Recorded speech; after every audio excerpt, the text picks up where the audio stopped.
How's everybody doing today?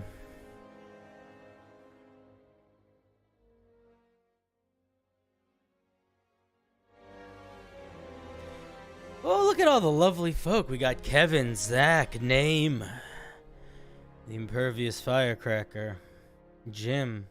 What's up, Jim? How's everybody doing tonight?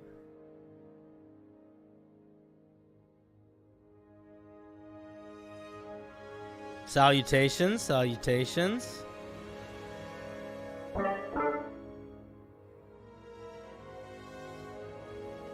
It's good to see everybody. Nice to have all of you with me tonight. How's it going? Salty Cork, lovely to see ya. Gabe VK. Nice, nice, nice. What? What's the whoa? What are you talking about?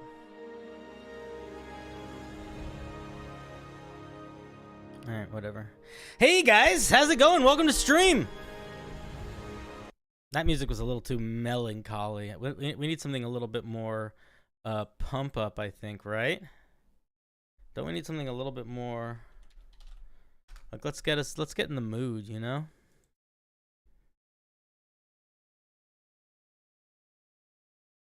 You should sleep? No, never go to sleep.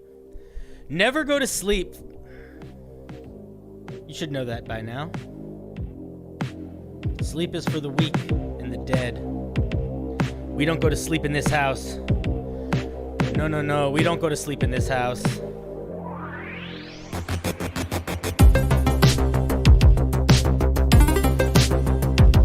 We don't go to sleep.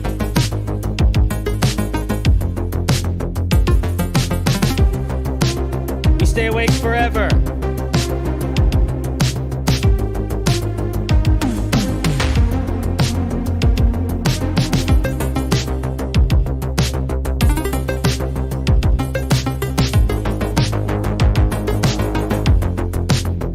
Never go to sleep. Stay awake forever.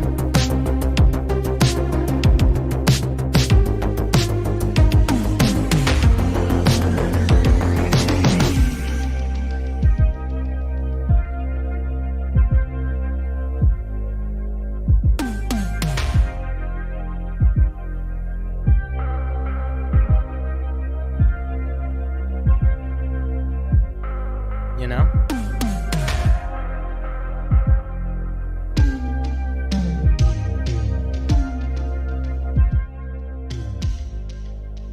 I don't freeze. What are you talking about? I've never frozen before once in my whole life. I'm here. I'm here.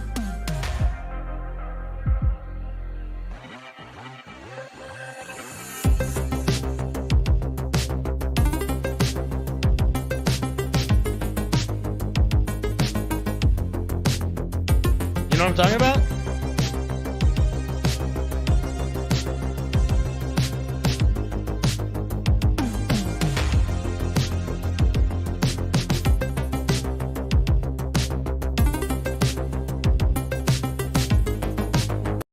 Anyway. How's it going, guys? How's everybody's week been? I hope it's been good. It's nice to see all of you lovely folk. Nice to see you. Welcome, welcome, welcome. Guys, we got a homebrew review night tonight. You know it. You're here for it. You're all about it. Remember to like the stream. They can do that if they want to. I'd rather them like it in here than anywhere else, you know? You must be new if you've never witnessed anything like that before. Here, maybe I can help. Let me introduce. Guys, is anyone here new? Is this anyone's first time? Any first timers tonight? Or are you all just a bunch of old heads? Everybody's been here before. You can pretend you're new, but I recognize your name. We got some new people. All right, well, cool. Let me do a little intro for the new folk. You know? Just to just to set the mood.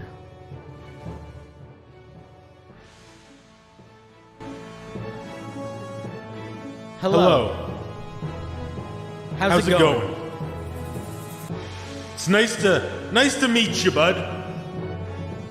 My name is Cinder. CinderBlocksally, that is. Let me learn that down a little bit. Hi, welcome to the show.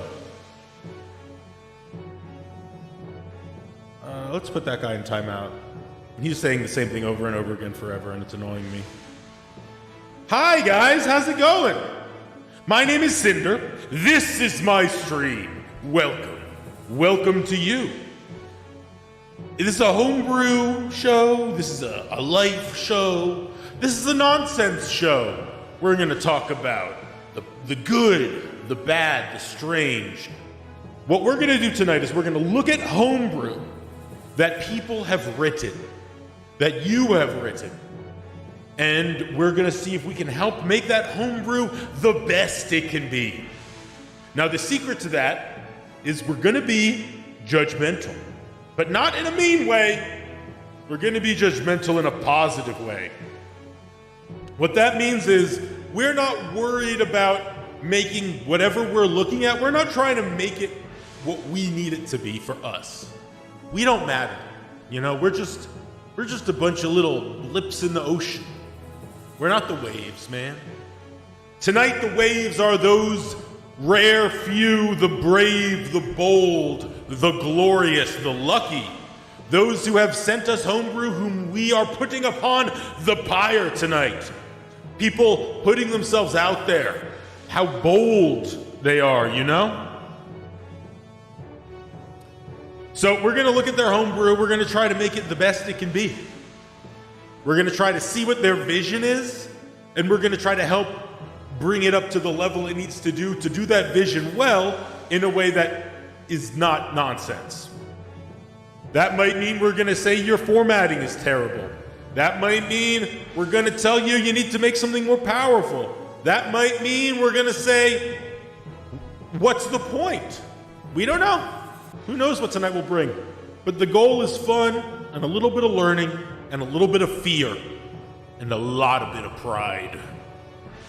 So, get ready, get set, hang on to your butts.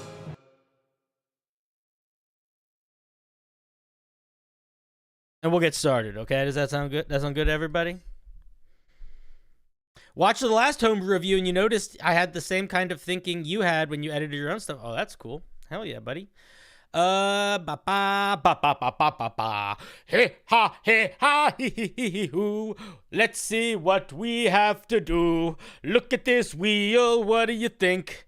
It's a pretty cool wheel today. Where are we starting? Okay, okay, now here's the question.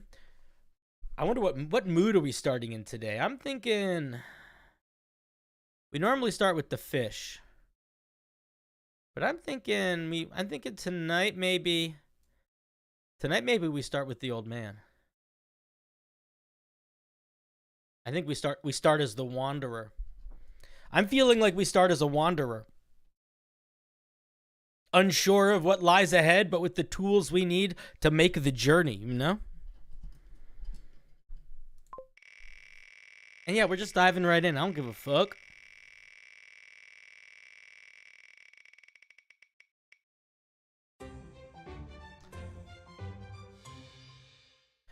Oh, we are starting tonight with a piece from Pokeniner. Now, I've seen people in the past say they think the wheel is rigged. They think there's some cheekiness happening, and I'll tell you, it might be, but if it is, it's rigged by this website, because I'm not putting any special things in. But the other thing is, you're like, if you notice somebody gets picked more than once, it's probably because they submit a lot. Pokeniner's been OG, for example. Okay, this was originally supposed to be an Artificer subclass called the Metamedic, and themed around being a sort of super surgeon or doctor. Even though the idea was scrapped, I found a different idea for this subclass and kept my intention being true to a true support artificer. I will take a look. We'll see. We'll see what we have to see. Your dice are rigged? Nice. All right, I need to move this. I need to move this so you guys can see it better. I think we need to make it a little smaller. There we go. The Appraiser Artificer. Okay. Dude, there's fucking always a lot of artificers. People send me so many fucking artificers. It's fine. We're gonna listen. We're gonna try to help. The truth of the matter is, my opinion is almost irrelevant a lot of the time. I do not like artificers. I have zero interest in them as a player and as a dungeon master. But that does not mean that you cannot like them or should not like them. So do what you want. Here's what I will say. Here's what I'll say. This is something that I think is important to think about, specifically from designing an artificer. Every single artificer subclass is built around you being very good at a specific type of thing. Hey, Caleb's favorite songs, we're just going to ban you if you keep spamming that, just so you know. So you can kind of make your own call there, but next time you're just not going to be able to type ever again. So think about that. So the thing with artificers is that they're all built around like a specific tool or object that they're very good at building. And the hard part about making them good, and I do think that this is a thing that I'm going to be honest, I don't think I've seen a lot of cool ideas for Artificer Homebrew. I have almost seen none that accomplish this particular goal. And I think it's an important one, which is how do you give a artificer a whole new object that it can interact with uniquely or build and not have that be super complicated? How can you do that in a way that it's not going to take a lot of time to explain? Because that's the difference, I think, between it being well designed and it being overly complicated. I think people very quickly overcomplicate their artificers. And it's something that I see time and time again. And I'm going to be honest, I would be shocked if we don't see it in this piece here and now. Because it is something, again, I think everybody does it. How am I? I'm good. How are you? Where's my mouse? There it is. Artificer Specialist. In a world brimming with treasures and mystical gemstones, the appraisers hold a special place.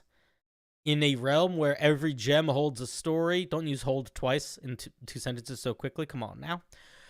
These artisans harness the art of jewelry making to create talismans and grant luck, protection, and augmented abilities. The appraiser's creations become cherished symbols of ingenuity, for they have mastered a delicate balance between craftsmanship and magic. Embarking on a fantastical quest, the appraisers Are they just jewelers? I'm kind of confused. I'm going to be honest. If I'm not sure why you're calling it an appraiser, but you're describing it as jewelry making. I don't know. It's fine. It's not bad flavor text, but this should just be called a jeweler. You're just describing someone that makes jewelry. You know? Okay. Tools for the trade. When you adopt this specialization at 3rd level, you gain proficiency in jeweler's tools. And then if you already had it, then you got some extra stuff. Okay. Appraiser spells. Let's see. Chromatic Orb, Distort Value, Enhance Ability, Locate Object, Incite Greed, Meld into Stone, Compulsion, Stone Shape, Animate Objects, and Dawn. I'm going to be honest here. I feel like you're trying to do a couple things with this spell list, and it's making it so I'm not sure what the vibe of this is going to be going in. I see a couple things that are like light reflection type stuff, Dawn, Chromatic Orb, that sort of thing. I see stuff related to stone, Distort Value, Meld into Stone, Stone Shape. I see... I think, okay, so the fact that you have things like Distort Value and Incite Greed mean that you are not limiting yourself to the SRD spell list. So I would say that if this subclass does not have a strong singular vibe, I think you should go back to this spell list and pick what vibe you want it to have. Are you super stone knowledgeable? Are you doing light reflection, laser stuff?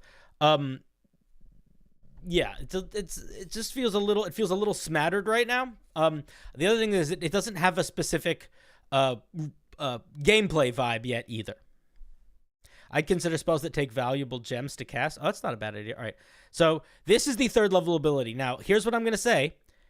We don't know yet. Hopefully it's not too complicated. This is, I think, where every artificer succeeds or fails right here.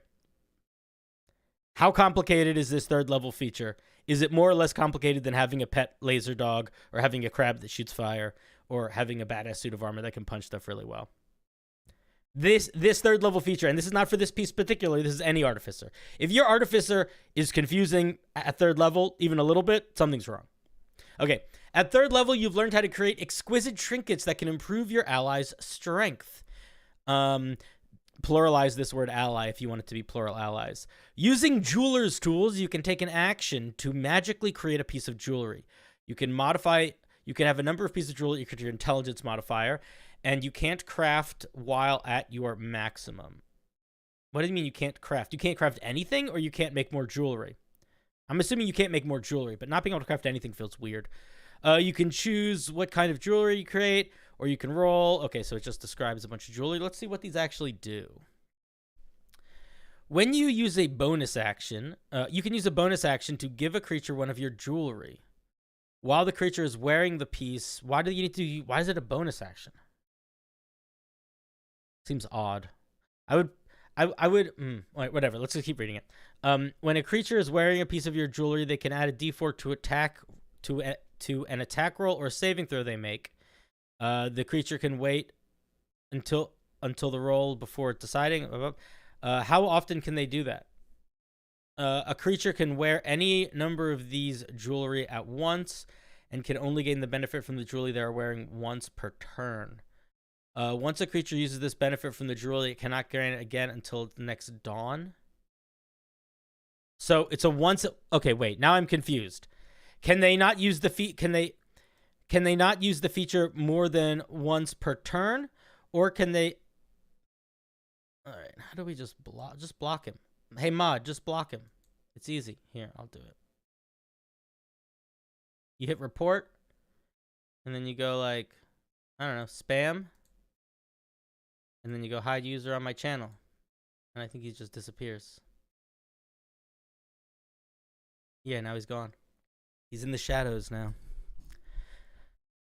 Okay, so here's the question. Does that mean that every single turn I can add a d4 once per turn to... no, it worked, Phil. Don't worry. It worked. You're good. Does that mean that it can only work once per turn? Or does that mean it can only work once per day?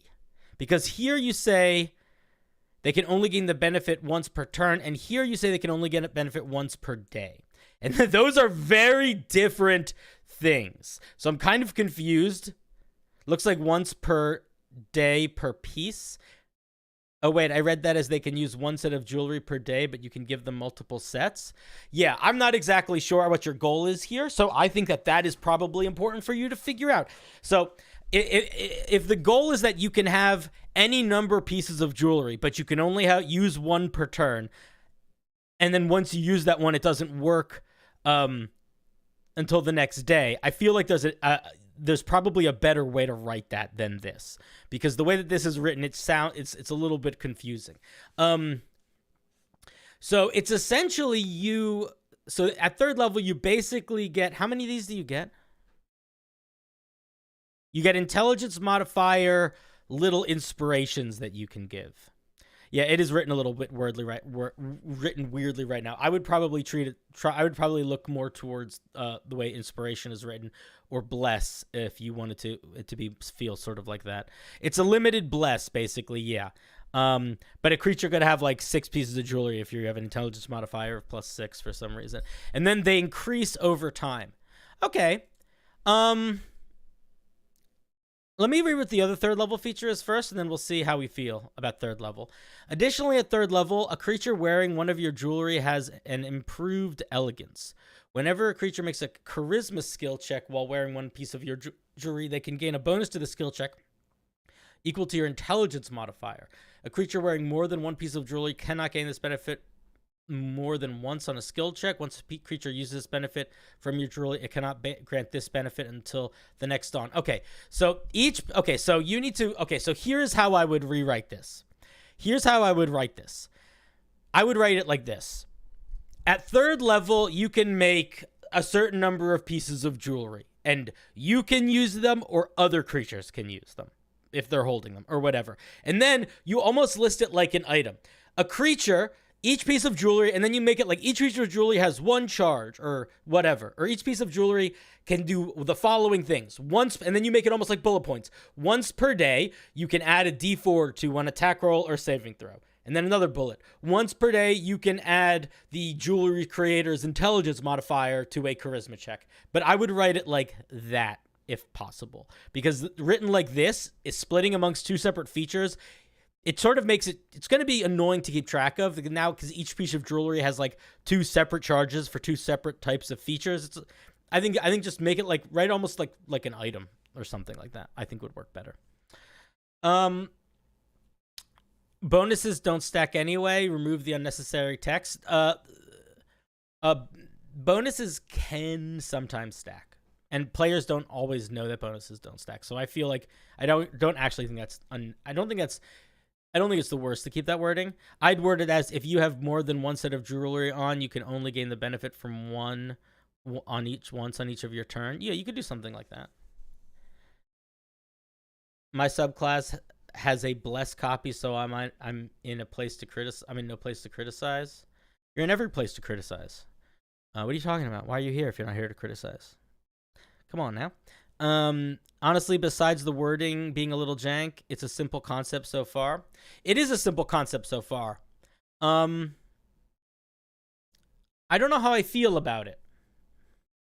I have to think about it a little bit. I don't know how I feel about your core 3rd level feature, your core, the thing that makes you specifically you, being resource based. Because it's not really resource based for any of the other artificers. So that's the only thing that I don't love about it. And I will also say that this is not the first jeweler type artificer that I've seen. I feel like it's one that I see quite a lot. And I'm not 100% sure how I feel about the mechanics yet. I want to see what we get at 5th level. But getting a special item that lets you add a bonus to your charisma checks or a mini bless is a simple mechanic, but I don't know if I feel like it's particularly evocative yet. I can't really tell what their goal is here. So I want to see if we can figure that out as well. I know that they said earlier they wanted it to be sort of a support artificer, but I do feel like this is an overly complicated system to give what equates to bless, but it grows, and a little charisma check. Like I don't know. I think that if that's the goal, I feel like there's easier ways to accomplish that. But let's look at 5th level. Claritative appraisal. At 5th level, your proficiency with jeweler's tools allows you to channel the magical energy of your craft into your spells. When you cast a spell using jeweler's tools, you can use your reaction to do one of the following. Interesting. So it requires a reaction. If the spell deals damage, the spell's damage increases by 1 additional die of the spell. If there are multiple instances of damage rolled within the spell, you can only add the damage die to one of those damage rolls. That makes sense. If the spell restores a number of hit points equal to healing and 1 additional die. So basically, you can always, it essentially always upcasts a spell for you at the cost of a reaction. That's kind of what it is.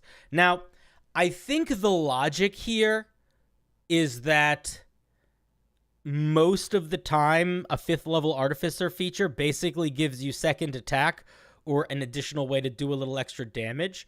I do think that you need to be clear with the damage increasing, that if it's a thing that is area effect, that extra damage only affects 1 creature. I wouldn't have that extra damage affect all creatures, because that would make it quite strong. I would probably rephrase the language so that 1 target of the spell took an additional something of damage, as opposed to making it so like it just does more damage. Look at the wording for the last feature for Evocation Wizard. It has the exact wording for increasing spell damage only once. Is that what the Evocation Wizard gets at this level? Because I will also say, if the evocation wizard gets this, I feel like we just probably shouldn't do that. Which feature is that?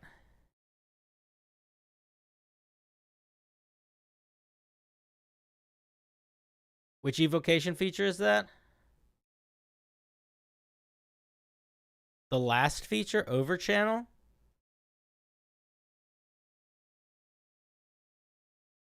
I think you're looking. I think we picked the wrong thing. Evocation at the Artificer's level. Wait, what are you talking about? What, am I looking at the wrong thing? I don't know what you're talking about. Okay. It's an interesting thing. I do think it's decently strong. I don't know how I feel about it essentially upcasting spells. So I think that you need to reword it so it's not quite so clearly upcasting spells. But for a 5th level feature, I think it's interesting. It eats your reaction, which is kind of interesting. And it definitely works with spells. I do feel like it's a little odd that it works with so few of the spells we get on our spell list. I want to just point that out. We get very few damaging or healing spells on our spell list. So there's an element of like, why not connect things?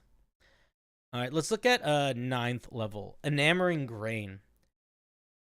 At 9th level, you've harnessed the magic within your jewelry to aid your allies in times of dire need. After a creature rolls one of your jeweler's lucky cut die, they can use their reaction to magically teleport up to 15 feet to an unoccupied space they can see. I think this is a really solid 9th level type feature. Normally, 9th level features increase the sort of weird trinkety thing we get at 3rd level, so I feel like that makes sense. What does the chat think of a class somewhere between Ranger and Artificer? A hunter that collects body parts of monsters? I don't think that needs to be a class, dude. I feel like that's a subclass. Yeah, I agree with Data. If you're talking about making a new class and the way you describe it is something between 2 other classes, that's called make a subclass, in my opinion.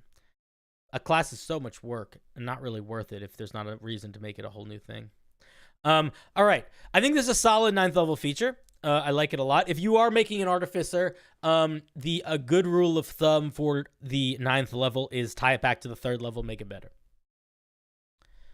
At 15th level, your expertise in jewel craft allows you to create a more brilliant gemstone. Wait a second. So JK said that class sounds cool, though. Yeah, it does, but that's sort of the point, right? Like, you can make anything sound cool. You don't necessarily need to write a whole new class from scratch to accomplish that. Like, it would be easier to make that character probably by not having to worry about building it as a class from scratch. What class would you make it as a subclass for? I don't know. Whatever one you prefer. Look at the Ranger core chassis and look at the Artificer core chassis and decide if you think either of those fit. And if either of them do, go for it. That's your call. All right, let's look at this 15th level feature. A creature wearing a jewelry you've crafted with the Lucky Cuts feature can only use the trinkets they hold. In additional ways. They can use the bonus action to crush it, gaining a bonus to their next attack or saving throw equal to the max roll for your Lucky Cuts die. Okay, I don't actually think that should. I disagree with that one. I think. A creature can use their action to throw the jewelry at a place they can see within 30 feet, shattering it. Creatures in a 15-foot radius of the jewelry must make a dex saving throw or take some force damage. Huh. I don't know. I'm not sure how I feel about the last features being like a super guided strike and an explosion. I don't know. Chat, what do you guys think? Does that fit? I genuinely don't know. It's 15th level, so like that's not a shocking amount of force damage, but it does sort of stack up, I guess. This makes me wonder, why does it give a boost when you crush it, but damage when you throw it? I don't know. 15th level feels off because you can make multiple pieces. You don't know if it fits the vibe. I thought it was nifty. I think it's nifty. I just don't... I guess my question is, I don't know what this thing is supposed to feel like. Not 1 second. Not.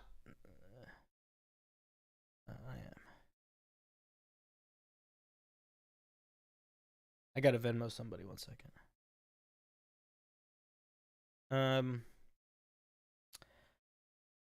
I don't think it's bad. I just don't know if it makes sense for the capstone based on what the other features are. Does that make sense? Like, I think if I'm being honest here, 1 second. Okay.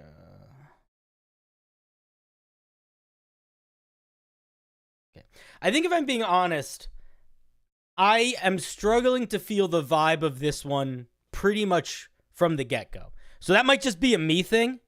I'm not 100% sure of that.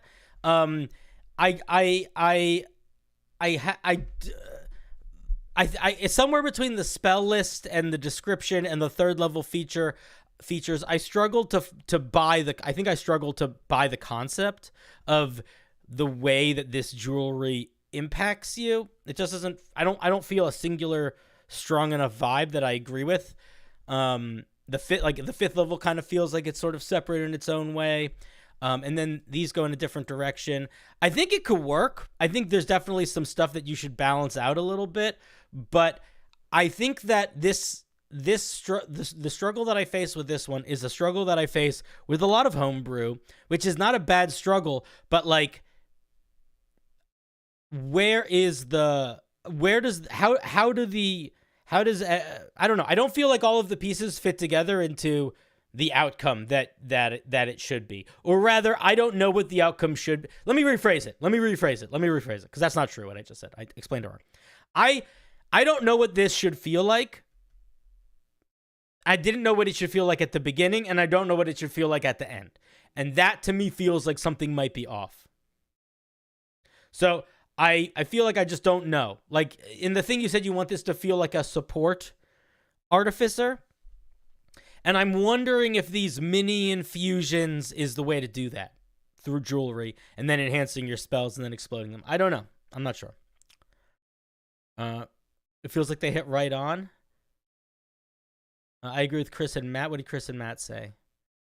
You're destroying precious gemstones you ran around collecting in the first place. Is that what people take issue with? Huh. I'm almost okay with that. Here, let me get... Oh, I think Patrick's going to join us. Let me grab him. Hello.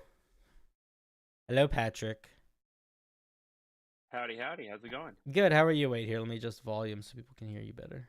Yeah, no worries. How's it going, man? Doing. It is going. It is going well. It is going well. How you guys doing? We're doing well. We just started. I think we're about done looking at this Artificer. To me, this Artificer is I don't know if you've been watching, but this Artificer is like, I think a really good example of somebody who clearly has an understanding of the mechanics that they're writing and a pretty solid understanding of balance too. But I also feel like what this piece is lacking in is like direction or and again, this might really just be me. I don't know if I might be totally seeing things that other people aren't. So, I mean, maybe, but it's a common problem, right? It's a common problem. Half of my homebrew does this, where it's like I kind of have to write the thing as a draft, get to the end of it, and be like, all right, now what the fuck did I mean by any of that? And then from that, you can kind of figure out like, what were you actually trying to say? What are you actually trying to do? And you were fine from there. So I just jumped in, so I haven't seen this subclass in particular, but like it's a super common problem.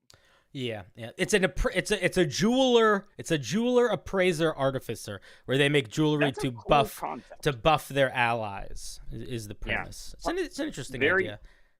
I mean, I feel like the way to go about doing that is like centering around your magic items and infusions, but I don't know if that's the way they've gone. So they went. I mean, they basically turned jewelry into little magic items. I think, like I said, I think it works. I just don't feel particularly drawn to it. But I also feel like there's an element of cohesion that I feel like it could use a little bit more direction. Maybe just in the spell list. I don't know. But I don't think anything is like utterly hectically broken. Yeah. All right.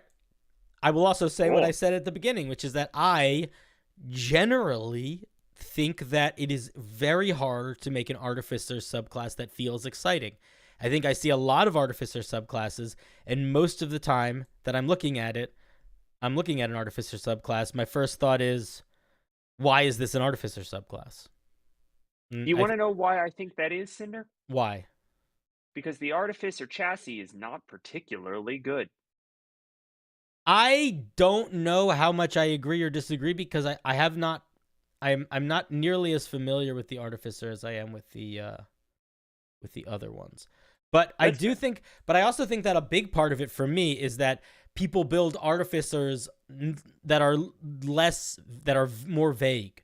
Like, I think the best way to build an Artificer is to be like, I have a thunder cannon. I'm a thunder cannon Artificer. You know, like you have an object that you have built. And I think a lot of people don't do that. They go into like, you are a craftsman of a sort, and it sort of just turns into, it sort of feels like you just have a different school of magic that you use. And to me, that's just not, I don't know, that's not Artificer vibe to me. I think that's kind of where it gets away from me, which is like, you know, I like Artificers that feel like craftspeople. I think that is where Artificers in fiction are at their best. But that's a hard thing to represent in D&D, especially given the way that the Artificer exists, because the Artificer just honestly kind of is wizard with a big robot. Yeah, right? or a little robot. Or a little robot, several little robots in some cases. But like, and that's not necessarily a bad thing. It's just I don't think that particularly does a great job of capturing the broad strokes of the like arcane scientist that an Artificer could potentially be. Yeah. And so I think that makes making subclasses for them kind of tricky. Yeah, it can be. It can be. It can be. I also think they are the newest class, and that has a big impact on it as well. People want to make stuff for it. This is Lorgu says, not that high anymore. It's too bad. I'm back with 4 simple magic items, 3 of single use. Okay, if they're not that short, I'm only going to read 1, just so you know. Was Lorgu the one from last week that was high on new anxiety meds and wrote some unhinged but interesting stuff? Yeah. Nice. All right, we'll look at the first one. So just so you guys know, and I've said this a million times, so I don't feel bad about it anymore. If you send me a compendium with multiple things, I will most likely just read the first thing.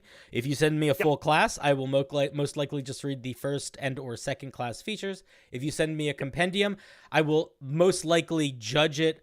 I will most likely give feedback based on the thing that I have noticed the first immediately. So if you send me a compendium and it's very confusing in the layout, I most likely will just talk about the layout and won't even really get into the mechanics. So if you have a specific thing you want me to look at, make sure that you're just sending me that specific thing. If you're like, I really want this subclass you to look at, grab it out of the compendium and just send me the subclass. Otherwise, I might spend 10 minutes talking about something that you didn't really want me to talk about. And, you know, that might not be your move. Okay, anyway, let's look at the Muzzle of Kahak. All right. The Muzzle of Kahak. All right, cool. All right, here we go. We're doing it. Yep. It's a wondrous common item, single use. You can use your bonus action to break the muzzle, freeing your mouth from it, while gaining the bloodlust of a male lizard folk, even morphing your mouth to be more lizard-like. While in this frenzy, how long does it last? While in this frenzy, your next melee attack can be changed to an unarmed bite attack, dealing 1d8 plus 1 plus your strength modifier, slashing damage instead of normal bludgeoning damage. Okay. And you gain, and you have to rewrite this so it's not the way that it's written. And you regain health equal to the damage dealt. If the health you would gain would be greater than your maximum health, you gain excess temporary hit points. That's cool. That for 1 minute after your bite goes back to temporary hit points usually do temporary hit points ever come with a timer? Not normally. No. I assumed I was actually assuming that this timer was just really poorly placed and was for the whole feature. No, it's just your next melee attack. Oh. Yeah, then they then drop this. That's a good point. I misread that. Okay, so what is this? So as a bonus action, your next melee attack is a 1d8 plus 1 plus your strength modifier damage, and you heal from it? Yeah, it seems it. Yeah, I think that's pretty fine. That's legit. Yeah. Armor of It's a cool item. Agathis is It's, temporary hit points on a timer. That's true.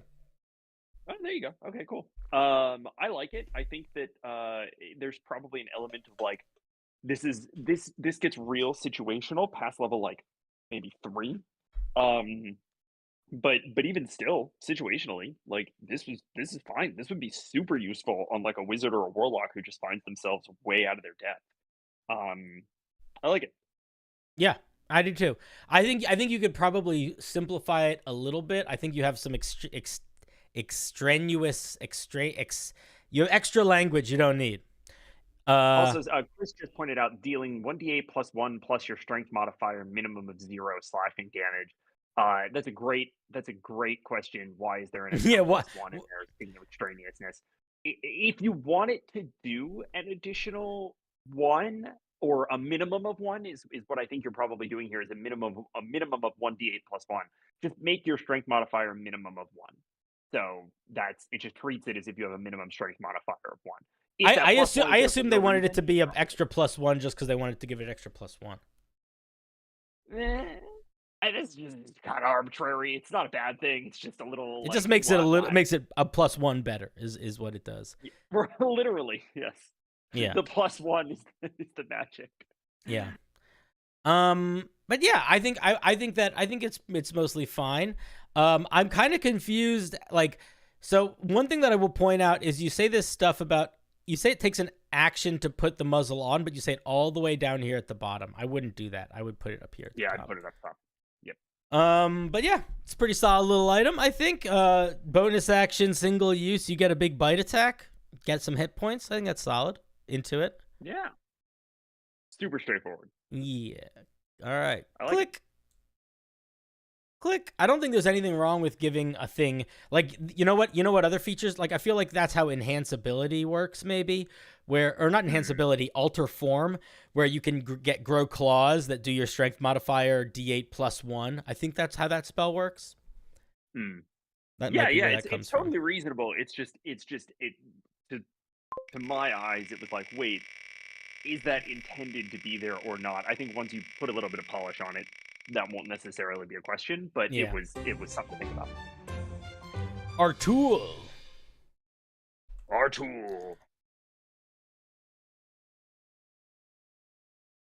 Hey Cinder, I came across your channel last week. Awesome stuff you're doing. Keep up the great work. I actually wanted you to look over a class in its first subclass. Well, we talked about this already, but I'm not going to look over the whole thing. Since it's not finished yet, you weren't sure if you look at incomplete pieces. I will, but I'm only going to look at the first 2 features. So, friends, the reason why this is, yeah, Lorg, of course you made something good. You're a champion, guys. All of you make good things. The reason why I only look at one thing is this a class or a race? Did I click the wrong thing, maybe? It should be a class, so maybe you clicked the wrong thing. Nope. Maybe they sent me the wrong thing. Yeah, maybe. Well, if you meant race, that's what this is. But we'll take a look at it. We will take a look at the Kitsune. All right. Kitsune are small, multi-tailed foxes having mastered the art of illusion.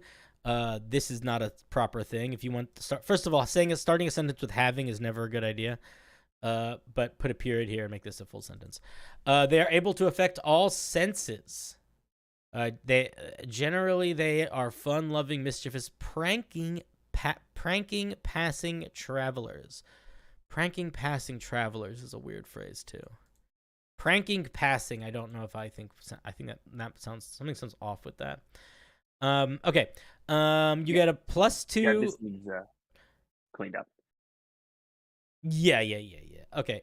Tail count. Let's level divided by 2, rounded down, but minimum of 1, maximum of 9 tails. All right. That's whatever. I'm assuming that's just flavor, but we'll see. You can't. This is too many ability score increases. Yeah. In D&D, races don't get nobody gets +4 to anything anymore. Maybe somebody does somewhere, but that's not it. Also, to be fair, nobody gets plus anything anymore. You just turn it over to Tasha's and the individual says, I want 2 in this and 1 in this. You can give recommendations, but it's overrideable in the end. So Oh, one of them is a decrease. Oh, so I mean, same thing. Nobody gets decreases anymore. So I would just it just dropped all of that. All right. Languages. You can speak, read, and write Common and Sylvan. A Kitsune can hide how many tails it has as an illusion. Why is this feature in languages? But if they are in their normal form, at least one is always visible. Why is this in languages? Kitsune use the. Yeah, it isn't separated. These next couple paragraphs are all different things. So what you're saying is I shouldn't ask why is this in languages for every single ability until Kitsune awareness? Yeah, I think that's right. I think that's probably a little redundant. But how redundant? Three more or less redundant than this conversation about whether or not we should do it. I don't know. That's a good question. I think we should turn it over to chat. Okay, so let's see. Okay, so a Kitsune can hide how many tails it has as an illusion. What does that mean? What does it mean as an illusion? Does that mean that they become invisible? Does that mean that there is some sort of literal illusion that's happening? If there is, what action do they have to take to do that? Is it a bonus action, reaction? Does it take their concentration? How long does it last? What kind of check does somebody need to be able to see through it if it's an illusion? All of these things need to be clarified if it's an illusion. They can use their dexterity acrobatics when trying to grapple an opponent. That is interesting. That's very strong, fun. But also fun. I do like that. As a Kitsune, you can use your action to bite a creature within 5 feet of you. So I would just say you get a bite attack. If you look at creatures in D&D that have natural weapons, that's written differently than this, and I'll tell you why in a second. Actually, I'll tell you why right now. Because the way that this is worded, you cannot use extra attack with your bite attack if it takes your whole action to make your bite attack. If you say you can use your action to bite a creature, that means that that's not an attack. That is a special ability. So if you get extra attack or things like that, it's not going to work. I would also say that this probably shouldn't do a D8, and I would probably also say that this probably shouldn't use your Dex mod. It should use your Strength mod. And while that is less powerful and less good, it's also pretty consistent with the way that bites and a lot of natural weapons work in races in 5e.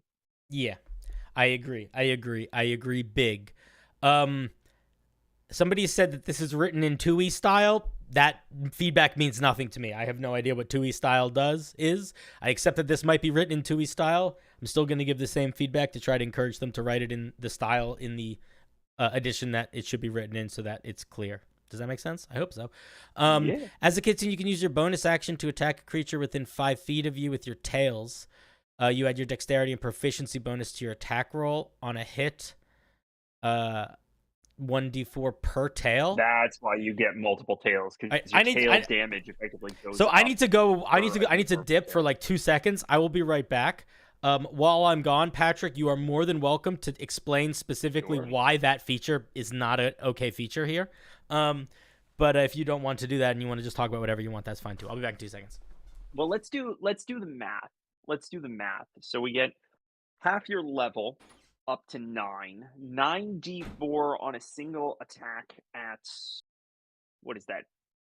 18th level, round it down. So 18th level. 9d4 on a single attack. 9d4.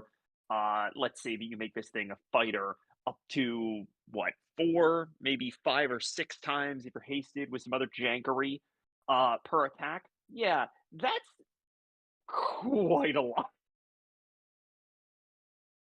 That's quite a lot. There's no problem making this one a dexterity attack. In fact, I think that's probably cool. But if you're going to do a scale with the tails type thing, you have to either radically reduce the number of tails, radically change the relationship of tails to dice, which I don't recommend because that just gets needlessly complicated, or make it something very, very simple where it's like you can attack with your tails, you do 1 damage per tail, and it's really not like a core option, at which point it's mostly just a flavor feature. 9d4 per single attack at any point that is not constrained by a resource or any other gating is busted. Hello, I'm back. Hi, welcome back. Did I miss anything exciting?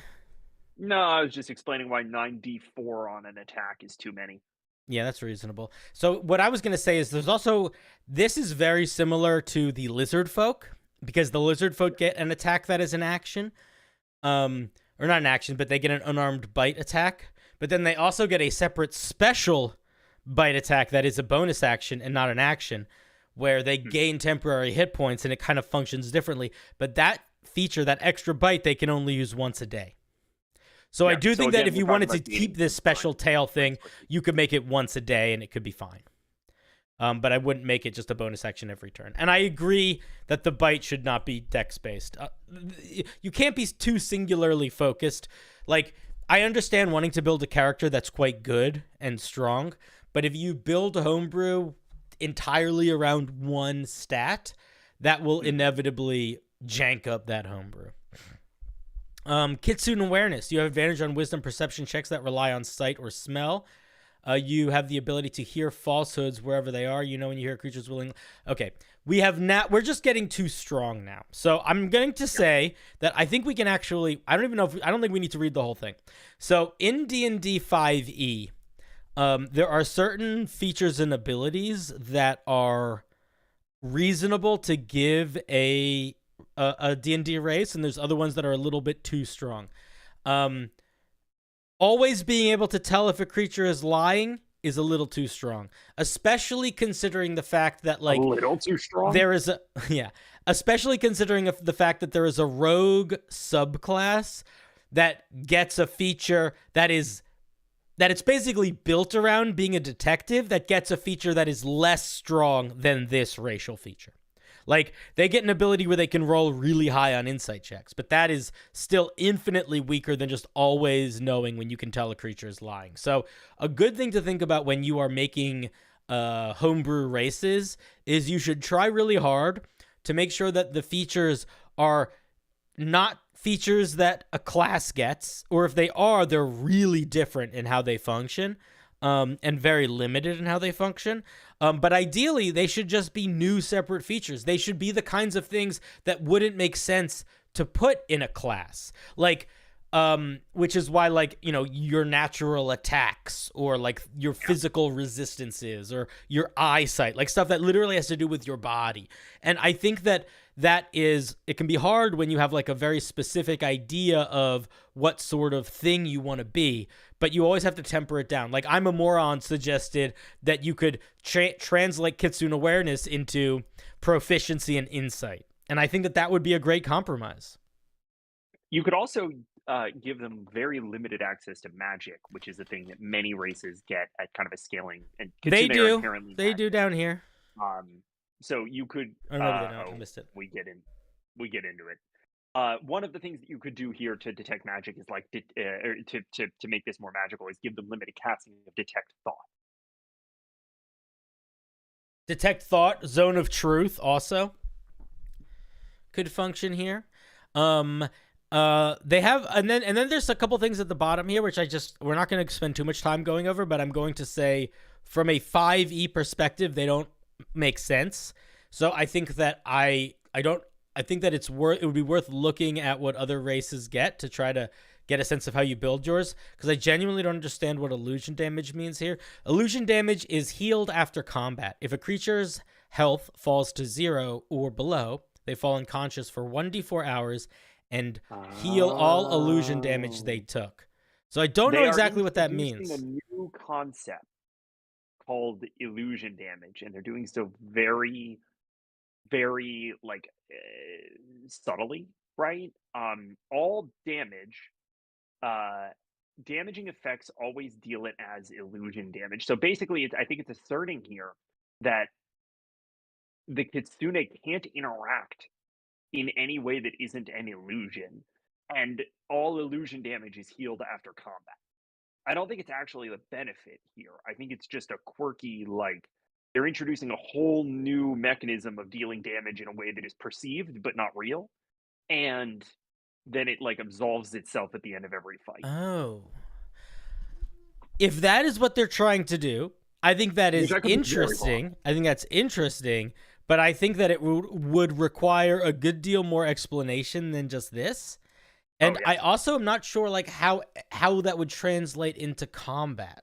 Like what is that? Does that so your illusions don't deal damage? All of your damage is just illusory. Is that what that means? Yeah, I think so. So when a I combat think- encounter ends and all the creatures are unconscious, but it's not really unconscious, do they just wake up again? They're if the unconscious for creature costs 1d4 0 or below, they hours. Right. So, yeah, I don't know. It's an interesting idea, but I don't know how I feel about it, because the only other thing that I would say is that illusory damage. This makes a lot. This could work really well if you were playing with only Kitsune characters. But the problem is that one of your characters is going to be doing illusion damage, and then the other three are going to be doing real damage. Mm-hmm. And does that mean you need to keep track of which damage every creature is taking is illusion versus real? Or does this mean that if the Kitsune is the one to get the final blow, it is always not actually a final blow, and the creature wakes up 1d4 hours later? That would be the easier way to solve that problem, but I don't know if that actually works. But it's an interesting idea. I do think that it seems like you are working with a lot of heady ideas that I think need to be toned into 5e a little bit more. I understand some Kitsune, it's fairly accurate to their lore, but doesn't work in 5e. That's a lot to remember. Yeah, it's a lot to remember. Why not make it psychic damage? That's not. I think because that their goal was to make it this fake damage that wasn't really damage. Yeah, I think this is an interesting. Like you're playing with some interesting ideas here, but they are not implemented in a way that would work well at a table. I think. Yeah, think like that, who's taking care? Who's gonna keep track of that extra illusion damage? And Like, it almost that's has so to be the GM, tedious. because the GM's the only one privy to how much health the thing actually has. Yeah, that's very tedious. I would not want to do that. No, 100%. It's an interesting idea, though. I like the idea. I do.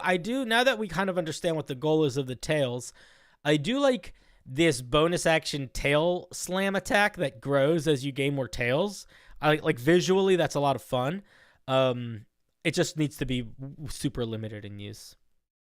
Yeah, Why not just give them minor 94 illusion? I think they were going for something larger in scale and vibe than that, but I think that in order to do that larger scale and vibe, you need to go in with a very specific understanding of mechanics and how those mechanics impact gameplay.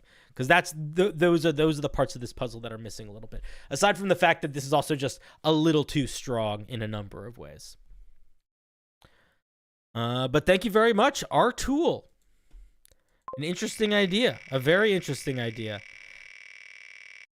Tone it down a little bit, and I think you'll be in a good spot. And if you want to do crazy illusion temporary hit points, you just got to figure out how to deal with all those, all the ways that it could impact combat strangely, or how to keep track of it in a way that is not extra tedious.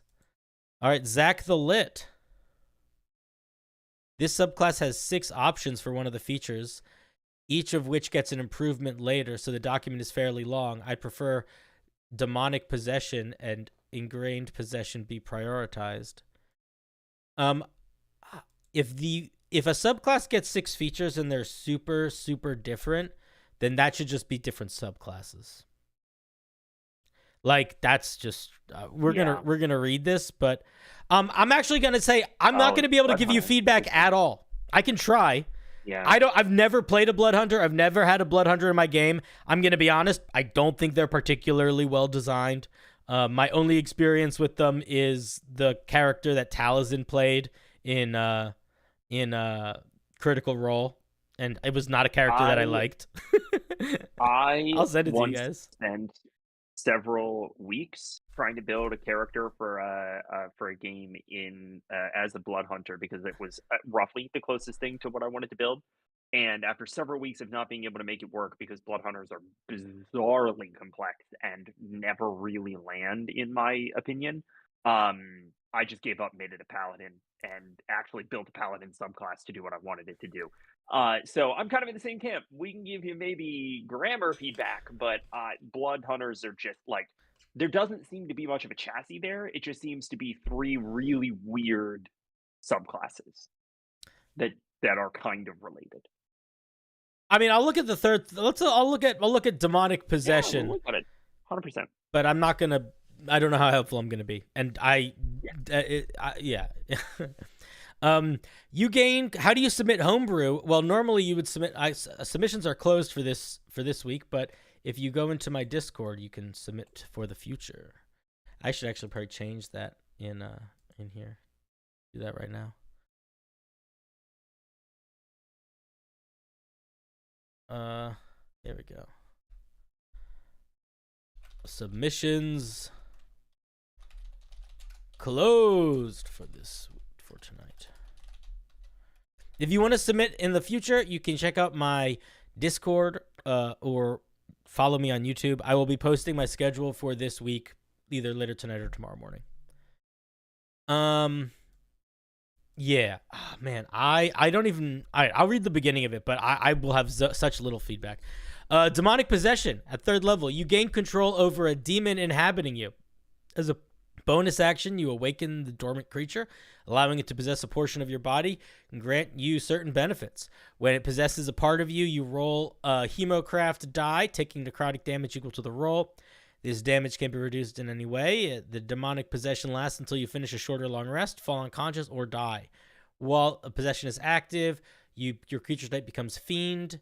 You have resistance to any damage that you would take as a result of being a fiend, and advantage on saving throws against targets other than fiends. Okay, so I will point out 2 things. I can actually give some good feedback here. What the hell does it mean that you have resistance to any damage type you would take as a result of being a fiend? Does that mean like the extra dice you would, like if somebody smited you and how you would, there's an extra D8 when you smite a fiend? Is that what that means? Oh, interesting. I was just thinking the fiend's normal damage resistances, which I genuinely don't remember what they are. But...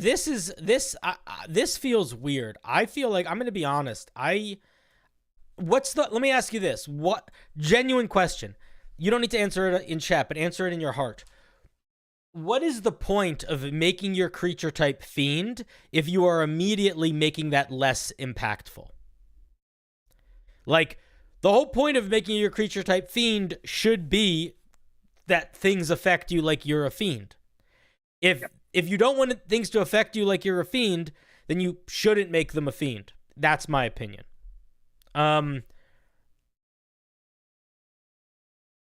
Yeah, I think you are reading it right. Now that I've read it another couple times, I think it is like anything that does extra damage for fiends, you have resistance on. And then you get a feature that is active for that period of time. So you either get like an arm, a foot, or an aura, looks like.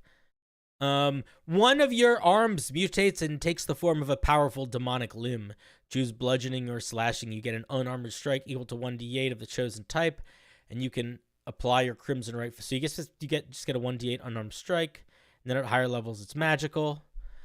All right, this doesn't seem as strong as the other ones, if that's from what I know about them. It seems I would say on the weaker side so far.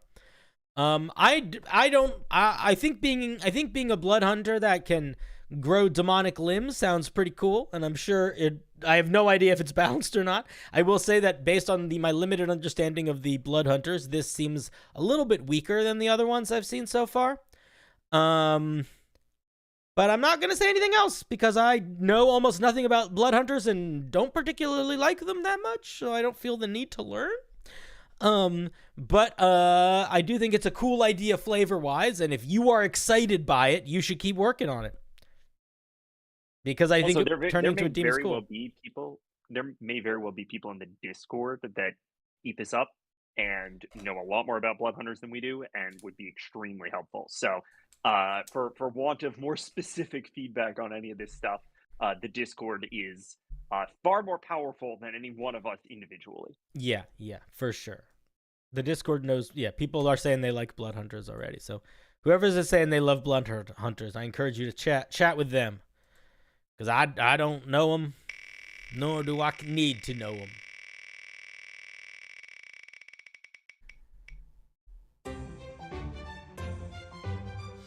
The Deviant Decoy. How strong is not being a humanoid? In certain situations, it's really strong. In certain situations, it's really weak, actually.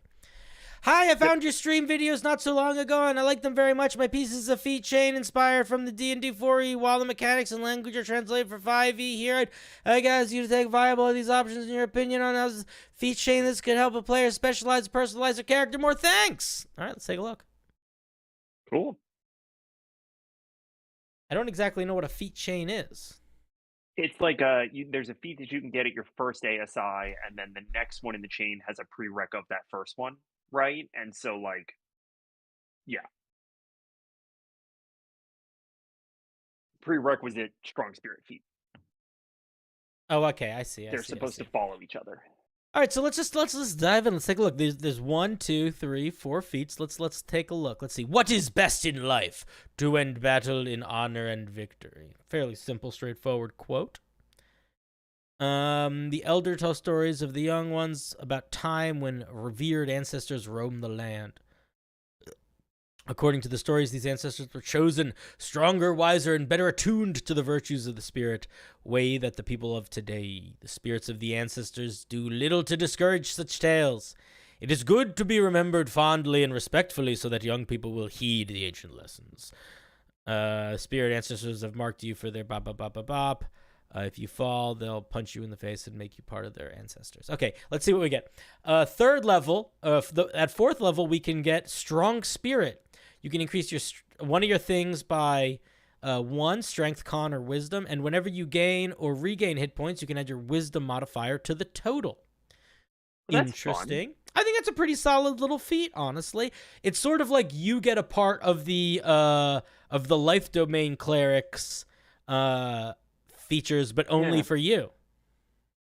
I have a question for the author that you, again, do not need to answer, but might consider.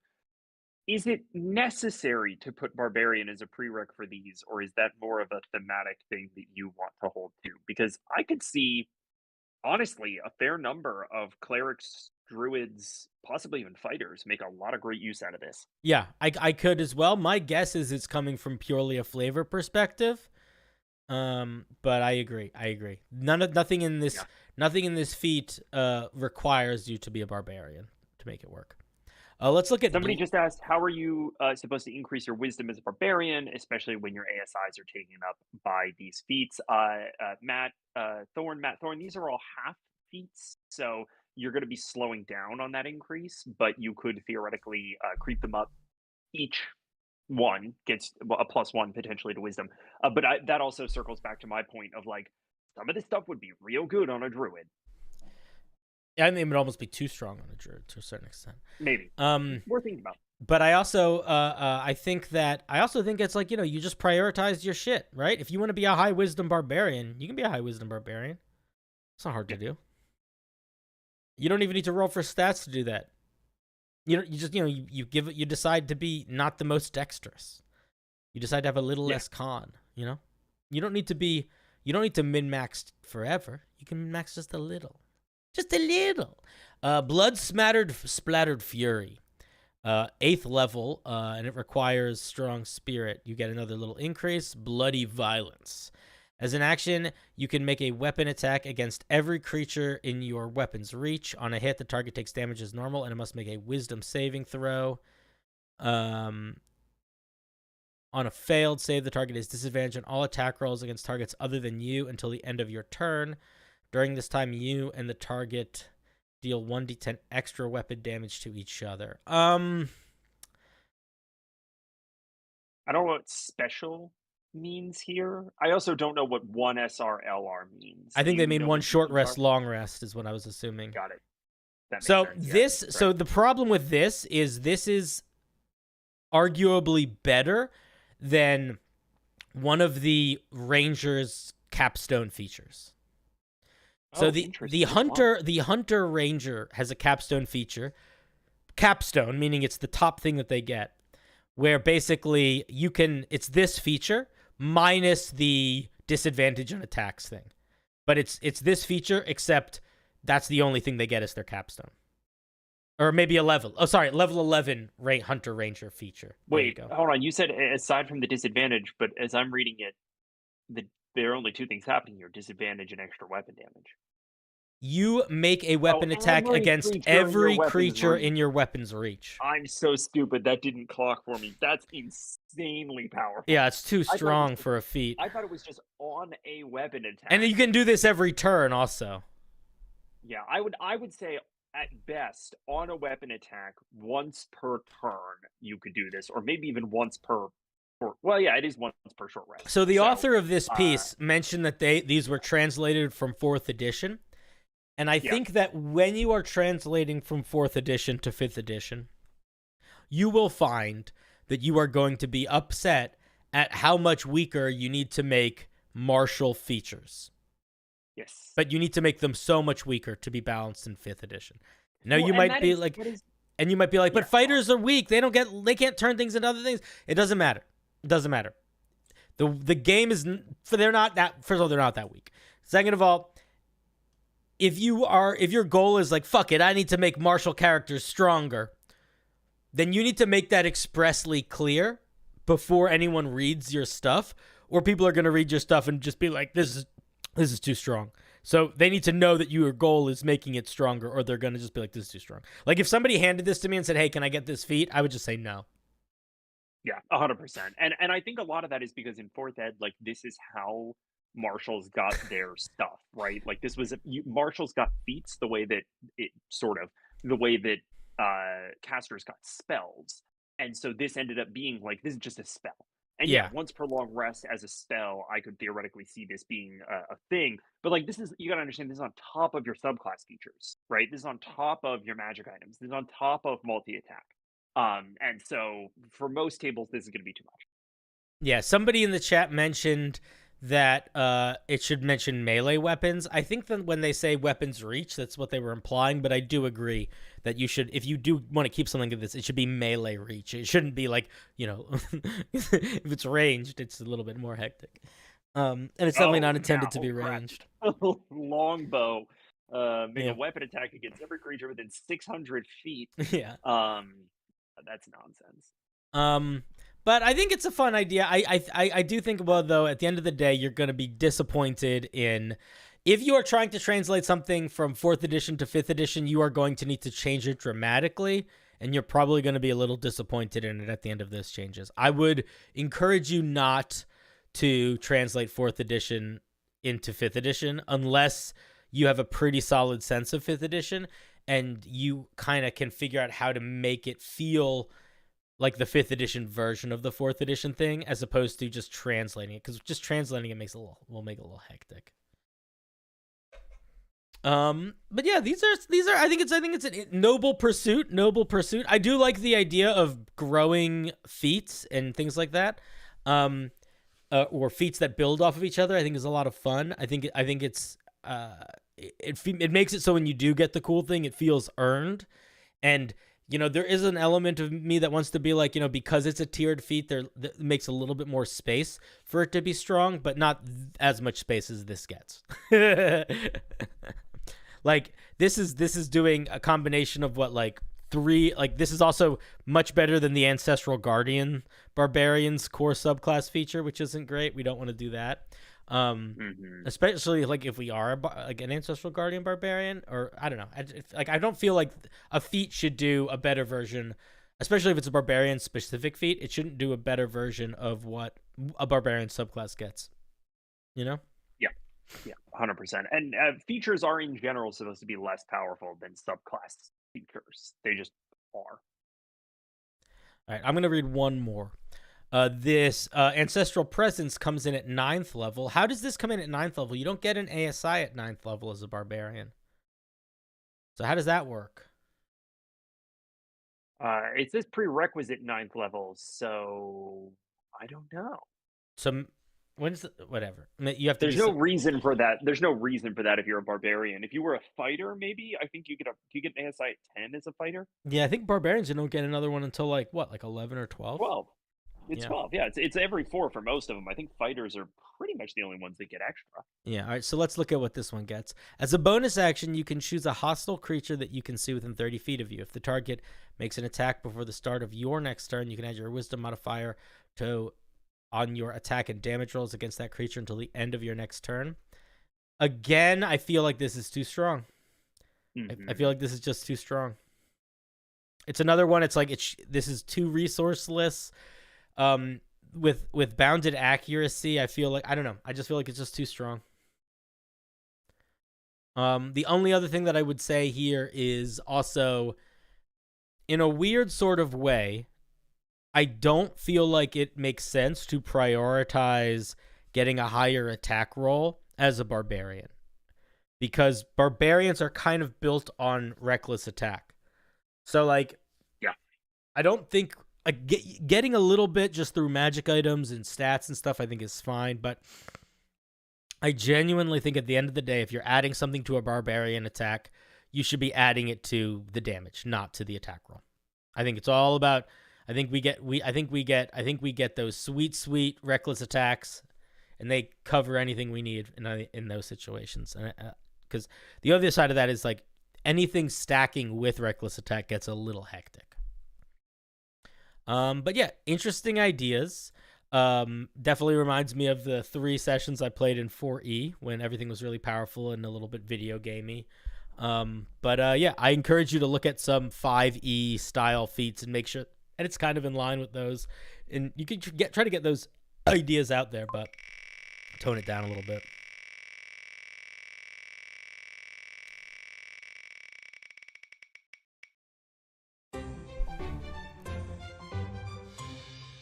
It's time for a good old idiot sandwich. Let's see. I don't really like the Blood Hunter that much. Great. Is this a Blood Hunter? I think it treads on the Ranger way too much. So I made it into a subclass for the Ranger. Interesting. If this review goes well, I think I'll make a working order of Lycan into the Druid, and I also think that the flavor text is kind of weak. So this is a Blood Hunter Ranger subclass? I guess so. Or at least Order of the Lycan. No, they said they were going to do Order of the Lycan for the Druid. Oh, yeah, that does actually make more sense. This is the Hunter, yeah. All right, let's take a look. The Blood Hunter Ranger, for those people like me who struggle with... Oh, my voice just cracked a little bit. Who struggle with the Blood Hunter. Blood Hunters are masters of hemocraft, the art of manipulating one's own life essence. These warriors sacrifice their own vitality to protect others from evil. To the common folk, their dark rituals may incite trepidation. But to those who have seen the terror that stalk the shadows, they are the last flicker of hope in a world besieged by darkness. Oh, it is very emo. Yeah, I see what you mean about the flavor text, but I also you're gonna hit what you're aiming at, right? Like, yeah, they're supposed to be emo. They're the most edgelord fucking things ever. Hemocraft Hunter. At 3rd level, you channel your life essence to enhance your strikes. As a bonus action, you can take 1d6 points of necrotic damage, which cannot be negated or reduced in any way. When you do, you gain the following benefits for 1 minute. Once per turn, as part of your attack action, you can add 1d6 plus your wisdom modifier necrotic damage to an attack. That's too much. Just make it 1d6. Drop the wisdom modifier. You can use this feature a number of times equal to your wisdom modifier. You must finish a long rest before it again.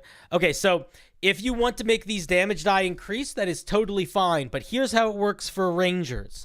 It increases 1 time at 11th level, and that's it.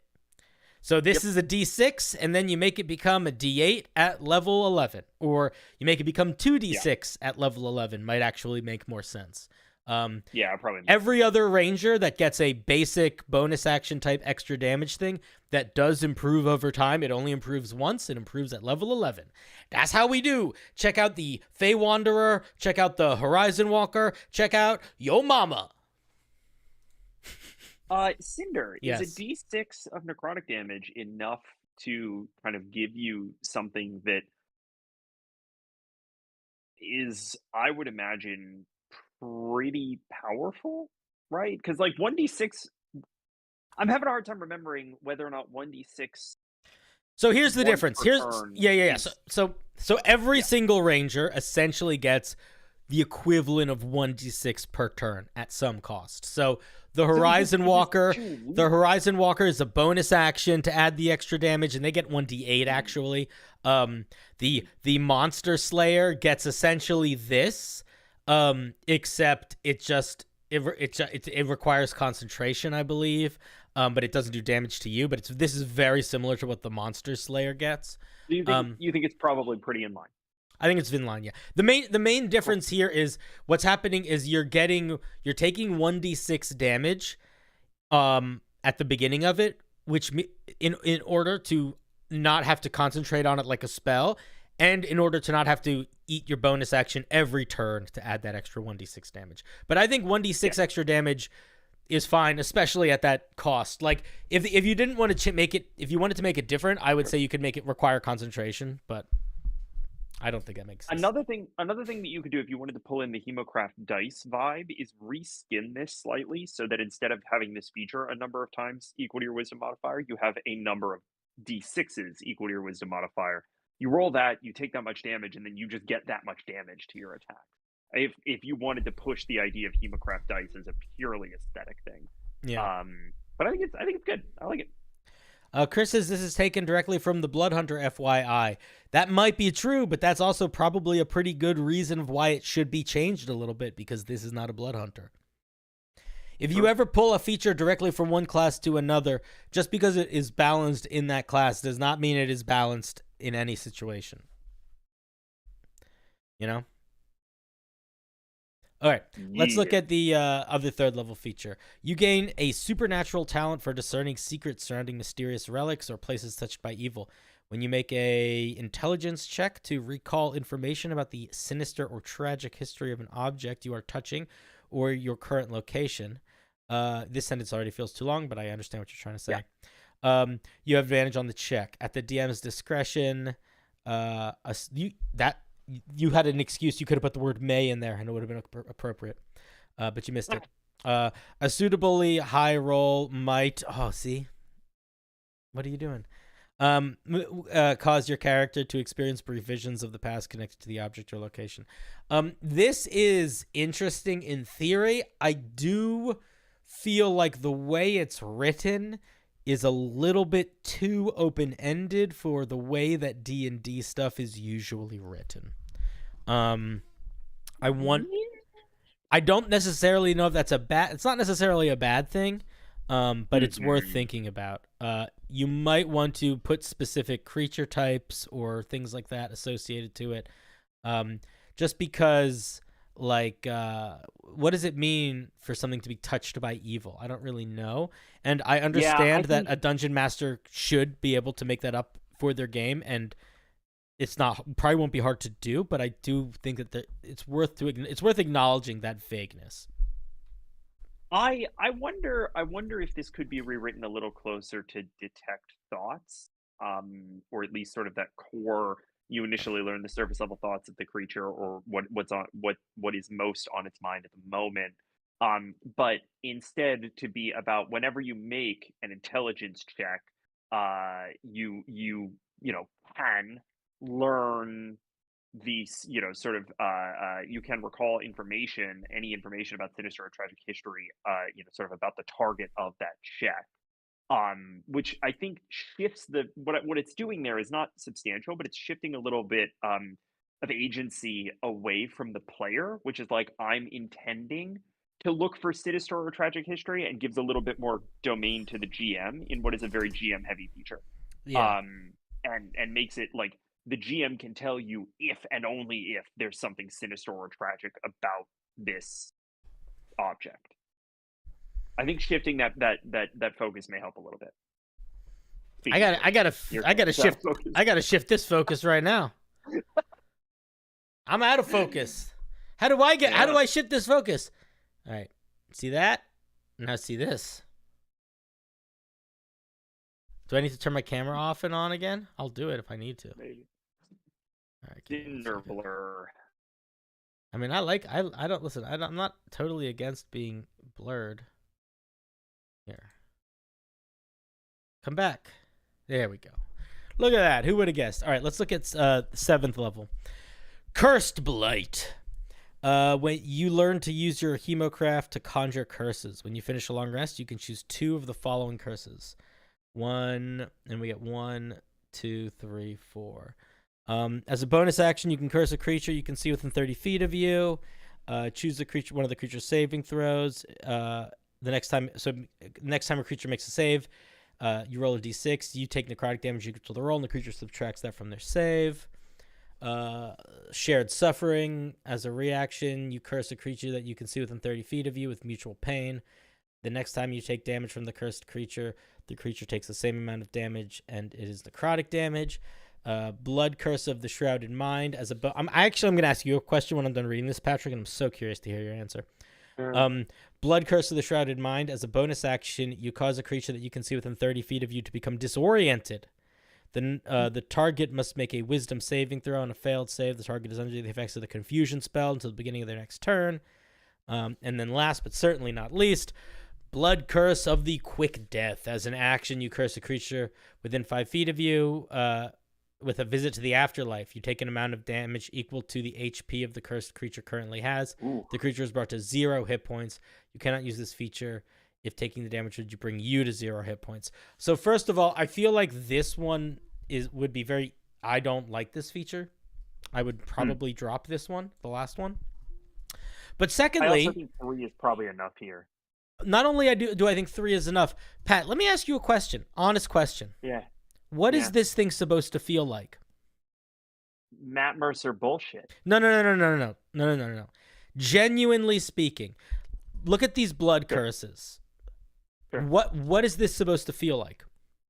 You hurt yourself to hurt others. Is that make sense as a subclass for a ranger? Okay. I mean, that's a genuinely interesting question. I don't think it makes a tremendous amount of sense as a subclass for a ranger, but I also two things are true here. One, don't think that you couldn't make it make sense in the way that like there's a monk that does this, right? Mhm. Like there's a monk that just has like vampiric I think it's the shadow monk that like has elements of it. I think you could make a ranger that has elements of it. But I would also say that this maybe isn't that, and I think that is on the Blood Hunter, right? I think that this is trying to be kind of an edgy Van Helsing style, Matt Mercer lore inspired kind of thing that maybe doesn't fit neatly into the 5e ranger. What you just said is exactly the point that I was going to make. This feels all over the place. Like if you handed this to me without the context of the Blood Hunter, I would say there's a little too... I need a little bit more focus here. But the problem is not you trying to focus this. The problem, I genuinely think, is the Blood Hunter as a class feels a little all over the place. So it's this weird thing where it's like, I want to encourage you to consider, do these features feel like they fit what you are building towards? Which ones feel like they fit towards it more? And I want you to think about that, if possible, separate from the Blood Hunter, even though this is based around the Blood Hunter. Yeah.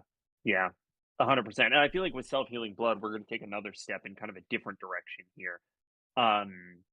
3rd and 7th feel like they have a little bit of overlap, but it's tough for 7th to not have overlap with stuff because you're getting 3 features basically.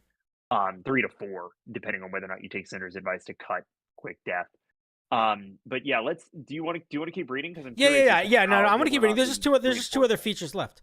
Self-Healing Blood at 11th level, your blood. I just think it's an interesting point that the biggest issue that I have with the Blood Hunter is the biggest issue that I have with the subclass that's based on the Blood Hunter, which is that it feels like it is emo dark fighter in a way that doesn't feel like a strong enough thing to me as it's like just a thing. I mean, it's just kind of not anything, right? Like if you are going to lean into the Van Helsing style, like I am subjecting myself to the undead and pursuit of the sort of netherworldly bullshit. like you can do that in a way that reinforces that like creeping effect that has on you without just saying like you do blood magic, hand wave, right? Yeah. But again, I think 11th level is really going to underscore this point. Databank brought up a good point. The reason why Blood Curse of Quick Death works more with regular Blood Hunters than it does with Rangers is that every Blood Hunter feature makes you lose life. So you are going to have way less hit points than a Ranger, which makes this feature balance a little bit. Also, someone just brought up the Gloomstalker as like an edgy ranger, and I think that like I think a Gloomstalker is a perfect edgy ranger. I also would argue that the Monster Slayer is the Witcher, which is the Blood Hunter. Like the Monster Slayer literally is this. It's not this, but if the Blood Hunter is kind of the Witcher, then the Monster Slayer is also kind of the Witcher. Self-healing blood. At 11th level, your blood is infused with self-healing properties. As a reaction to taking damage, you can spend a number of hit die equal to your wisdom modifier. In addition, you need to clarify that you're spending what you're spending them for. You're gaining those hit points? To regain those hit points, I think, yeah. Yeah, but you need to put that wording in. Oh, 100%. In addition, your blood's healing property can be used to treat others. As an action, you can take damage equal to a die granted by your Hemocraft Hunter feature and heal a creature within 5 feet of you the same amount. Okay. I think... Wait, hold on. And equal to the die... Okay, you can take damage equal to a d6 or a d8. Sorry, I'm following. Cool. Yeah. It's going to be higher if they don't change it because it increases higher, but they shouldn't make it that much higher. You shouldn't even write a die granted to you by Hemocraft Hunter feature because again you should rework it so that 11th levels where you get the d8, 11th levels where you get the d8. So yeah, and just make it a d8. Yeah, that makes sense. It's based on Geralt more than Van Helsing. I mean that Geralt, that is the Monster Slayer. Monster Hunter. I would say the Monster Slayer is a better Geralt than the Blood Hunter is. I would say that the Monster Slayer is a better Witcher than the Blood Hunter is. Because again, the Hemocraft is just like such a specific gothic vibe that I don't. I mean, again, it is kind of all over the place here. Like this makes sense if you're trying to cram all of Hemocraft into one subclass. But you know, this is too much variety, I think.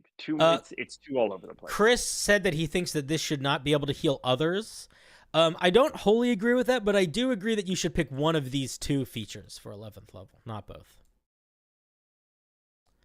Or if you're going to do both, you need to tone them back a little bit. They need to be limited in use, more limited than just based on your hit die. All right, let's look at pain threshold. At 15th level, you have developed a tolerance to pain like no other. If you suffer damage equal to less than your spell save DC, you take no damage instead. Interesting. You can do so a number of times equal to your wisdom modifier. You must finish a long rest again. Okay, I like this idea. I think it needs to require a reaction. I don't think it should just be passive. But the thing is, this feature is the same as this feature. You get that, right? Much. Yeah. Like, chat, do you guys see why these two are the same? They're not literally the same, but they function in the exact same way. They are preventing damage. So I disagree with... So that makes me feel more like maybe you should just drop this one. Because they do feel very samey. And we get so few subclass features. It's really important that they... all feel distinct. You want them to be the key with the subclass is that you want each feature to be distinct, or to like build off of an earlier feature in a way that makes it so that they they're more interesting. But they also need to not be. They need to be. But they also all, as much as they need to be distinct and unique and whatever, they also all need to work towards the goal. It's that weird balance. A good subclass, each feature in a good subclass kind of works like a lighting setup for video, right? Like they're not all doing the same job and they're not all putting forth the same level of energy, and they're certainly not all pointing in the same direction, but they are all coming together to illuminate a gestalt that makes a tremendous amount of sense and like is pleasing to sort of deal with, right? Like you can see how clearly you would play this subclass. You can envision characters that this tells the story of really well. And if everything's pointing in a different direction, you're not going to see anything. And if everything's pointing in the same direction, it's just going to be flat and loud. Databrank brought up such a good point that I didn't even realize. Yeah. Pain Threshold makes it so you don't take any damage from using any of your Hemocraft stuff. Well, it's super limited, but yeah. Yeah. I don't know. Yeah, actually, don't they say they can't be negated in any way? Let's double check. Yeah, they can't be negated or reduced in any way. So, no, they still... What about your 7th level feature? They should probably put the language to say they can't be negated in any way, same way as they have it in the first one. If they don't. I mean, that may have been an intentional interaction. I don't know. Yeah, but I don't agree with it if it's intentional. Yeah. You should, if you're building a class around you take damage to do cool stuff, the last feature shouldn't be you don't take damage. That's fair. In my opinion. Yeah, an interesting challenge. I apologize if I didn't have a great deal of insightful feedback. I'm in the same way that I said last time, I'm not super familiar or interested with the Blood Hunter. I'm still not super familiar or interested in the Blood Hunter.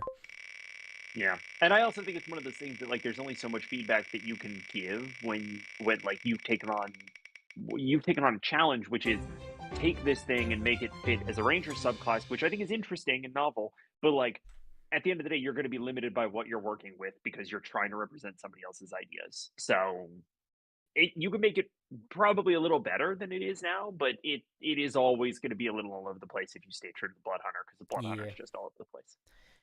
Next piece is by Jake. They made this as a boss fight for 3 level 6 players. It's their first homebrew that they're getting reviewed. And there are places highlighted red, which is to remind them of its dark recovery feature. Huh. All right. I accept. So if anyone forgets about its dark recovery feature, don't you fucking dare. Just look for the red. No one should be forgetting the dark This is recovery feature. the dark caster. The dark caster.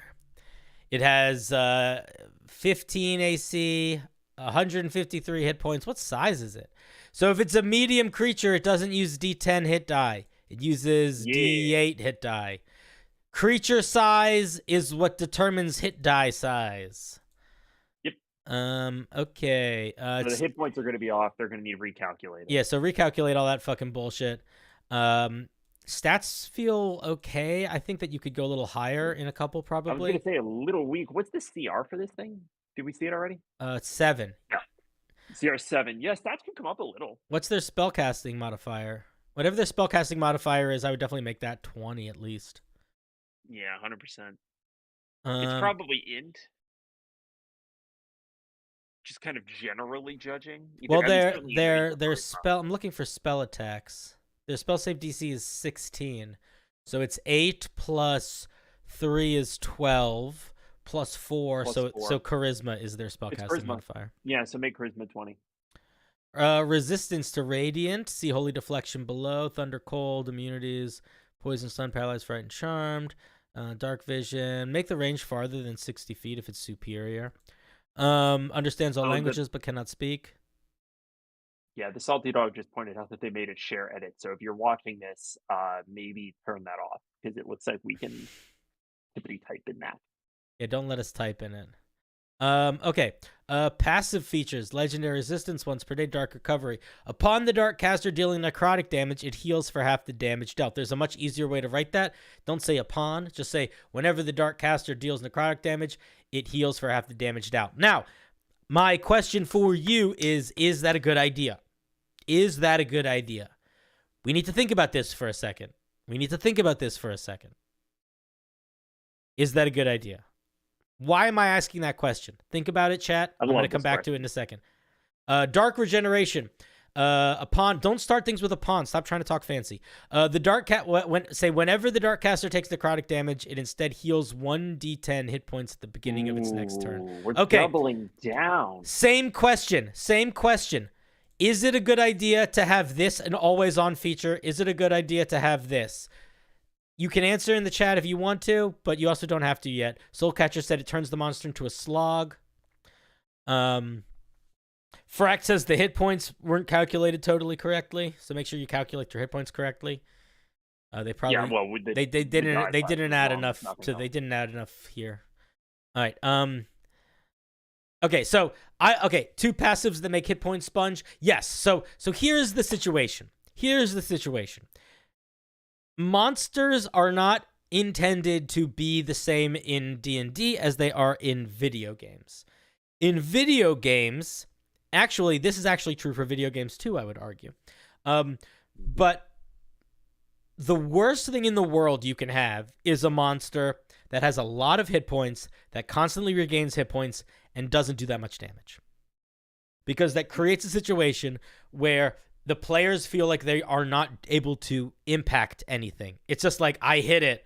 Okay, it seems like it's still fine. Another turn goes by. I hit it. Okay, it seems like it's still fine. Another turn goes by. So if you're going to be giving a creature a lot of ways to regenerate hit points, you have to keep in mind that is going to significantly slow down combat. Now, there's ways to get around that. You can turn the regenerating hit points into a little mini game. So, like, for example, trolls are a really good example of that. Trolls regain hit points every round, but if you can figure out what damage types to deal them, they stop regenerating. So it becomes a sort of game, and once you figure it out, it's totally fine. These just always happen. Well, and not only do they always happen, they're also a self-propagating loop. So this thing can dark choke itself to gain that much damage in health and another 1d10 at the beginning of its next turn. I wasn't even thinking about that. That's funny. Like, there's just like a perfect loop of this thing can't die if it doesn't want to, right? And like, considering dark choke targets it only targets one creature at a time. I thought it targeted others. So it does get multi-attack though. So I was another thing is you have to be clear.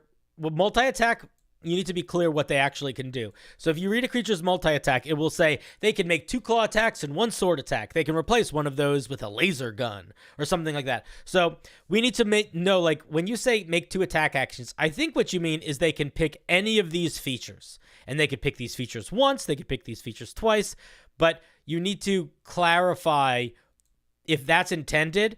Then I would say I would make it the Dark Caster can take any of the following attack actions on its turn. It does this twice or something like that.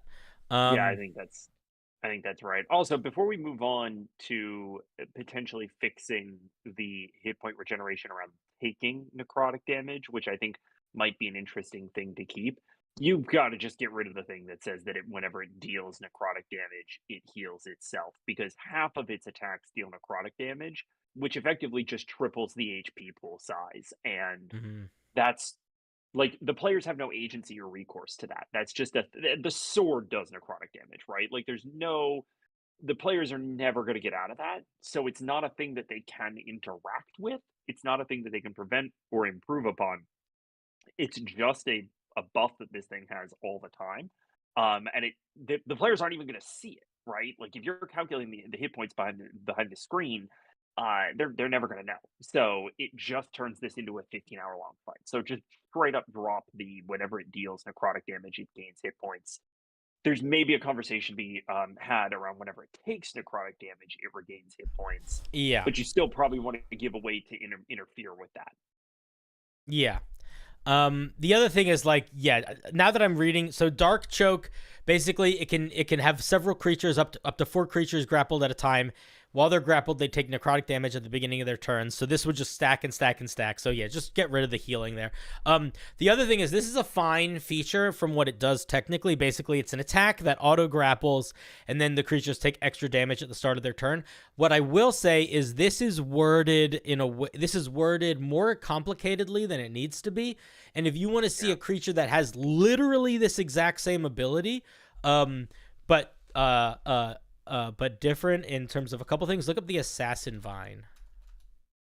Yeah. And take the language from this. Nope,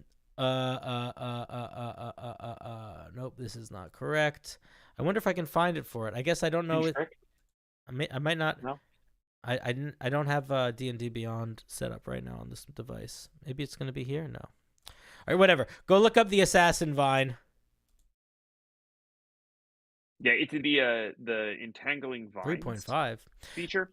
But yeah, go look up the Assassin Vine, and you'll see it basically has this exact same ability. No, constrict. Almost to a It is T. grapple of escape DC 14.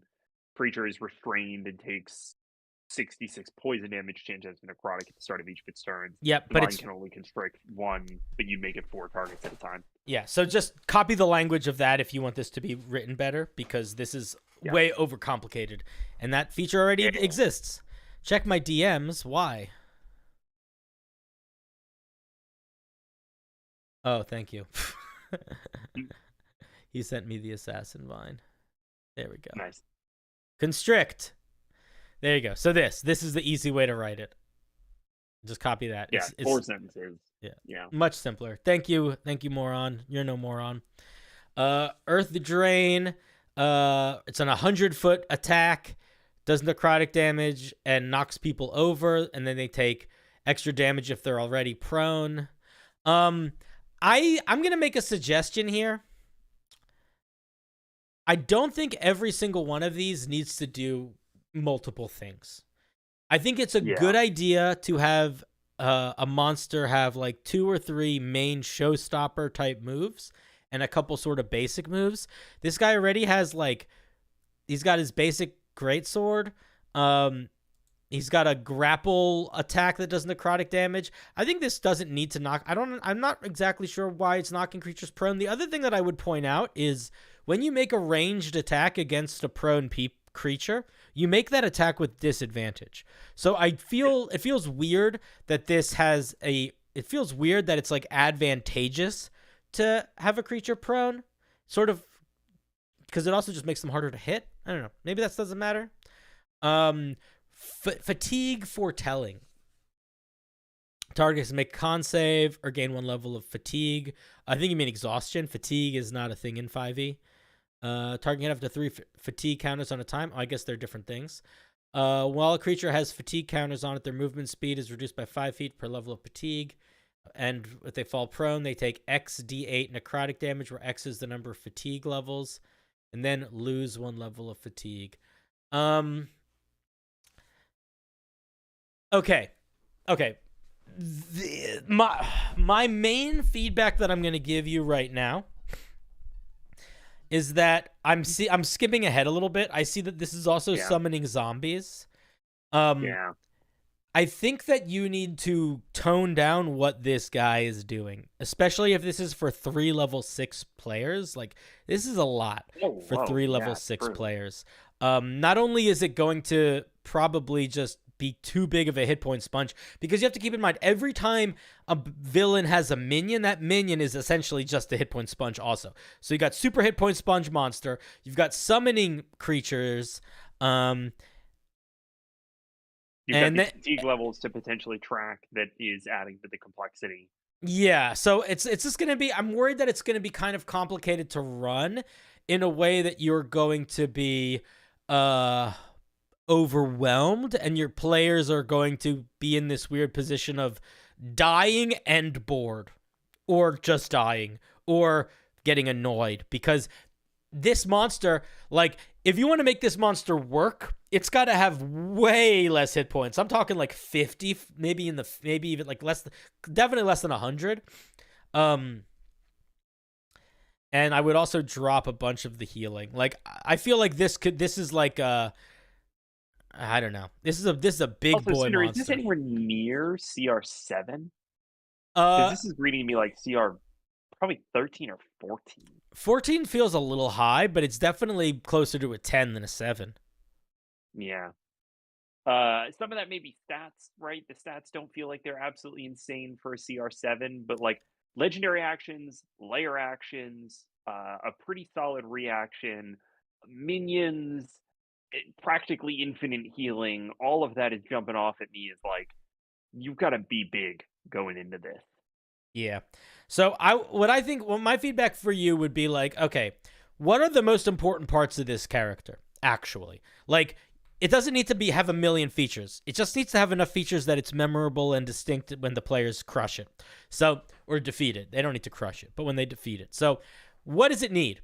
Does it need, like, which of these things matter most? Where is the vibe coming from? And then figure out what those things are and get rid of the rest. I would tone it way down.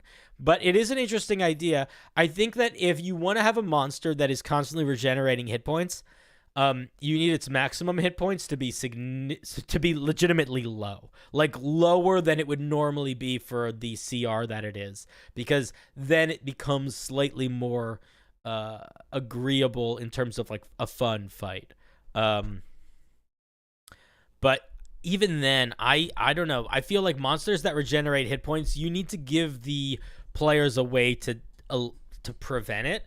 Otherwise, it can be really annoying. Like, if you have a monster that regenerates and the players do have a way to prevent it, then it just becomes a normal fight after they figure out how to prevent it, and that's fine. But if they can never prevent it, then round 1 of the monster healing, everyone's going to be like, oh, shit, that's crazy. Round 2 of it, they're going to be like, oh, no, it's still healing. But round 3, they're going to be like, really? Like, am I even doing anything? Because it's not like they're doing damage every round. Like, if you have turns where players miss and then it's still heal, it's just gonna be frustrating. It's just gonna be frustrating.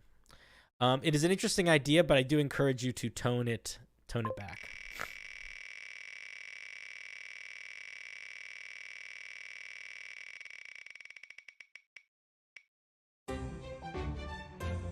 I agree. Warden. Isn't this boss defeated by chill touch? Not necessarily. Why would this boss be defeated by chill touch? Because in theory, they don't. The creatures can't regenerate hit points when they're chill touched. I mean, this creature would be marginally less strong with chill touch, but it still does a shit ton and has a ton of health. Yeah. Oh, hello. This is a monster I created, the Basildo. Hey, now. If you've got time, there's extra pages. Oh. Don't tell me that. Do we ever have time for No, extra assume pages? that I never have time for extra pages. I looked at this already.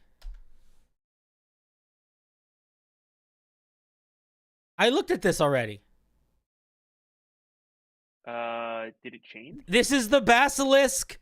This is the basilisk Bahir. Yo, don't send me the same shit 2 weeks in a row. I looked at it already. Looked at it last week. Click. Yeah, I think so. Click. And you didn't change anything based on what I said. Although he probably didn't realize that I gave him feedback already. Yeah, if you're going to submit, you definitely got to watch the VOD. Yeah, or you know, just check. You know, people actually are pretty good at putting timestamps up. This is a custom class I've been working on for 1.5 years. The biggest thing is I wanted to create a class to do it. Got cool and interesting stuff just copying a spell. Wait, what? All right, we're going to see. Full class, 3 subclasses. Y'all know the drill. If you send me a class, I'm going to read the level 1 features. I'm going to read the level 2 featers. And I'm probably... We're getting a lot of classes these days. Did I look at this already too? Am I looking at the wrong list? Are you looking at the wrong wheel, man? Dude, no. What? Look at the date. June 18th. That's today. Wait, hold on. I'm looking. I see June 15th. Yeah, that's 3 days ago. So yeah, it would have been a resubmission. 100%. Right? Yeah, that's wild. Because we looked at the Alchemist. We talked about it like at length. It was it made it. Oh no, that was from Thursday. We looked at the Alchemist on Thursday because we talked to him. Oh yeah, well that's okay. That's what happens if you send if you send the same thing in both documents. Then we're not gonna look at it again twice. That's okay. He submitted the same piece to both. It's fine. So for folks that don't know, I have 2 different submission wheels. I have the Sunday wheel, which is the big one where you never know if you're going to get picked. And then I have the Thursday wheel, which is a little smaller and you don't know if you're going to get picked. But that one is exclusive to my YouTube members and my patrons. And on the Thursday wheel, if you want to come on stream and talk about it, you are invited to. So my guess is that they posted to both, which is fine. But it means we're not going to look at it again. So that's okay. We're going to move on. No, it's definitely not a problem that he submitted to both. I thought he submitted earlier weeks. Might be.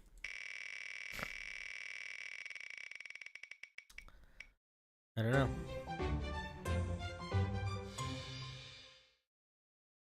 The thing is, most people that are members submit to both wheels anyway, so it is not an unlikely thing.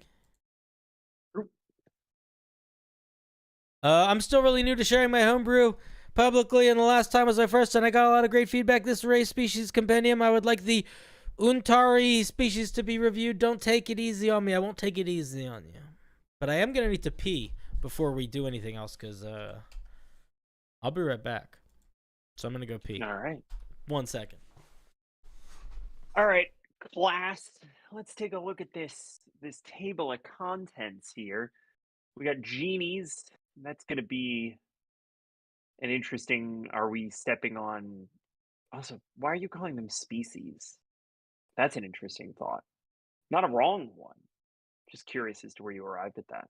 But genies are going to be. They're definitely going to step on the genasi, which are the half genies, effectively. One D&D renamed them to species. God, I hate almost everything they've done with 1D&D. I don't have a problem with the name change to species. I have a problem with the name change to species and the fact that they didn't seem to really fix any of the things that are wrong with bioessentialism in the race/species systems.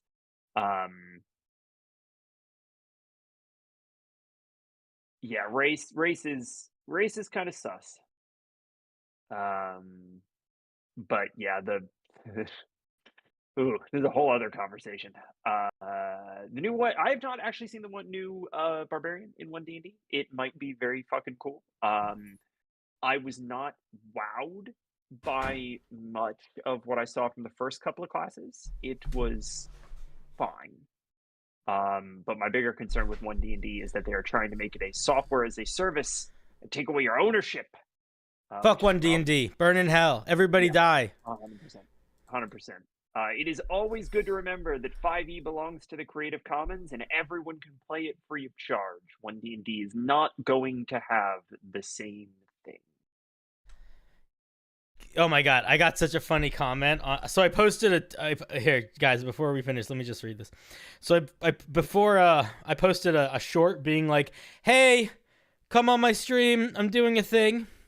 And then I was like, hey, these are the rules. And then somebody said, we should never look at my homebrew because I give infinite stats because I want people to be able to make a level up to almost an infinite amount. That's what they said. That's a really specific way to frame that. So I said, do you just keep making the numbers go up, or do you also come up with infinite new class features as well? Because just the numbers going up is kind of boring, right? Like if after level 20 the only change is new numbers, that's boring.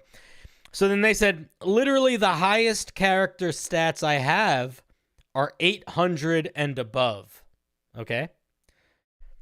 So I said 800 and more. Yeah, so I said, does it feel very different than when they were at 780 or 790? Such a good question. Because I bet they don't feel that different. You know? Yeah, it's a good question. It's a very good question. All right, let's take a look at this guy. Let's take a look at this guy. Untari. Unatar. Ooh, it's like satyr. Unatar. The Untar. We have a question. Do we like Untari or Unator better? I'd say Untari. Yeah, I'd say Untari as well. Yeah. Unator sounds weird. It's hard to say because it doesn't. It's like it's too close to satyr, but Unator. Unatir, but I think Untari is just clearer. Yeah, Untari sounds cool. I like Untari. And Untari is more of a miracle than a species. One creature, one is created when a unicorn decides to bless a good-natured pregnant mother, granting the child a special benefits. The benefit of being harder to give birth to. The Untari is similar to a satyr, but they have horse legs and unicorn horn and a bunch of bullshit. All right, cool. Looks cool. I like the art. This is a tiny thing, but if you didn't make the art. You should credit the artist and where you got it from. You gotta credit the artist. All right, so we get some stat bonuses for folks that are making monsters, or not monsters, excuse me, folks that are making races in D&D now.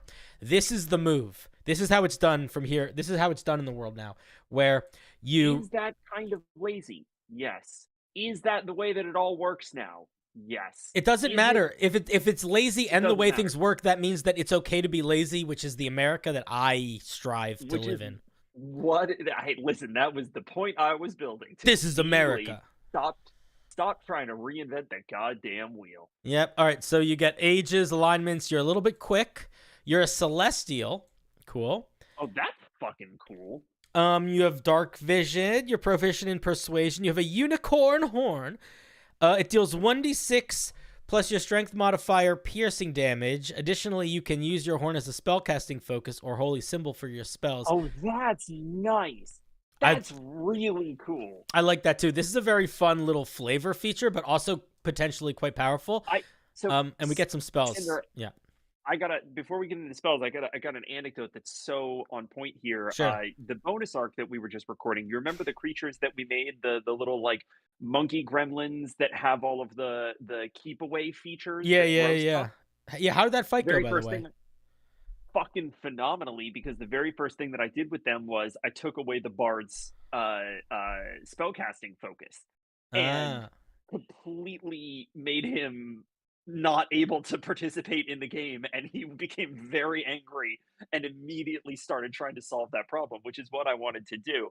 But this is a fun little like that just can't happen, right? Like you can't be disarmed of your spellcasting focus, which is really cute. I like that a lot. Zeke says, what if the horn is destroyed? I mean, that's not a question that I think you need to answer. Like, the Minotaur is a race in D&D that gets a charge attack that is with its horns. You know, I assume they grow back, right? You know, what happens if your fingernails are destroyed? Races and species in 5e and 1 don't deal with sort of permanent disability. That's just a rule set. Like D&D in general anymore doesn't really deal with permanent modification to characters. That is something that is entirely left up to the GM. We can have a conversation about whether or not it should be, but it just is. So. All right. Yeah. Okay, so then you also get Spare the Dying, and then at 3rd level you get Cure Wounds, and at 5th level you get Lesser Restoration. Can I be honest with you? Who made this piece? Harley, try it. You're here. Yeah. Dude, this is just pretty much ready to go. This is great. I've got no feedback about this. This is one of the best races and one of the best. It feels very solid. It's simple. It's straightforward. Yep. It is a little bit flavorful. It doesn't have anything hectic, but what I would say to keep in mind, audience members, the things that we're getting are small, but they are all very good. Let me point out what I mean. Persuasion is very good. Spare the Dying is situationally very good, but Cure Wounds and Lesser Restoration are also very good. 35-foot movement speed is very good. Being non-humanoid is very good for a lot of stuff, especially not an evil thing either, but celestial. So, like, you are in a powerful place. It's just lots of little stuff that adds up to it nicely. I want to make a tiny suggestion that I don't think you need to do, and I don't know if it's a good idea or not. But it is the first thing that I thought of as I was reading it, where I was like, this could also be that. What if the unicorn horn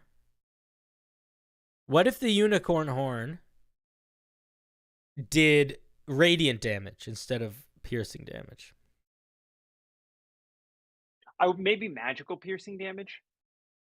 I don't know if it needs to be magical or not, but radiant damage is magical by default. Yeah, I wish there was a smaller dice than a D4, because what I want to say is it should do 1 D3 piercing damage and 1 D3 radiant damage, but that's not possible. What if it does? Oh, that's too weird. I was going to say a D6 of radiant damage and your strength mod in piercing, but that's silly. I don't think there's anything wrong with it being piercing. That was truly that was just as I was reading it, I was like, oh, that would make sense.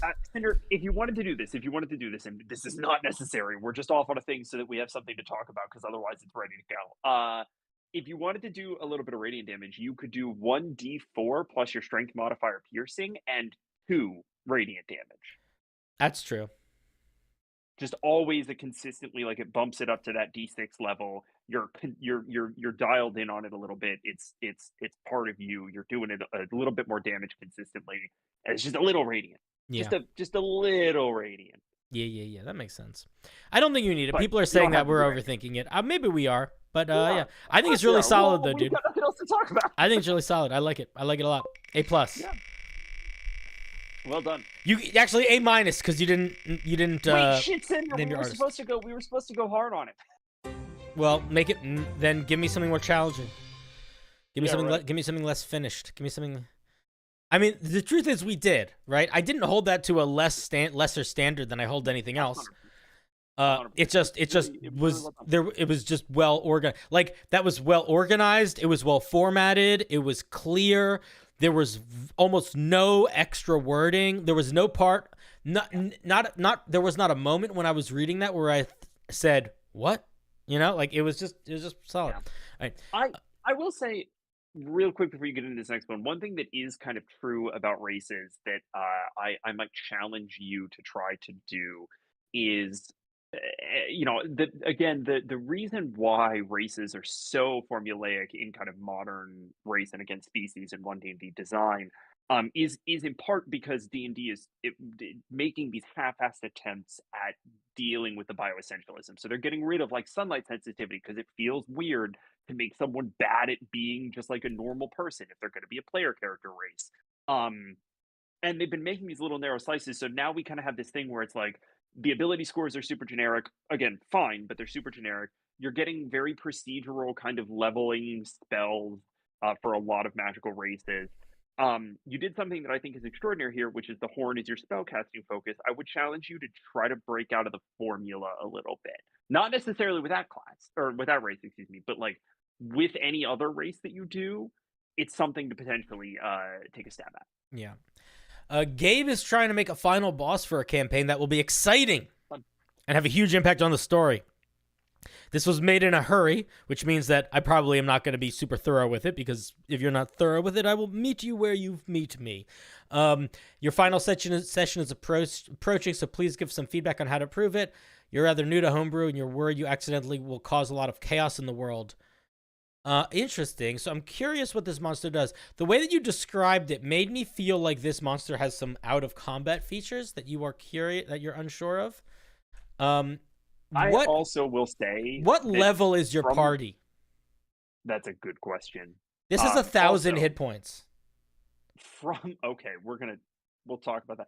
From the drop, if you're just now designing Homebrew for the final boss in your game, and that implies to me that you're just designing the final boss in your game, which doesn't guarantee, but suggests that it probably won't be memorable. Because what makes a final boss memorable is narrative foreshadowing, is player connection to the plot that the final boss is connected to.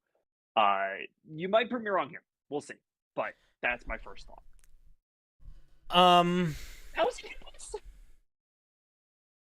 Okay. I'm going to be very blunt here. Don't use this don't use this monster. Do not use this monster. Don't use this monster. Here's why. It has no weaknesses. There literally is no difference between me using a spell with a wisdom saving throw or a strength saving throw or a charisma saving throw. Everything is the same. And when everything is the same, nothing matters. Like, even the strongest monsters, even the CR 30 monsters in D&D, they have some saving throw proficiencies. They don't have some. They have some things they're immune to. They have some things that they're not immune to. Yeah. Also, somebody's pointing out that this is not average. I'm not actually going to be worrying about this person doing any of the math right. They specifically said they hurried to do this, which means I'm assuming they just have a lot of the numbers just wrong. So we're not actually going to worry about that. We're going to assume that all the numbers are not calculated correctly regardless. What I want to talk to you about is something on a little bit of a let's guys, we're not just here. Patrick. Yeah. Yes. Back me up on this. What's going to be more helpful for this person? going through this going through this thing piece by piece and saying what they can change, or talking about it from a general design perspective? Throw it out. Let me just give me 2 seconds to glance at it and see if there's anything that jumps off. But it's almost certainly going to be the general design perspective. Yeah, it's going to be there's nothing that this thing is doing. I wanted to look for out of combat actions because I wanted to see if there was something that they were doing that like would maybe have something to do with the greater world. Everything here seems pretty tight to combat, and so yeah, I think it's absolutely. We need to talk about design. We need to talk about design ethos here. So, also, let's talk about a couple things. One, like I said before, if everything is the same, then it kind of makes it so you no longer have the ability to use strategy, which is annoying as a player. You want to know that your choices have impact. You want to know that you made the right choice or the wrong choice, and that you are the one that made that choice. And if everything is the same, then that kind of ruins that. Same with the being resistant or immune to everything. They should have a couple things that can fuck them up. Can I pitch a sort of an equivalence here? As I would basically say that using this stat block is the same as not using a stat block. Almost every attack misses. You're kind of just deciding at random. There's no variance in what spells are being used against this thing. There's no clear weakness. It's immune to every condition. It speaks all languages. Right, like you might as well just not use the stat block. It would take up less room on your screen. Yeah. Also, somebody pointed out this monster's attacks only have a +3 or a +1 to hit, which is like a little bit weird. Doing that. They can't. They must just auto hit because that would be too funny if this thing can't be killed, but also can't do any damage. Yeah, these attacks. This thing +3 to damage on its next attack at one point. That's really funny. This thing hits worse than a goblin. You know what? Hold on, Cinder. Are they doing something here? An unkillable commoner? It's not a commoner. It's a gargantuan. Right, but I'm saying it's unkillable, and it has the rough damage output of okay. So 10d8 is not nothing. But a +1 to hit is so low.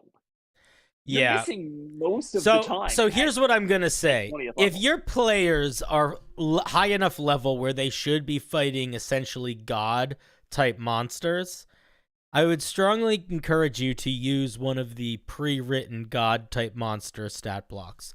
Look at an aspect of Bahamut or an aspect of Tiamat. Look at the Astral Lich is a really cool one. Look at monsters that already exist because they are the hardest monsters to design. And you just don't need to worry about it. You just don't need to worry about it. I also would ask yourself, like, what do you know your players, you know what tools they have access to. What tools do you want to highlight them using to resolve this boss fight, right? Like what, and you're not obviously going to be able to predict it 1-to-1, but like you want to be thinking about it to an extent. And you know, weirdly enough, I feel like I'm actually in a pretty good place to talk about how to do this kind of stuff because the podcast that Cinder and I run that I'm the GM for has a huge number of these extraordinarily powerful de facto invincible characters that the players actually interact with on a fairly regular basis. In Arc 2, Cinder's character actually was the one that took down this basically unkillable god. I didn't have a stat block, right? Like the whole thing was if she touched you, you died. You stopped existing. You fell out of the phase of existence. But I was unstoppable. Guard talked his way through the problem and like fought his way around the emotional narratives of the character. If you want to build something that is unkillable in this way, you can't expect your players to just fight against it because they're not going to have any tools that are going to work against that. And so if you want to have that kind of fight, you can, but you don't need a stat block for it because you're thinking about motivation, you're thinking about narrative, you're thinking about environment potentially. You're not necessarily thinking about the god. If you want players to hit it with a fucking sword in really cool ways and for a very long time, leverage something that already exists like an aspect of Tiamat. Yeah. The other thing that I want to point out is that there's a lot to keep track of here. Like when it's below 50% health, it becomes faster. If a player's below 5 health, they have to make a con saving throw or they just die. When a creature is hit by a critical attack, they get a +3. Yeah, but it's just like you don't want this much different types of stuff to keep track of. I see lots of like percentages and stuff. I think that you're gonna find I am of the opinion that as a dungeon master, you should be looking at your players more than you're looking at your notes. And if in order to run the fight well, you need to look at your notes more than you look at your players, I would argue that that fight is too complicated.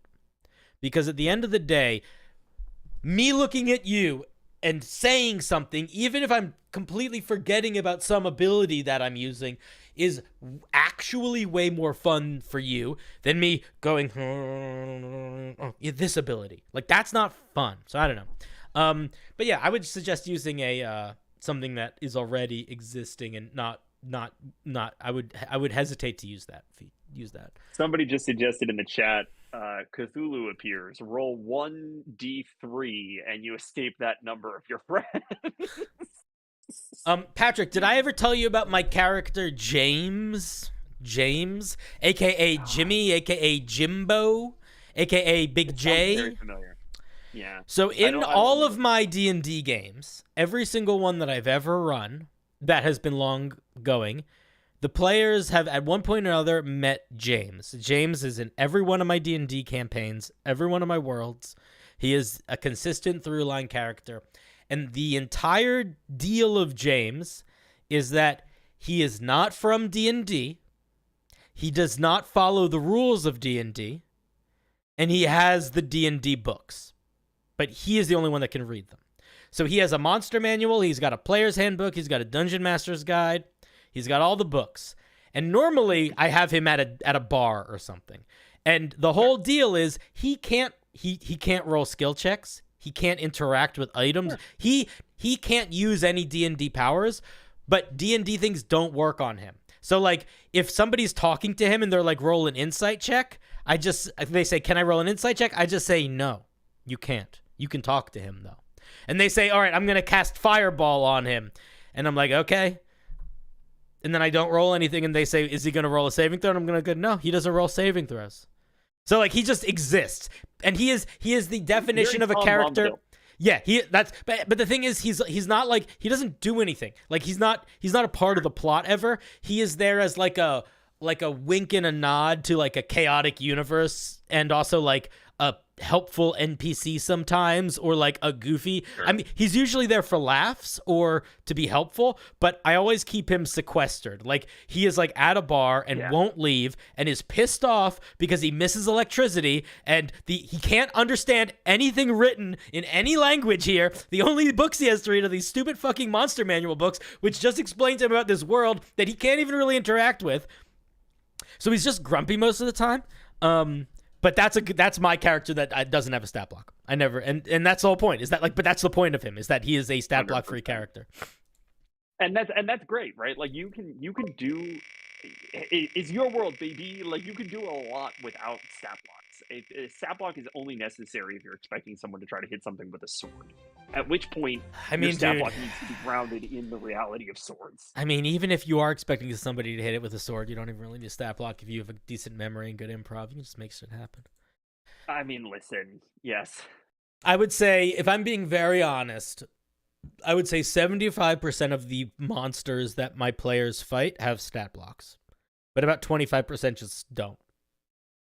That's fair. I'd say mine's probably closer to like 90-10, but I also don't have a great memory. So I have an okay one. I'm a good, when I'm in Dungeon Master mode, I'm a pretty good note taker. This is from I'm No Life King, meant to be a combat-focused half-caster, not designed for use with multi-class. I'm assuming this is a class that you're sending me? Subclass? No, this is a full class, baby. Oh, yeah, it would have to be a full class, yeah. So here's the deal with not full designed for use with multi-classing. That's what they said Before specifically. you give your disclaimer, not designed for use with multiclassing is great context for us. If you are planning on publishing this, reconsider, because people will want to multiclass with it. Oh, they will, and they might try. So, as always, this is how it works. We're going to look at level 1, and then we're going to look at level 2. And if it doesn't feel unique by level 2, we move on. And we say make it feel unique. You get your subclass at level 1. 8 die hit. It does a d8 for hit points. Light armor, but all weapons. Saving throws are 1. Intelligence +1 determined by your subclass. That's interesting. Gets cantrips. I think we literally did that in something that we're working on with Mason. Yeah, I think so too. Okay, what do we get at first level? At first level, we get Arcane Armaments Mastery, which is a subclass. Arcane Armaments and then Armament Mastery. Okay, so we get this. Okay. Training with select weapons has granted you a deep understanding of their structure and usage. You are able to conjure magical weapons. As a bonus action, you can expend a spell slot to conjure an arcane armament in a free hand or within 5 feet of you. Conjuring an arcane armament using a higher level spell slot gives them stronger effects as listed in the respective table. Which ones you can conjure determined by your armor and mastery. Okay. When you summon one, it persists for a minute before the magic empowering them runs out, after which they disappear. You can also dismiss them early with a bonus action. When an armament enters an anti-magic field, it loses some of its juice. When an armament is placed down or otherwise leaves your hands, it retains its magical effects. Okay. And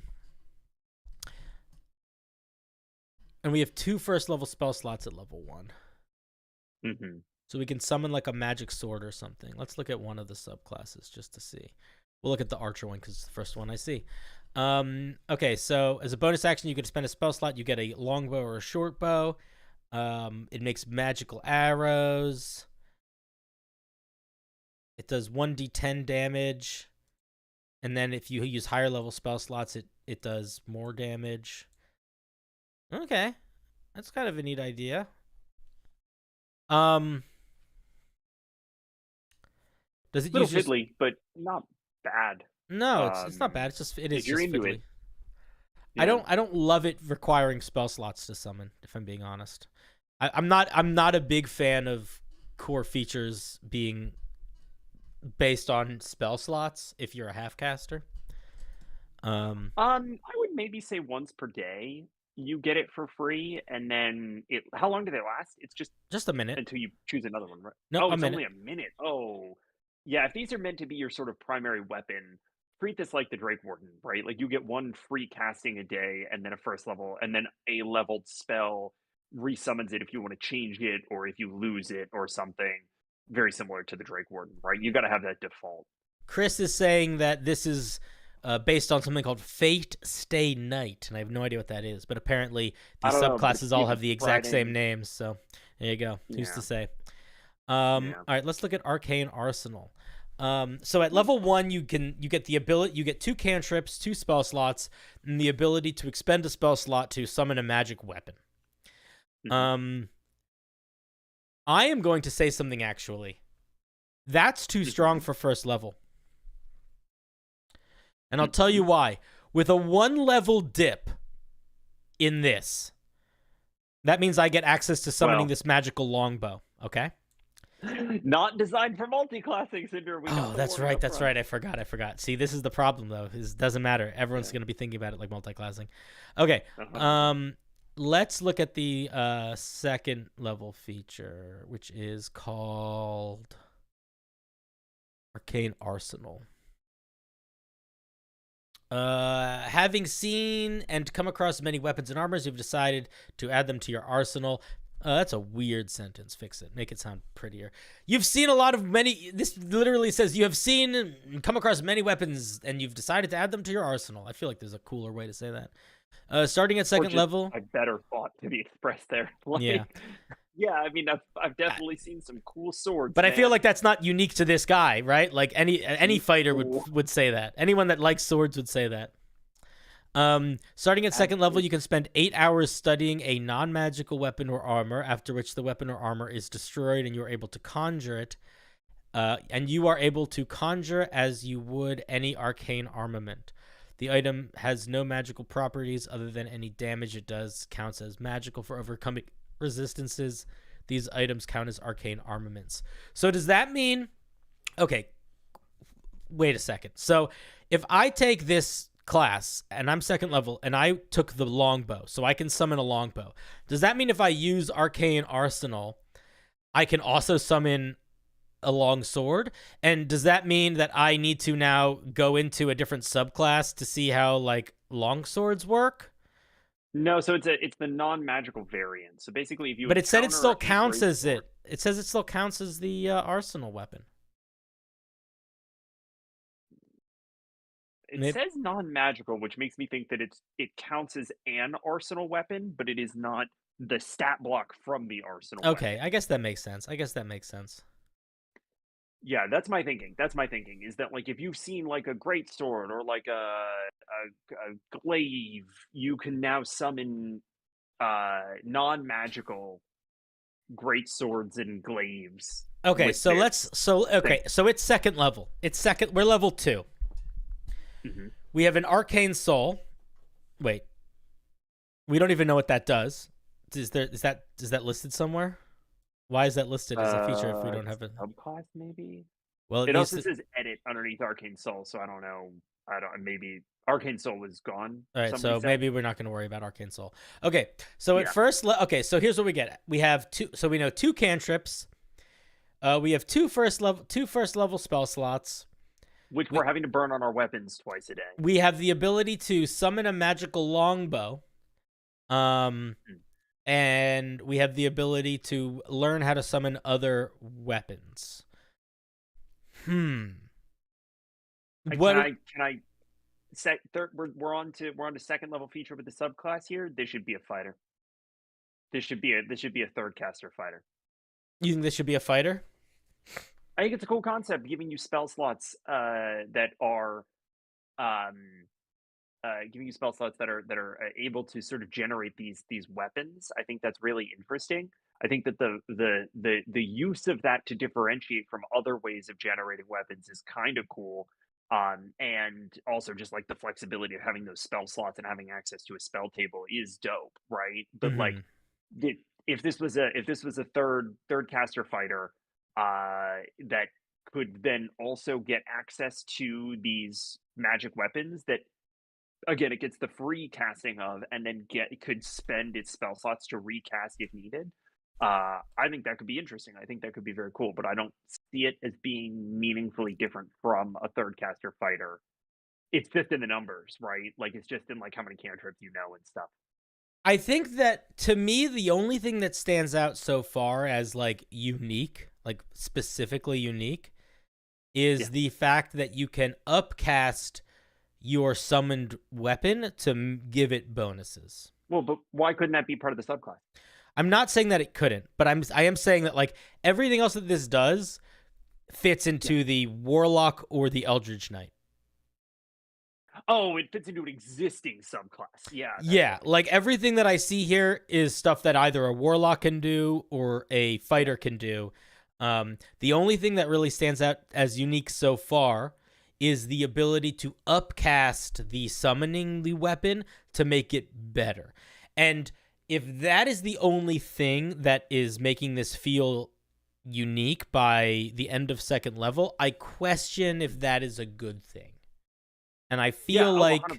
I feel at that like point, you could just make that a set of spells, right? I Make a set almost of feel like spells this shouldn't be a half caster. Like this should be a martial class that gets the ability to summon weapons, and it can summon them in distinct ways. Maybe it has charges and it can choose how many charges it expends to summon a more powerful version. So it sort of works like upcasting, but I just think it doesn't. I feel like if I were you and I was making this thing, the thing that is the coolest to me is the summoning weapons that change depending on how much resource you put into the summoning. That's unique. Yeah. And I would lean into that, and I would not, unless you are like really into the half casting aspect, I would drop it and I would just make it a thing and focus in there. Cinder, this could potentially be a fun artificer. Oh no. This is actually a really good idea of an artificer, I think. This also does, I will say, this So Patrick and I have been writing homebrew for a while now, for this compendium that we've been working on for a long time. And one of the classes has a very similar vibe to this, I think. Does it? The God Slinger. Very different mechanical implementation. But similar vibe, right?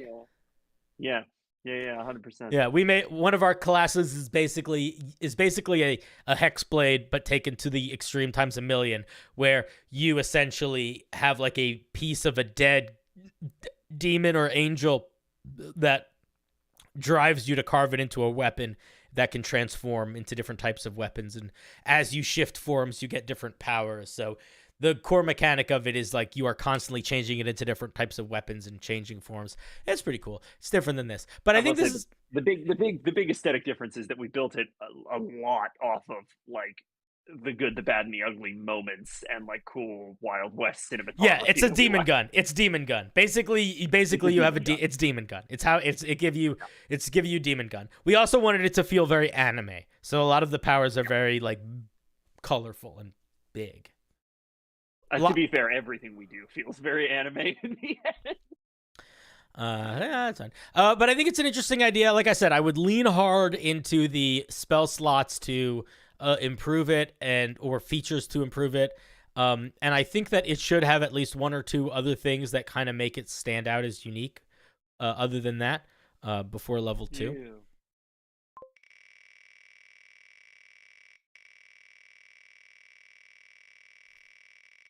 Demon gun. Oh, it's Ytterbium. Classic. Ytterbium.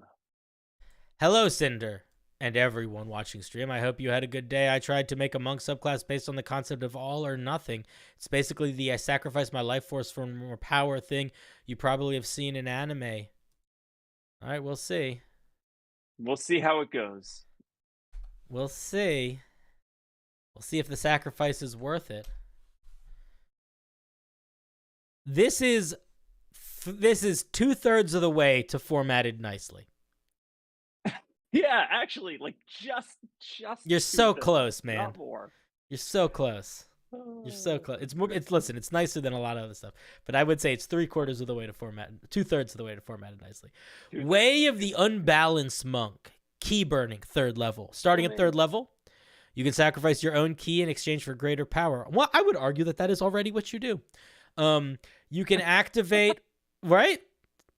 Yeah, actually, it doesn't sound like a sentence that means nothing until you put it in that term, and then it's like, yeah, that's how key works. I'm not gaining key to get power. I'm spending them. You can activate or deactivate your key burning as a bonus action. While active, you gain the following benefits. How do we burn key? What does it cost us to do it? Okay, your strength and dex score increased by 2, and for each subsequent turn, they increase by an additional 2. Your movement speed increases by 5, and increases by 5 in additional movement speed. Your melee attacks deal extra damage, and that bypasses resist. Why I would drop the. I mean, a lot of this I think I would change, but immediately drop the extra. Don't give it just super punch. That's silly. Don't do that. And then it increases again every turn. In exchange for these benefits, you receive damage equal to your martial arts die at the end of each turn while burning key is active. For each subsequent turn, the damage increases by another martial arts die. The key stop burning when you reach 0 hit points. You can use this feature safely a number of times equal to your con modifier. The number of turns are accumulative. I don't think you need the A at the beginning there. Is the word. Yeah. And only reset once you finish a short or long rest. Once turns are used up, the feature starts. Once the turns are used up, what does that mean? The feature starts consuming 1 key point at the end of each turn. Here's my interpretation of this. I'm so confused. Here's my interpretation of this. Okay, chat, try to explain it also while Patrick explains. As this monk, you get rage. Yes. Right? And in that rage, your strength and dex increase by 2, which, again, is a more complicated way of... They increase by 2 every turn. Yeah, right. They increase by 2 every turn. Your speed increases by 5 every turn. Your damage die increases every turn. And you're taking damage equal to your martial arts die every turn, Yes. right? You can do this a number of turns equal to your con mod per long or short rest. Okay. However, you can go more than that by spending 1 key point per turn. Okay. Okay. That is, I think, I think you are correct in your assertion. Yeah. One thing that is not clear to me is the number of turns are cumulative insofar as like it's a number of charges that you get basically, but are the effects cumulative? If I burn 1 turn at the start of my long rest and then burn another turn at the end of my long, or kind of before my next long rest, right? So like start of the day, end of the day.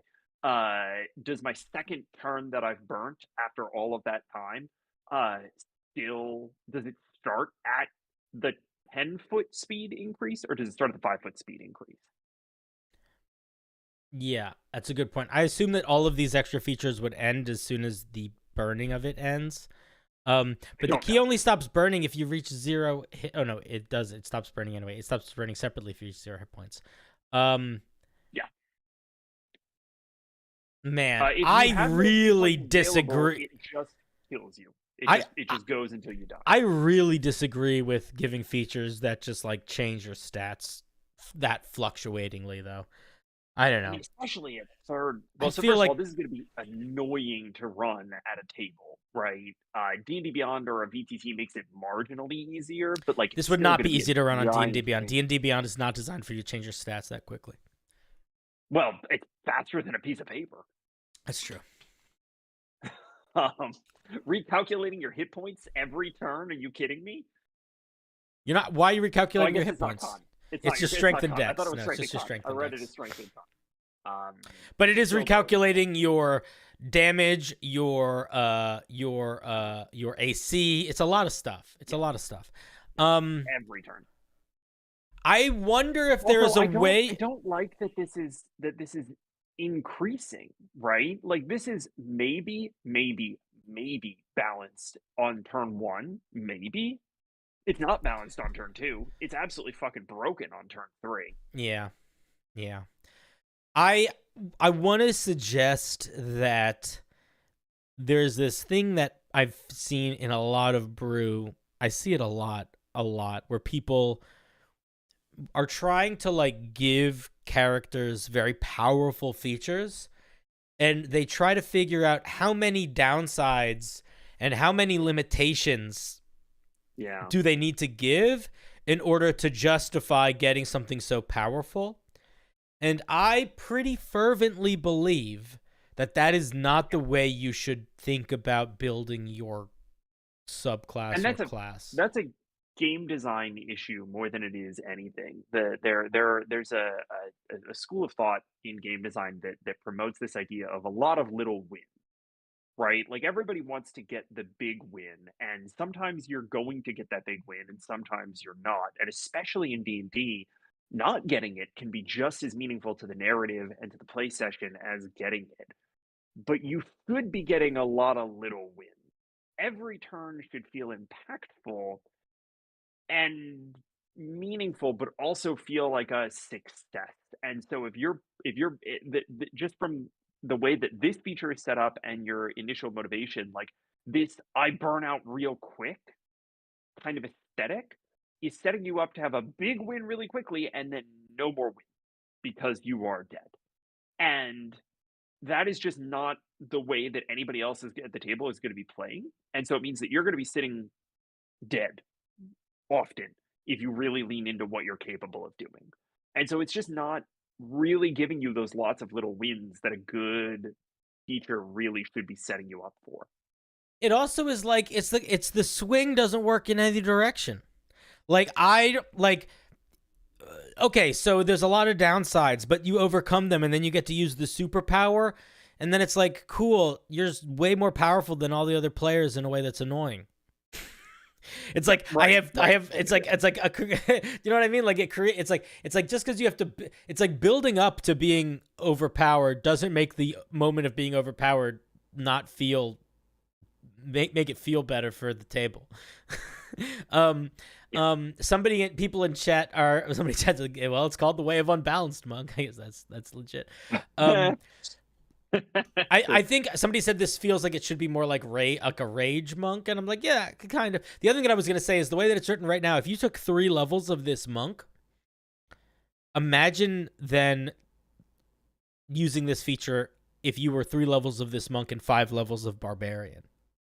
Yeah, I mean 100%, right? Because you don't need key to burn up to your con mod for a number of turns. Especially if you're a barbarian, you're gonna have a point. high con, and damage doesn't matter because you're a fucking barbarian. Yeah, 100%. So I think that from a fundamental level, I think this needs some reworks. People in chat are suggesting looking at how rage works, and I think that's a good idea, where rage does improve you in certain ways, but it doesn't scale in the way that this does, which is kind of against the way that a lot of D&D stuff scales. Let's look at the 6th level feature. Starting at 6th level, somebody said that it was really underpowered. I'm interested. Well, let's see. Starting at 6th level, you can transfer your key to others. Target a creature you can see within 30 feet as the action, spending 1 key point in the process. If you're using key burning feature, the target loses hit points equal to your martial arts die plus your constitution. This damage bypasses a bunch of stuff. If you're not using key burning feature, the creature gains hit points equal to martial arts die instead. Is there no saving throw or anything? It just happens? That's actually, if it just happens, that's actually not too.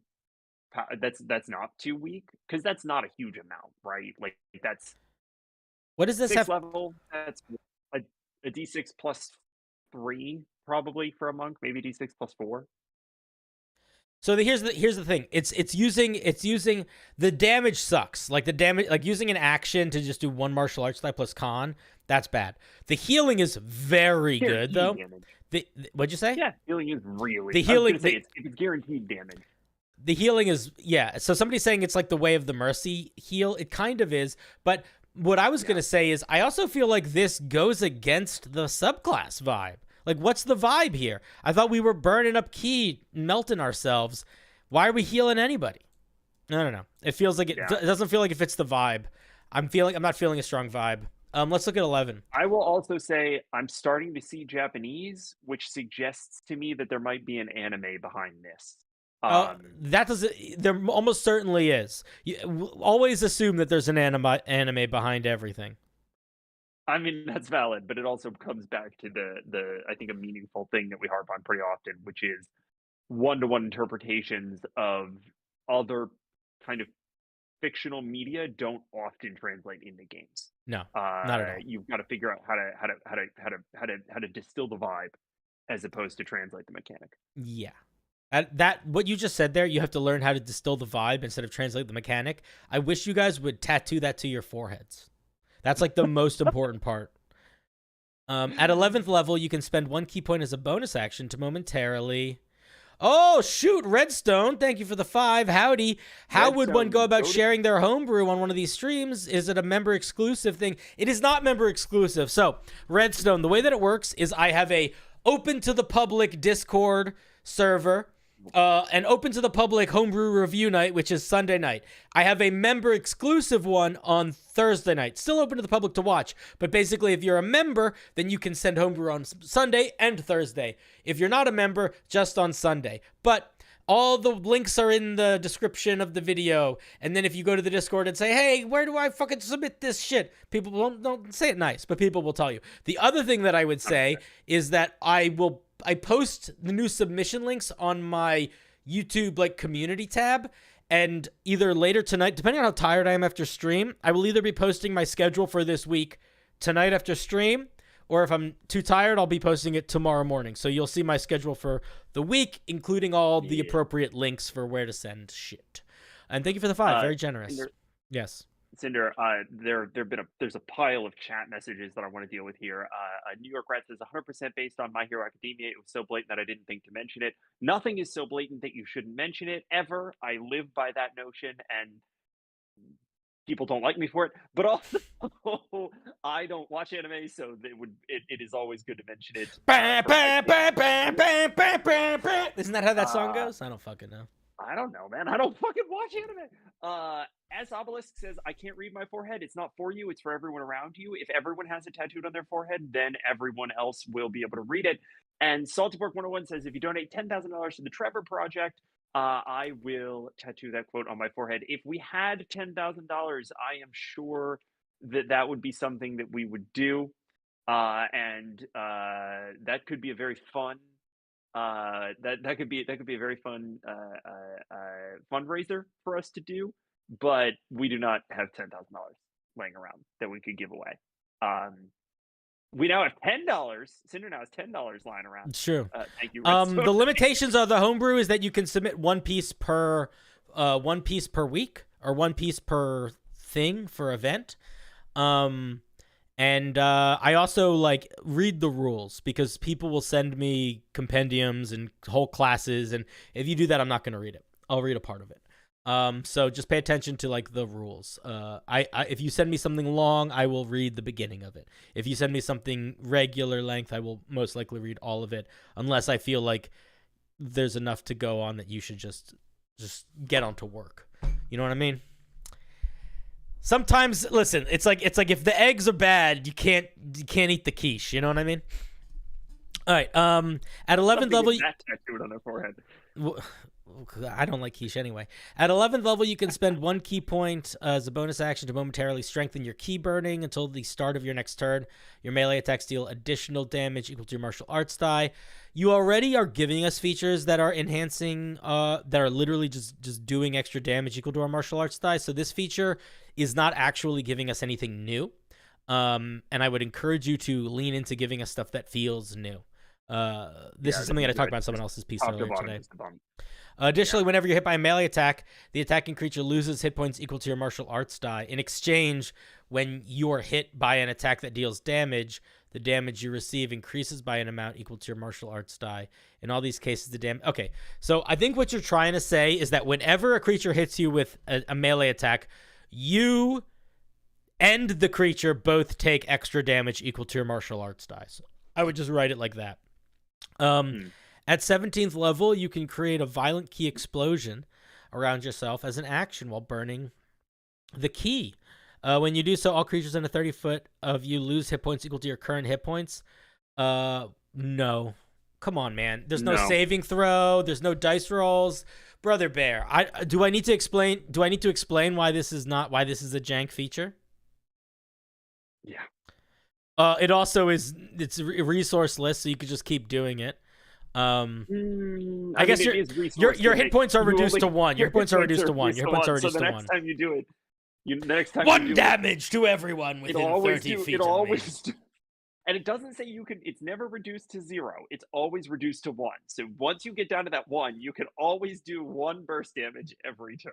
Okay, fair. So that's a little silly. That part's not anything. But no, you shouldn't have a feature that deals damage based on your hit points. I just think that's not how D&D is really designed to work.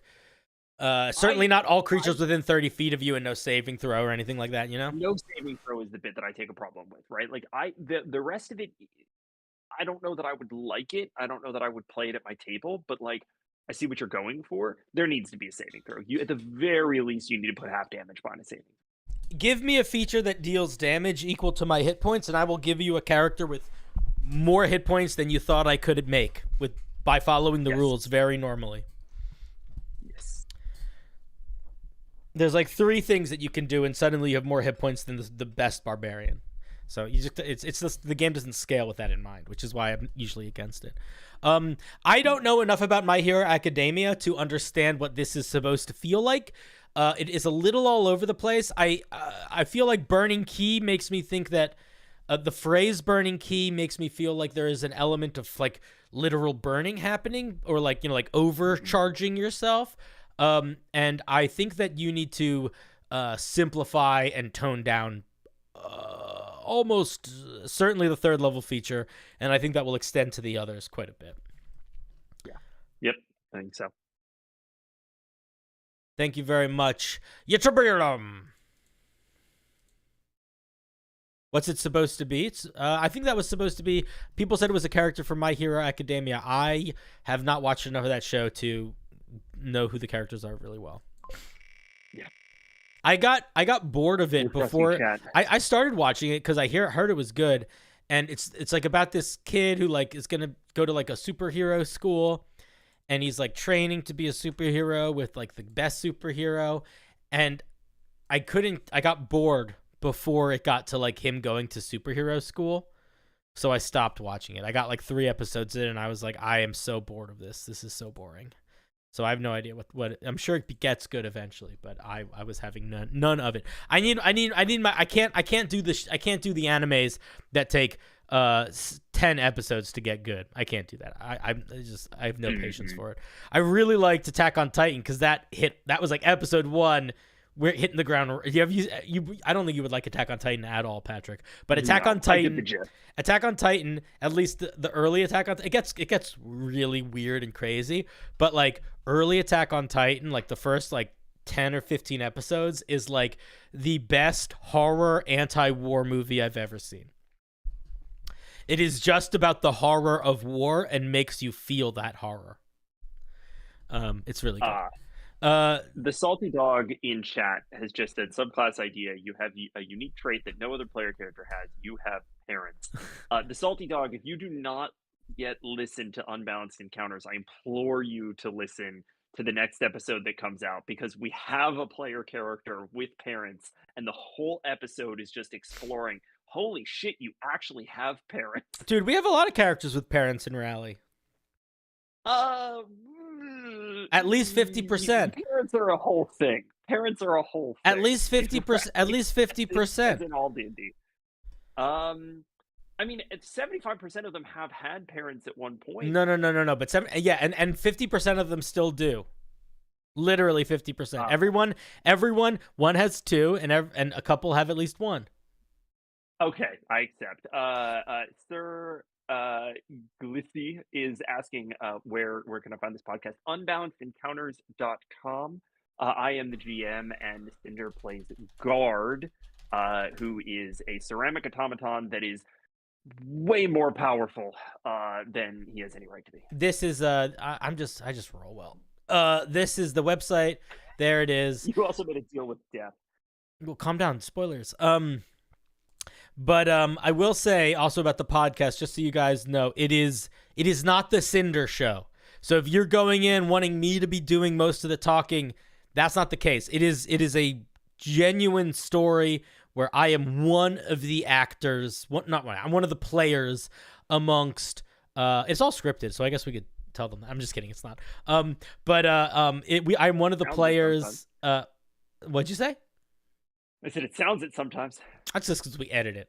I'm one of 4 players, so don't go in expecting me to do most of the talking. In fact, I would argue that my character has big moments, but they do the least of the talking compared to the other ones, in my opinion. But I kind of love that right, though. Also, by the math. You have the funniest lines though, probably about 80% of the time. I'm the meme character. I'm the easiest meme character. It's easiest for me to be the meme character. 100%. Also, but because of that, and this is also something I did. I'll tell you, Patrick, you can hear this because you're the dungeon master. It's something that I've done somewhat intentionally, because it allows for me to say really stupid, silly stuff, but then get away with saying very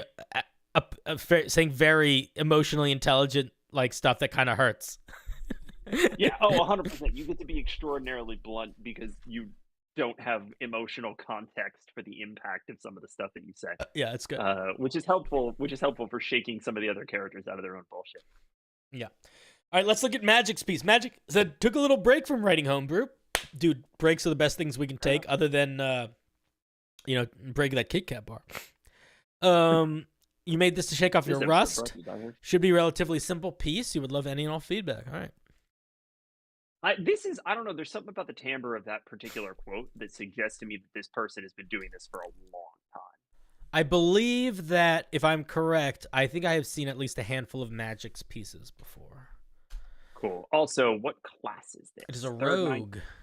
Rogue. Yep. The only thing that goes 3/9 is rogue. Yeah. The Marksman. Miles away from the battle, nestled into the natural cover of the snow or camouflaged within the jungle trees, laid a hidden rogue whose skill at ranged assassination was rivaled by no others. Man, turn that into a couple sentences and it's good. But it's too Yeah, long honestly, right now. I like up to late a hidden rogue. You had me, and then you lost me. That's exactly the moment where I got off the bus. Put a period there and then say their skills. I honestly drop that whole sentence. It's just not doing it. Find a better way to express that thought. And I say that because like the first sentence is written in a way that I know that you can do that, right? Like find a better way to express that thought. That's the ranged assassination was rivaled by no others is fanfic level writing. All right, let's take a look at these features. We got Marksman. I didn't finish reading. I'm sorry.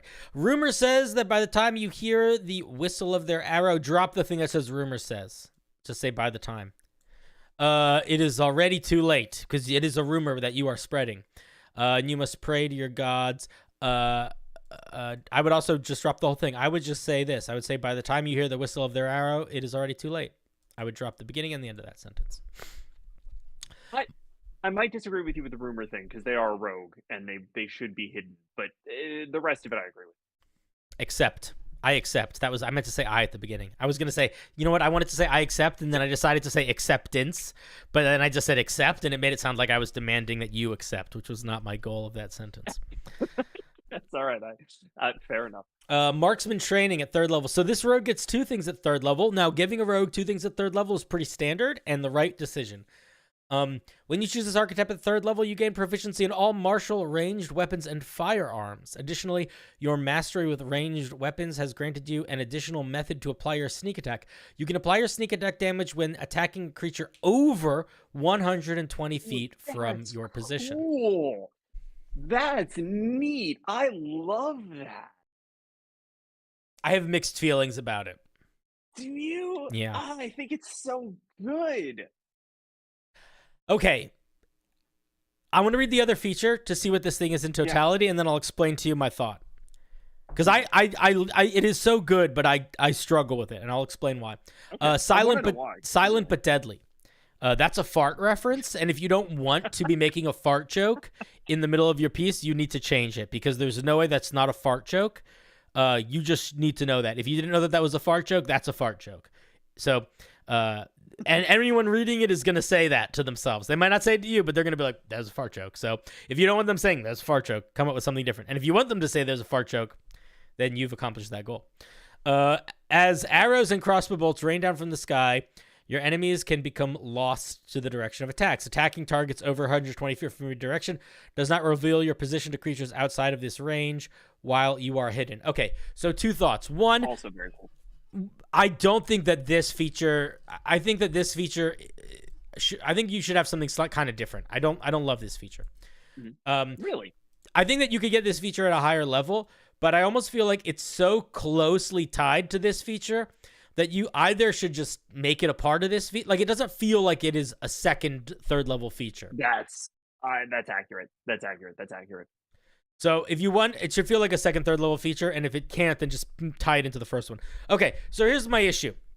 Okay, the other issue that I have with it is it's very similar to the what's the feat that some people get? Skulker. It's Skulker. This is the Skulker feat. I don't know if that's a big deal to you or not, but Skulker is the feat that basically does this. So if you don't want to have a feat, etc., think about it. Okay, so this is my feeling about marksman training. If the core concept of my rogue is that I attack from over 120 feet away, then that means that it is my dungeon master's job to always be ready for when combat breaks out.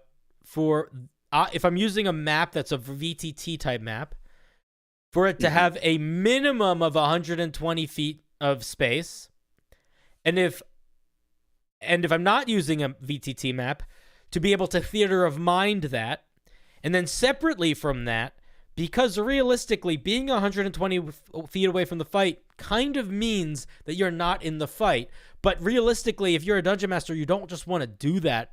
So you need to now be basically planning, what am I going to do every single time I have a fight to handle this person being 120 feet away? whether that's having extra bad guys around or a separate little mini map. I don't know. It feels like it's work that I would not want to do. It's the same reason why I think like Eldritch Spear is not a great invocation. Like, I don't think the range. I think that. I don't know. That am I being crazy here? Like, if I Pat. Like, if you bring up a good point. I think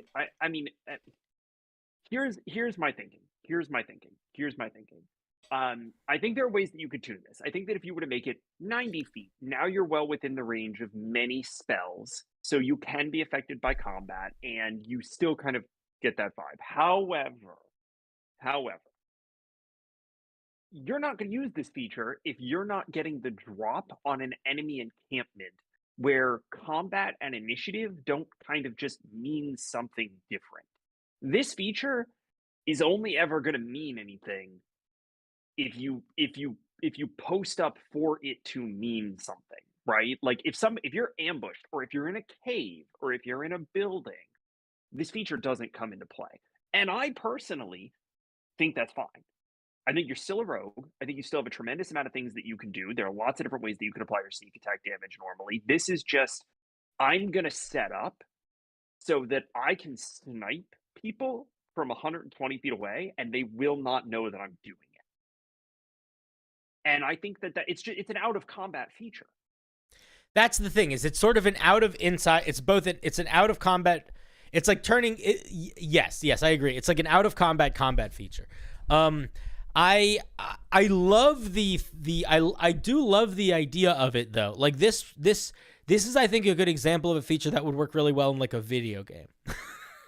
But the other thing is, to speak to your point, I disagree with you being utterly hidden when you're really far away at low levels, because then it really is creating a situation where the dungeon master has to sort of shoehorn in ways for you to be targeted, or you are just invincible and unstoppable. And you know what I mean? Like if you combine these two features and then you give the player enough space to use them, you essentially create a situation where, unless you plan for there to be some element of really hyper-aware monsters nearby or something, you are essentially permanently hidden, getting sneak attack every round 100 feet away from anything dangerous. And I don't know if that would be fun for combat. I guess here's my for anyone. It might be fun for you as the player, but I don't know if it'll be fun for the other players or the dungeon master. Cinder, I don't want to push back on this too hard, because I think you're making a very good point, but a ranger with sharpshooter could just do this already.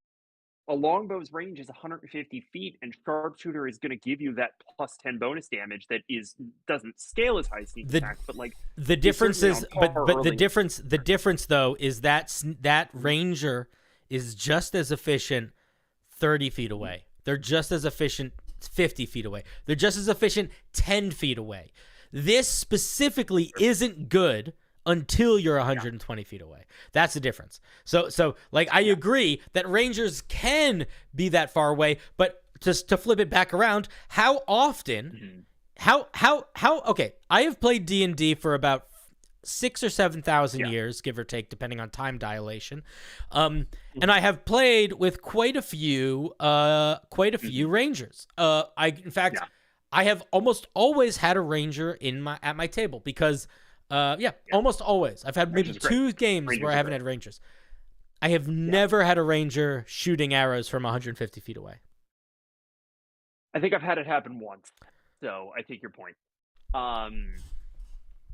I think that uncovers the problem here, which is that you are incentivizing this subclass to only be effective from 120 feet away, not giving them some level of additional bonus for being 120 feet away. I think you could keep the being hidden at 120 feet away if you decoupled that number from the sneak attack with the range, so that it's not just you're either a normal ass rogue with no subclass at 119 feet, and at 121 feet, you are invincible. This is what I would do. I would take silent but deadly, okay? Mm-hmm. And then I would add to it that when you get your sneak attack wouldn't auto give you sneak attack. I mean, you could auto give it. I don't think it matters, but I would maybe make it so instead of auto giving you sneak attack, I would maybe be like when you sneak attack from this far away, maybe you get a little bit of extra damage or something, or maybe, and which is a little bit different than normal rogues, but not all rogues. The Phantom Rogue gets their special move as extra damage. Yeah. And then I would give you another feature that was different and unrelated to range and more related to other skills you might associate with being a marksman. Whether that is maybe being better at moving or being better at like making camouflage, or I don't know, something that like, there's a lot of stuff a sniper does that isn't just Getting sitting the high and shooting. Ground, yeah. Maybe advantage if you're over the target. Maybe you get some sort of like grappling hook ability. I don't know. Something that just feels different. You know what I mean? Yeah, I think there's something there. Also, Matt Thorne brought up that that marksman training becomes a non-feature with Silent but Deadly, because if you're hidden at 120 feet always and for free, you just have sneak attack anyway. That is a good point. I have never played Kids on Brooms. I have never played nor ran Kids on Brooms, but this fucking guy Patrick has mentioned it to me like 100 times. Well, it is a cool system in its design. Exploding dice are fun. All right, let's look at scoped combat. 9th level, you gain proficiency in Tinkerer's tools. Over the course of an hour, you can spend 100 gold to upgrade one of your ranged weapons with a scope. This improvement can be done during a short rest. You can only benefit from these improvements to give your weapon this way. Okay, so you can only have one at a time. Gains the following things. Short and long range are doubled. Ranged weapon attacks with his weapon count as magical. You gain the benefit of archery fighting style. You advantage on perception checks that rely on... Okay, I'm going to say range something... doubling hits the problem again. Well, everything hits the problem again. Like, the problem is the core feature, in my opinion. So what I'm going to say is I don't think I have valuable feedback to give anymore, because I think that I fundamentally disagree with the initial mechanic of shooting it really long way. Like, D&D is not designed for snipers. It's just not. Like if you want a good example of how D&D is not designed for snipers, look at the published modules. Look at the official maps, the official battle maps for the published modules, and count the amount of maps that give you more than 200 feet that you can move of the officially published maps that like are battle maps that you're fighting on. It's gonna be less than 5. It's not a lot. I think if this video game mode where you don't have to worry about this, actually, I think it's good. I think this would actually work really well for video game mode, but we don't play video game mode. We play D&D. Yeah.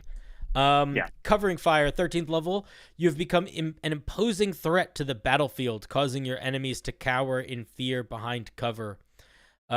When a creature greater than 120 feet away was previously in full or partial cover from your position, exits that cover, you can use your reaction to make a ranged weapon attack against that creature.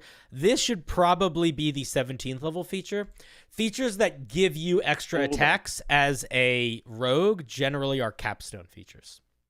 Especially because, remember, a reaction is not occurring on your turn. So you get sneak attack again. Yeah, they actually say that at the bottom here. They remind you. So this, which is completely unnecessary. But that does work as a solid 17th level feature.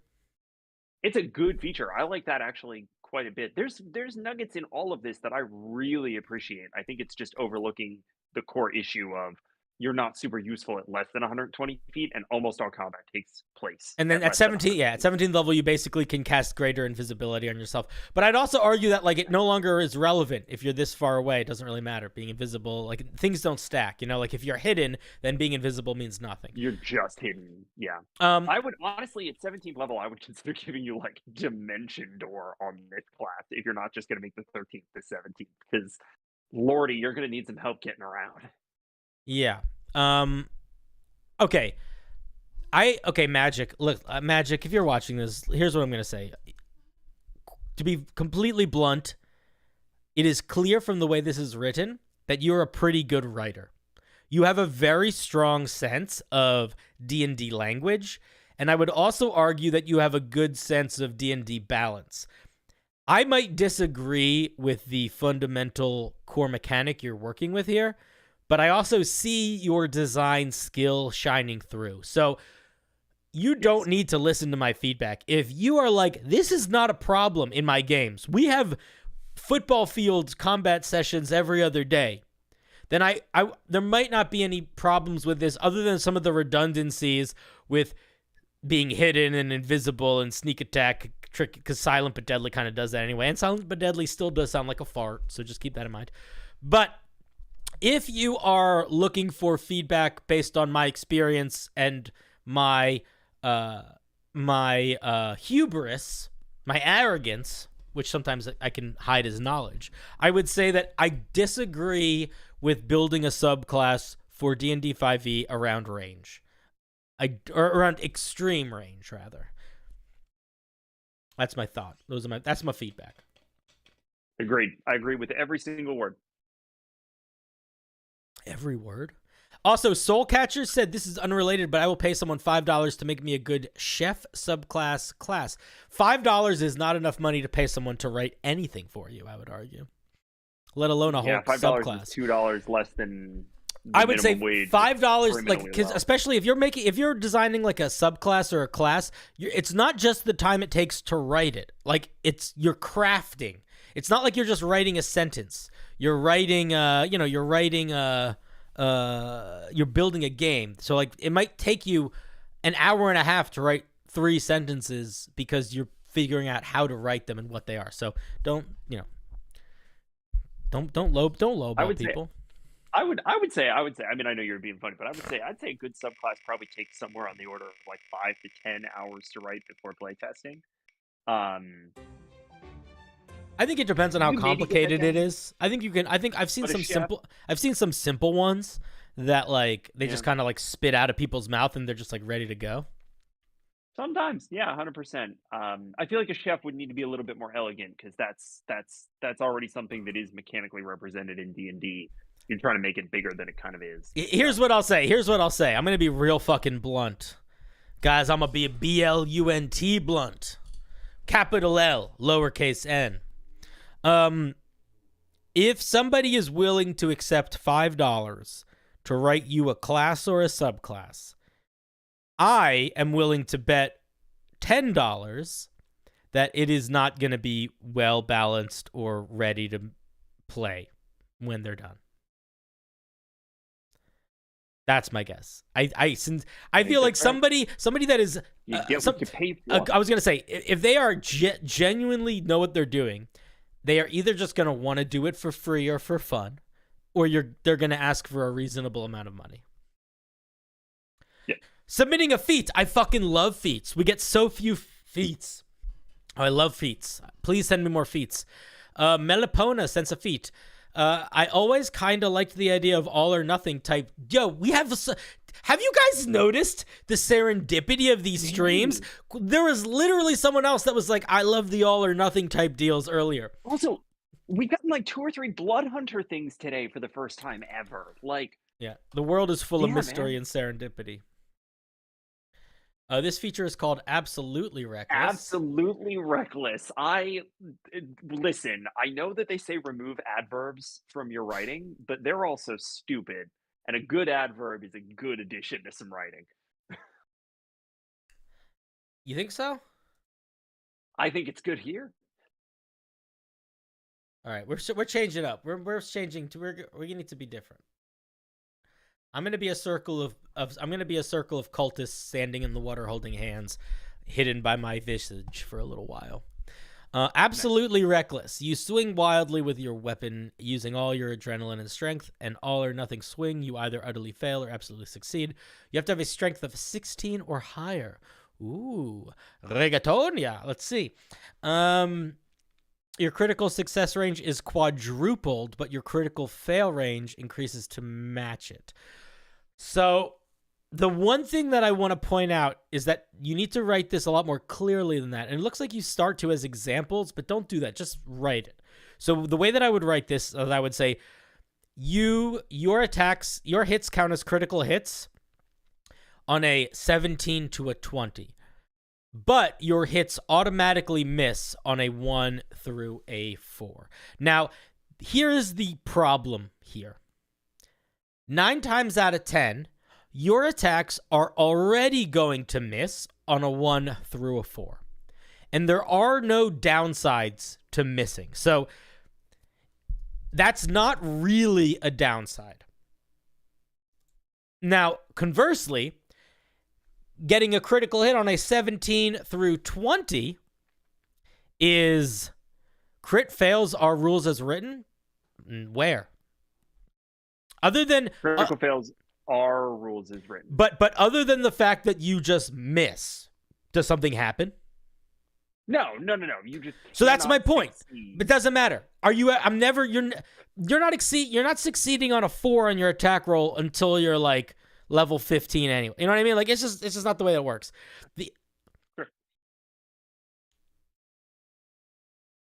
Oh, wait a minute. Spades brings up a good point. It's not increasing your numbers. It is literally quadrupling it.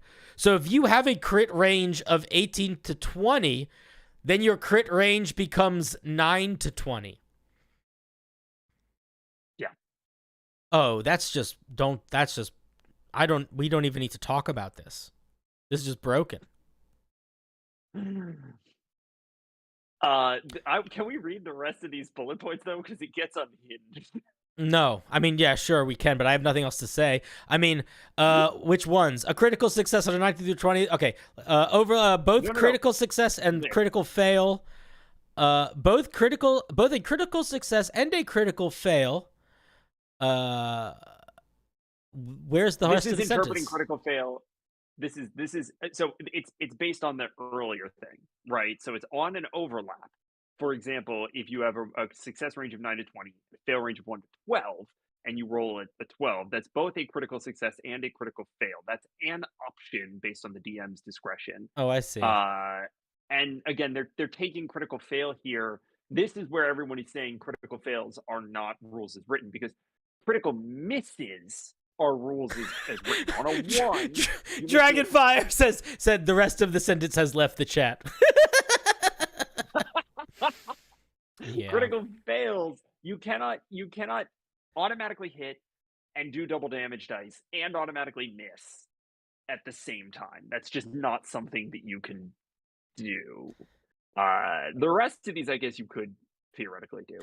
Just one wouldn't. Of the options is just the DM doesn't allow the feat to work, which is kind of funny. So I mean, okay, I don't see the point of this. Like what's the point? Because it seems like the point of writing it like your crit range quadruples is solely to tie it to things that increase your crit range, to cheese it so you have this crazy crit range and crazy crit fail range. So my question is, why not just make that what it does instead of this convoluted way of doing it, and just make it like if you roll an 11 or a higher, you hit and it's a crit, and if you roll a 10 or a lower, you automatically miss. Like, you literally could just do that and it would have the same feeling. And I also disagree with doing that. I mean, fair.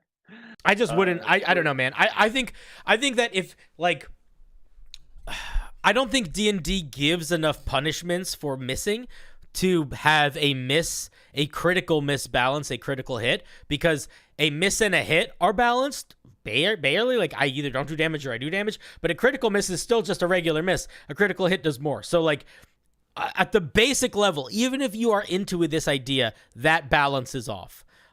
So I would encourage you to change it and make it more chill. The other thing that I would say is, yeah, like this seems convoluted.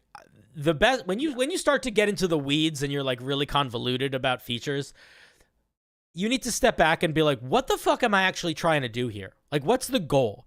If the goal is to make it so I have a crazy crit range and a crazy miss range, just make it that. You don't need to make it this convoluted thing.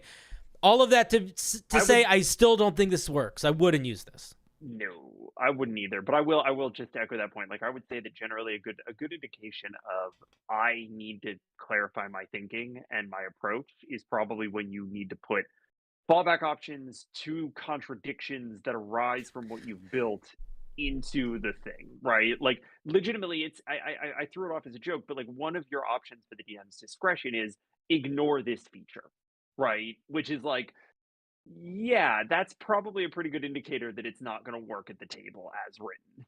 Yeah, I would calm it down a little bit. It's an exciting premise, but I think it's a little too big for a feat. That almost could be an artifact. Yeah, weirdly enough, yeah. If you ever have a feature that you're like, this is nuts and it breaks the game, but I really want to put it in my game, that's what artifacts are for. That is the point of artifacts. Because you can take them away from players if you need to. Next, and you can give them all sorts of weird downsides. You can make them really hard to get. You can make them once a day. You know, you got a lot of power. And that, again, that's the point of an artifact. I wanted to make a pact boon that leaned into support. Oh, this might be like the second pact boon that I've ever seen on this stream. So by pact boon, I'm going to assume what they mean is like as opposed to Pact of the Tome. Yeah, here we go. Pact of the Lantern. Is this a website? Why is this so? Oh, it is. It's Google. It's Reddit. It's on Reddit. I see. Yeah.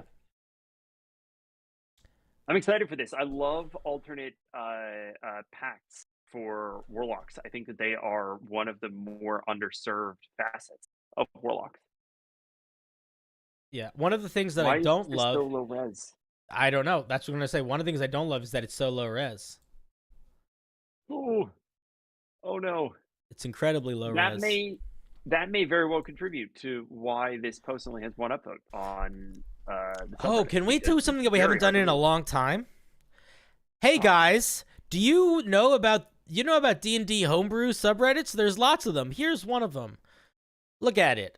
So, if you want to, actually, this one doesn't have any posts on it at all. This is a new little subreddit that has got nothing. But basically, if you go to something like Unearthed Arcana, let's do a little sidestep for a second. Let's go to Unearthed Arcana. So this is Unearthed Arcana. Notice how things are formatted here. Now, if you are ever wanting to post something publicly online and you want people to pay attention, you're gonna need a little bit of formatting. Because while we're scrolling here, what would you be more inclined to click on? Like, would you click on this? Would you click on this? Would you click on this? Would you click on this? Would you click on this? That's the next level. Like, a little bit of work, though. Putting a little art in, putting a title page, putting a picture, all of this stuff, doing a different format, all this stuff majorly impacts whether or not somebody's going to click on your piece. So, something to think about. All right, I am going to be honest with you. The fact that this is so low res is going to mean I'm going to spend a little less time on it. At first or third level, DM's choice. It should be, if it's a pact, it shouldn't be at first level. It should just be when you get your pact boon. Why is it at first or third level? You get a lantern. As a bonus action, you can summon your pact lantern. You can't have more than one summoned at a time. And if you summon a second one, the first one disappears. These are the forms you can choose for it to take each time you summon it. It's a hooded lantern, or a torch, that can be used for melee spell attacks that deal 1d4 plus charisma modifier damage. That's kind of fun. That slowly does more damage over time. So it's either a big lantern or a torch that you can hit people with. It can also be your spellcasting modifier. You can also perform a 1-hour ritual to convert magical abilities from the magical arcane focus to your pact. From a arcane focus to your pact light. What does that mean? If you can use it to cast your spells, then doesn't it already act as a focus? I think there might be a line in there about, like, if you have another magical item that is acting as your arcane focus and you want to port the features over to your pact light, you can do that. I'm not sure what edge case they're specifically trying to account for, because I don't either. Really think of any magic items. Let's see what it does. Okay, so after ritual, your pact gains these properties. So if there's a magic item, like a magical bookmark, that's a +1 to spell save DC and is an arcane focus, you can destroy. Okay, it's like your pact weapon. Okay. You also get light or dancing lights cantrips, your choice. And then it has an AC. I don't think it needs to have an AC or hit points. It doesn't need any of those things. Give object ACs. This is no.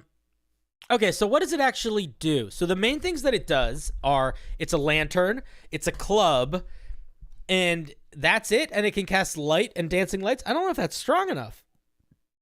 I think the other thing that it can do is that I think they're leaning a lot on this magical arcane focus thing. This wand of magic missiles. It gets every property of wand of magic missiles. Like you can kind of swallow magic items. Oh, with I it, see. Sort of. Can it hold more than one item in it at a time? I think so. Then I think it's too strong. Right. It should only be able to hold one item.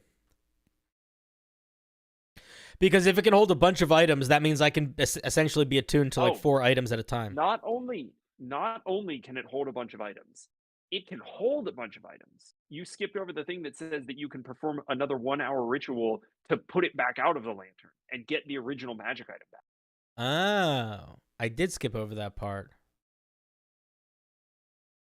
Yeah, it's a little weak when you accidentally skip over the one line that's the most powerful thing about it. Yeah, okay, I take it back. Okay, a magical lantern that allows you to combine magic items and conserve attunement slots and then get those items back, but then also potentially stack like spell attack rolls and other magical effects. Like that's too strong. Because you could pretty easily find yourself in a position where you suddenly have +4 to your spell attack and spell save DC because you just consumed a couple different individual items that all give +1 to stuff. Yeah, I think that's right. You still don't get rid of attunement? I think so does that might, though, because it destroys the It says these properties include attunement, but does that matter? Because if you're attuned to the lantern, then you're attuned to it. The lantern may take up multiple attunement slots if it doesn't say it doesn't do it. Also, I don't really understand what it means for the lantern to take on the rarity of an item. I don't think that means anything. I think that implies that has a mechanical feature, but it doesn't. Yeah, I think it may just be it's not written in a way that makes this clear, so that would need to be fixed. But maybe it is just one item. Maybe the intention is just a single item, because to take on the rarity of multiple items would clash, right? Like maybe the author. Yeah, but it literally doesn't mean anything. So it's like yeah, it has no. There's no mechanical. I'm using it. No, I'm just using it to infer authorial intent. Oh, right? I see. Yeah, if the author said. It takes on the rarity. It would be weird for, like, does the rarity get overwritten by the most recent thing? So maybe they just intended for it to be one item. Yeah, it also is like the amount of charges that this thing could have to like keep track of and keep separate, and like it would be a lot of bookkeeping to keep it, which is not the end of the world. But the big issue is that the attunement and the stacking of bonuses. I think there's an element here of like if it doesn't have this unbounded magic item bag of holding vibe, it's pretty weak. And if it does, it's incredibly broken. My question to the author would be, why is a lantern what best represents an item that consumes other items and becomes them? I would argue that there's a lot of other cool things a lantern could do that aren't this, that might fit a little bit better. Yeah, I think that's probably right. I think you could even potentially get into like some soul magic stuff that could be fun with a lantern, right? I don't know exactly what that could look like, but you seem to get at it with the little flavor text above the invocation. Yeah. JK says some bonuses don't stack, so maybe getting +1 4 times would just mean it has +1. I don't know if that's the author's intent or not, but the way that they wrote it, I feel like they wrote it in such a way to try to break around that, where it gains every property of them. So like any additional things that it gets, they're added. So I think it's designed to be able to stack, which I disagree with. It's a fun idea, but I think the part that is the strong part kind of makes it go from like a fun idea to like a broken idea. Yeah, I think that's right. Cool.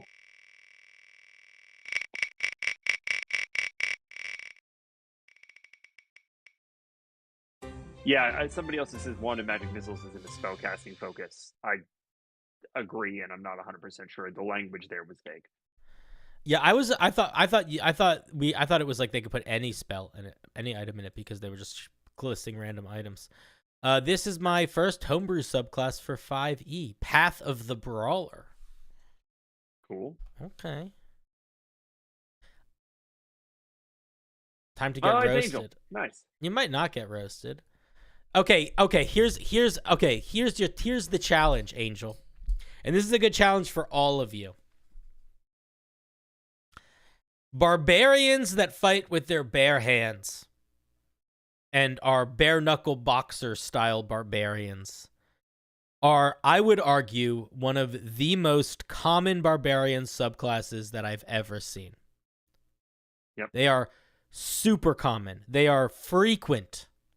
So the question is, and this is a good question for all of you to think about when you're writing, is do you have an idea for a bare knuckle style barbarian that is unique and distinct enough that it is worth your time to write it, as opposed to using one of the literal hundreds that have already been written? Now, I can't answer that question for you because I don't know. You know, what you want in your game is sort of your call to make. But if you're thinking about yourself as a writer and you're thinking about yourself as a designer, whether you're thinking about it from the perspective of, I want to make something for my game, or you're thinking about it from a perspective of, I want to make something new for the game in general, it might not be worth your time if it has already been done and done well. Now, I'm not saying that because I'm saying that this was not worth Angel's time, but I'm saying specifically for any of you, if you are going to make a new subclass, I would strongly encourage you to look up versions of it, see what's out there on the Unearthed Arcana, because at the end of the day, if it's for your game, then somebody else made it really well, then you can just use that and you don't have to do the work. And if it's for public consumption and you look it up and there's hundreds of them, then it's probably not going to explode that much. There's probably not that many people that are going to get a care because there's already so much out there. So it's going to need to be distinct and unique enough, not just to be good, but to really feel like it's stand out amongst the many. So it's just something to keep in mind whenever you're making something that is kind of a well-trodden path. Okay. Did I put it in the link? I think I put it in chat. I'll put it in chat again in case I forgot. There it is. The Brawler is a barbarian who relishes fighting using their bare fists, feet, and any nearby objects they can grab, even employing the enemy in front of them as a weapon.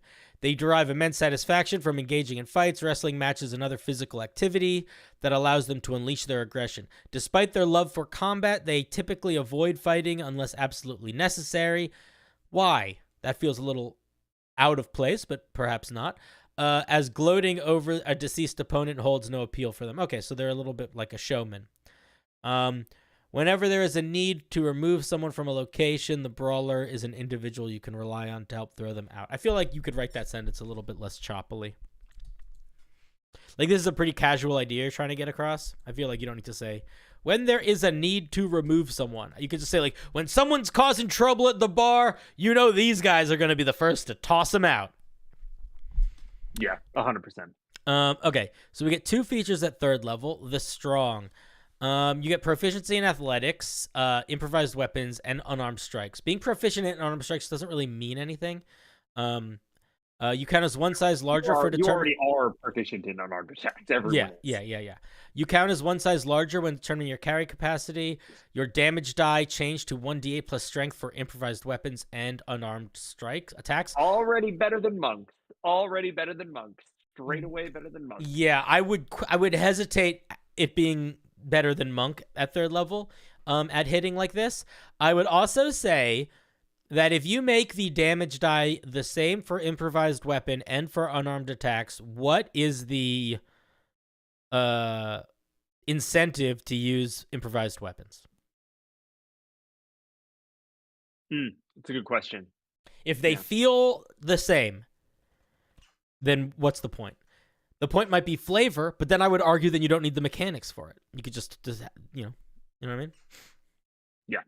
I would also say, you could maybe tie to rage here, and we'll see if living weapon does this at all. But like, you Living could weapon maybe does tie to only have rage. Okay, cool. Well, we'll get into it. While you are raging, you can use a creature you are grappling as a weapon you are proficient in. Additionally, as a bonus action, you can attempt to grapple a creature. Is this also while you're raging? While you are grappling a creature as a weapon. Okay, so why are all these bullets here? So if you're going to do this, then this is what you need to say. While you're raging, you can use a creature you are grappling as a weapon. It gains the following features. And then you write all this shit down. Also, probably this shouldn't be tied into here, or it should be up here. Because this is not tied to living weapon. This is just a separate thing. Okay, while you're using a creature that's grappled, you can melee attack within 5 feet or a range of 10, 20 feet using strength modifier. On a hit, it just deals the same damage as everything else. When you hit with anything with a grappled creature, both the target and the grappled creature take damage. Do they take the damage? Does that mean you're doing double damage because they both take full damage? Unclear. Also, do you only have to beat the AC of the target creature? Yeah. And the grappled creature just default takes damage? That's a really good question. That's automatic damage on the creature you're swinging. Should not be automatic damage. Interesting thing. Yeah, improvised weapons already do have a range of 20, 60 feet. Good call.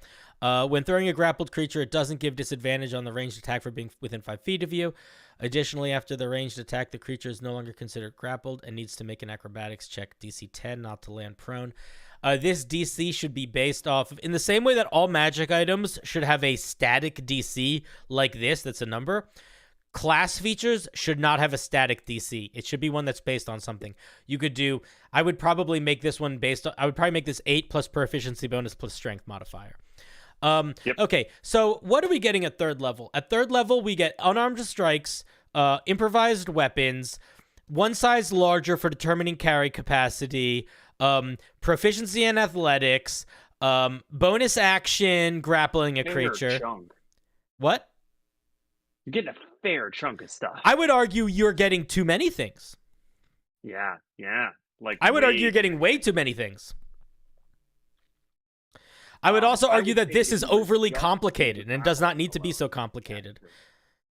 So here's the problem with this. The problem with this is the idea of picking up a creature and hitting another creature with it is great. The problem is, I think the main problem is what Patrick just said, which is that how are you splitting the damage? Because at the end of the day, if one of those creatures is automatically taking that damage, then that is not the best, because you're essentially have doubling your damage output and one creature just is always taking that damage.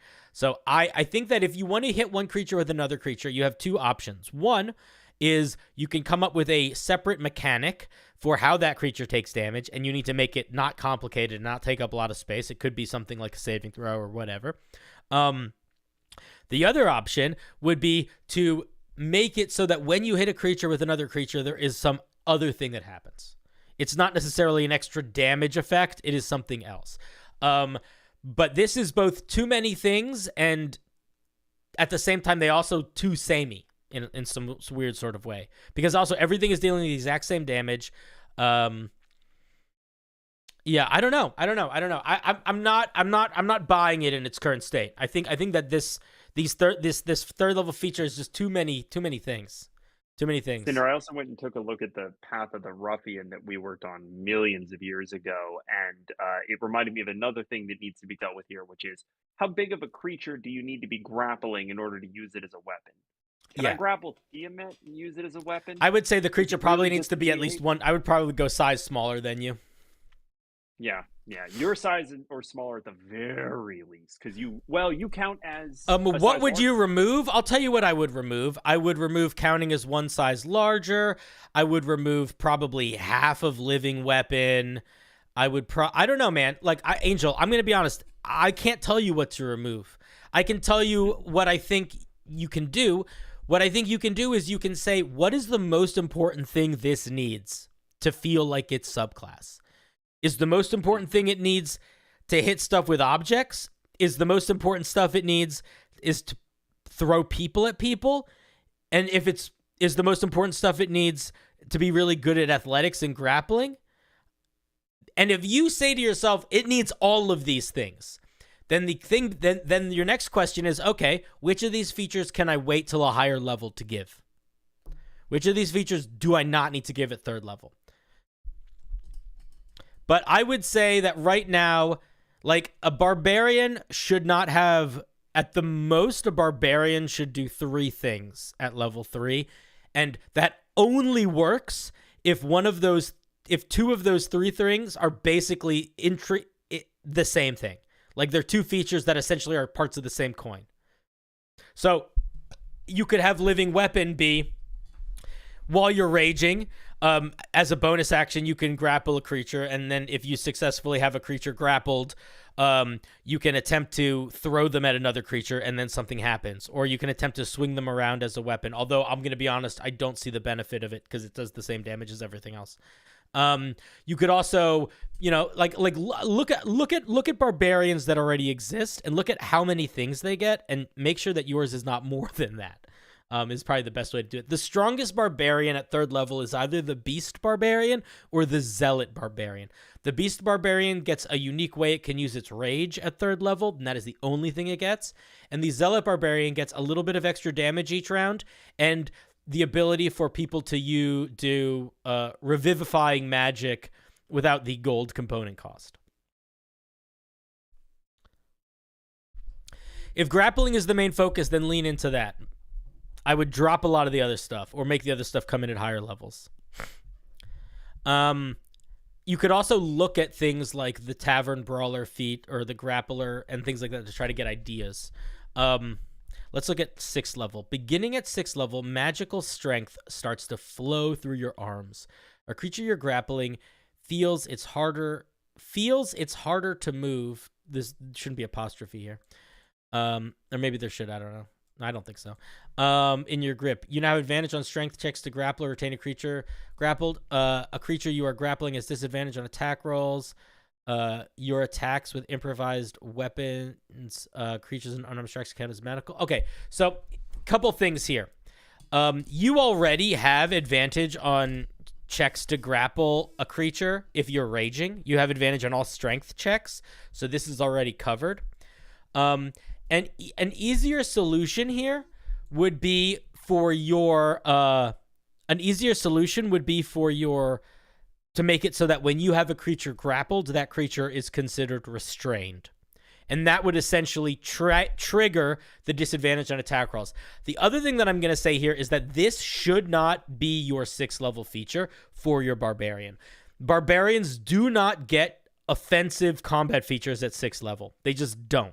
They get defensive features or they get utility features. They get movement features, but they do not get attacking features. So this is not a 6th level feature for a barbarian. So if you wanted to have these sorts of features, you got to figure out another place to put them. I would strongly encourage you to, again, it's a question of like, which of this matters the most. If I really want to be like, maybe what you do is you make it so at 3rd level when your special feature is that when you have a creature grappled, they count as restrained. That could be the 3rd level feature, something like that. But yeah, this should not be your 6th level feature. You should come up with some sort of defensive, utility, movement-based feature for 6th level.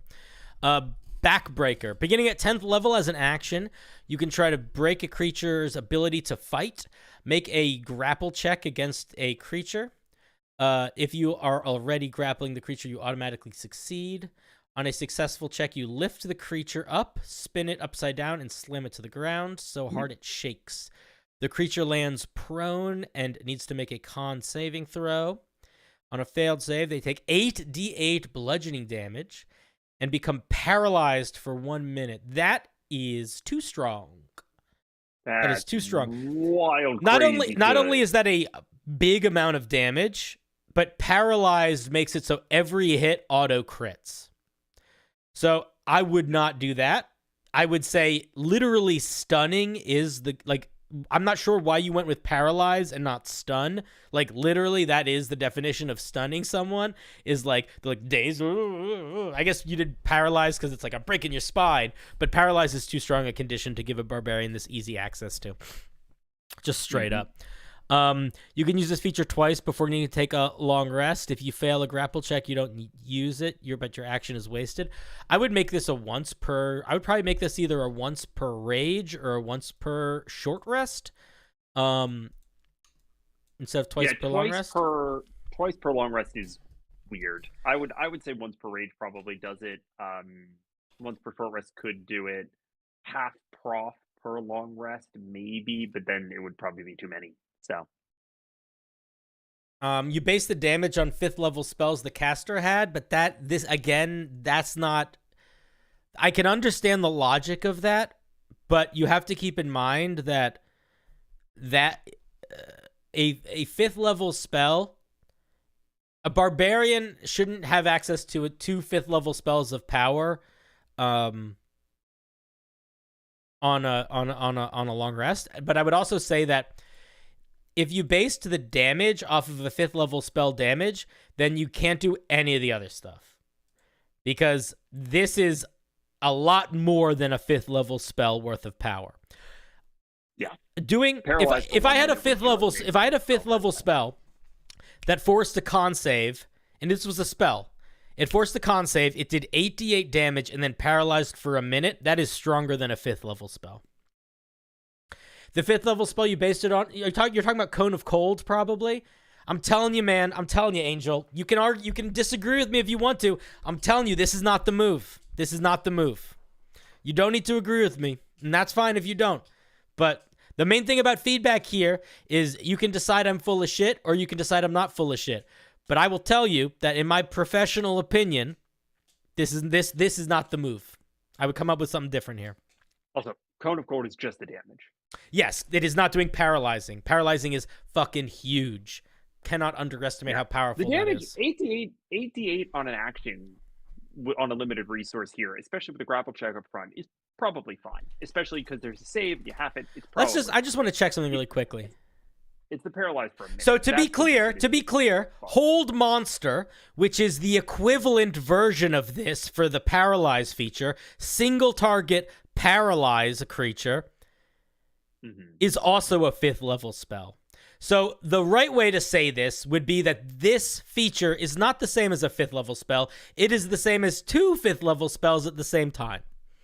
Just to be, not to be too pedantic, but if you're pushing, I'm going to push back a little, because I'm not coming out of nowhere. I'm not talking out of my tuchus.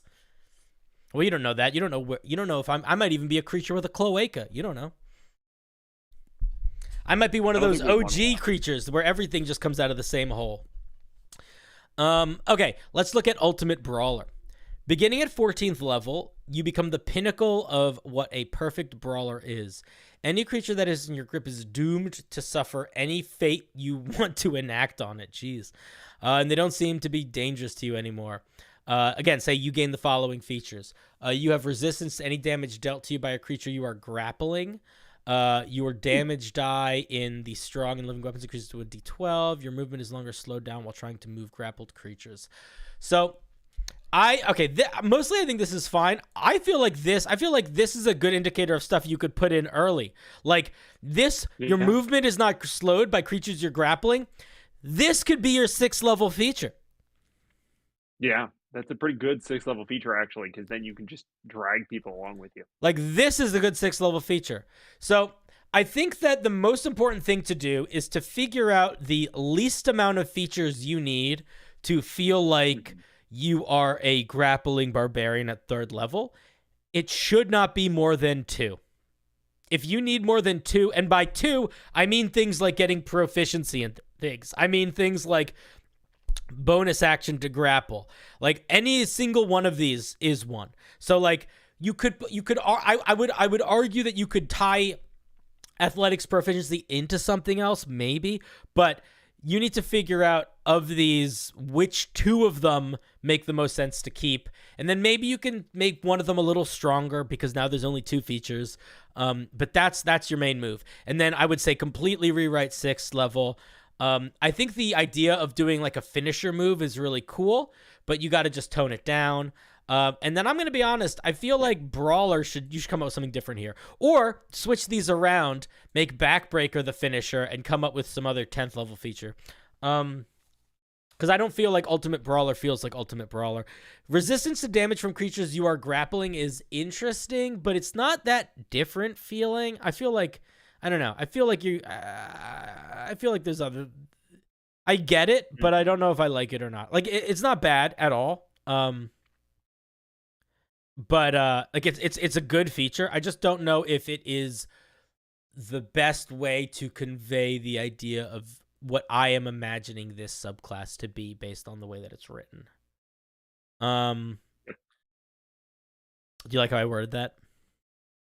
Yes, very, very judicious. Very what's the word I want here? Diplomatic. Yeah. And then the last piece of feedback that I have, and this is something that I think is more esoteric feedback, and then Pat, if you have other thoughts, please interrupt me and say them.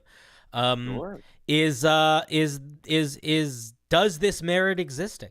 Is this a unique enough version? And the truth is, Angel, no one can answer this question but you. So don't listen to anybody else about this. But do you feel like what you've created is unique enough that it is worth your creative time? Like any of you, all of you have limited time. So you should make things that you are proud of, and you should make things that you want to make. Now, some people just want to draw trees till the cows come home, and they don't care if there's a million other trees being drawn. But if you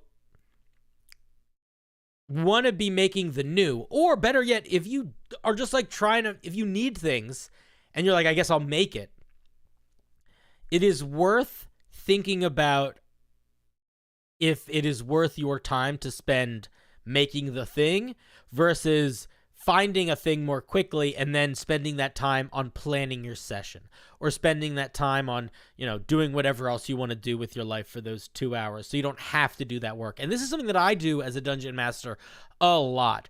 Most of the time when a player comes to me and they say, I have an idea that I want to use as a subclass, I will look for it online before I make it. Because if I can find it, then I don't have to worry about making it, and I just have a lot more free time. I mean, all of you are big fans of making things. That's why you're here. But my argument is what's the point in making something if it's not unique? That's my question. And I don't. And I don't have a counter argument. What's your counter argument? What's your counter argument? My counter argument is everything that Bob Ross ever told us was true about the world. Right? Like everything you do is going to be unique, and I don't necessarily think that there's a problem in doing something that has been done a million times. As a matter of fact, I think it's necessary to move through the phases of doing the things that everyone else has done a million times before, because that is how you learn what they've learned. And you can shortcut that occasionally by reading what they've done. You can shortcut That's that a good with point. Processes like these, where it's like, we're going to give you the benefit of our experience. Again, Cinder and I drafted a class that was very similar to this at one point, and like we made mistakes like initially ignoring the grapple size. And I remember that conversation. We get to pass that lesson along to you. So there's ways that you can shortcut it. But there's that. What in the end, the product that you create is going to be unique to you. What I think you need to be considering is that if you want anyone else to care about it, it changes the perspective entirely, and you have to think about what makes it different for them. That's such a good point. Wall, that's fine. Do it, and do a million of them, because that is how we get better at our craft. That is a good something point. That you want me to put on my wall, it needs to knock me off my ass. Pat, I really appreciate the clarification, because that is a better way of saying what I think trying to say, which is because I'm always coming from the perspective of like the goal is publication, the goal is it being out online, the goal is strangers, people that you've never met in the world being excited to use it, putting into their games, and that I do sometimes have certain colored glasses, tinted glasses with that in mind, because that is true. If the goal is you're just making it for you and you like making it, then you should. It doesn't matter how unique or not unique it is. That is it. All that really matters is that you're going through the process, that you're learning, that you feel like you're creating something. That is a good point. Thank you, Patrick, for the clarification. I do not argue you on course, that. and I will say, Angel also says, I wanted to fit in too much, and that this feedback was useful. It's funny that wanting to fit in can actually lead to creating the thing that you think everyone wants to see, which is the thing that everyone else is doing. So if you're doing it for yourself, that thing that you put up on the wall one day is going to be the thing that everybody else wants to put up on the wall. If you stick with it and you keep trying to express the stuff that only you can express.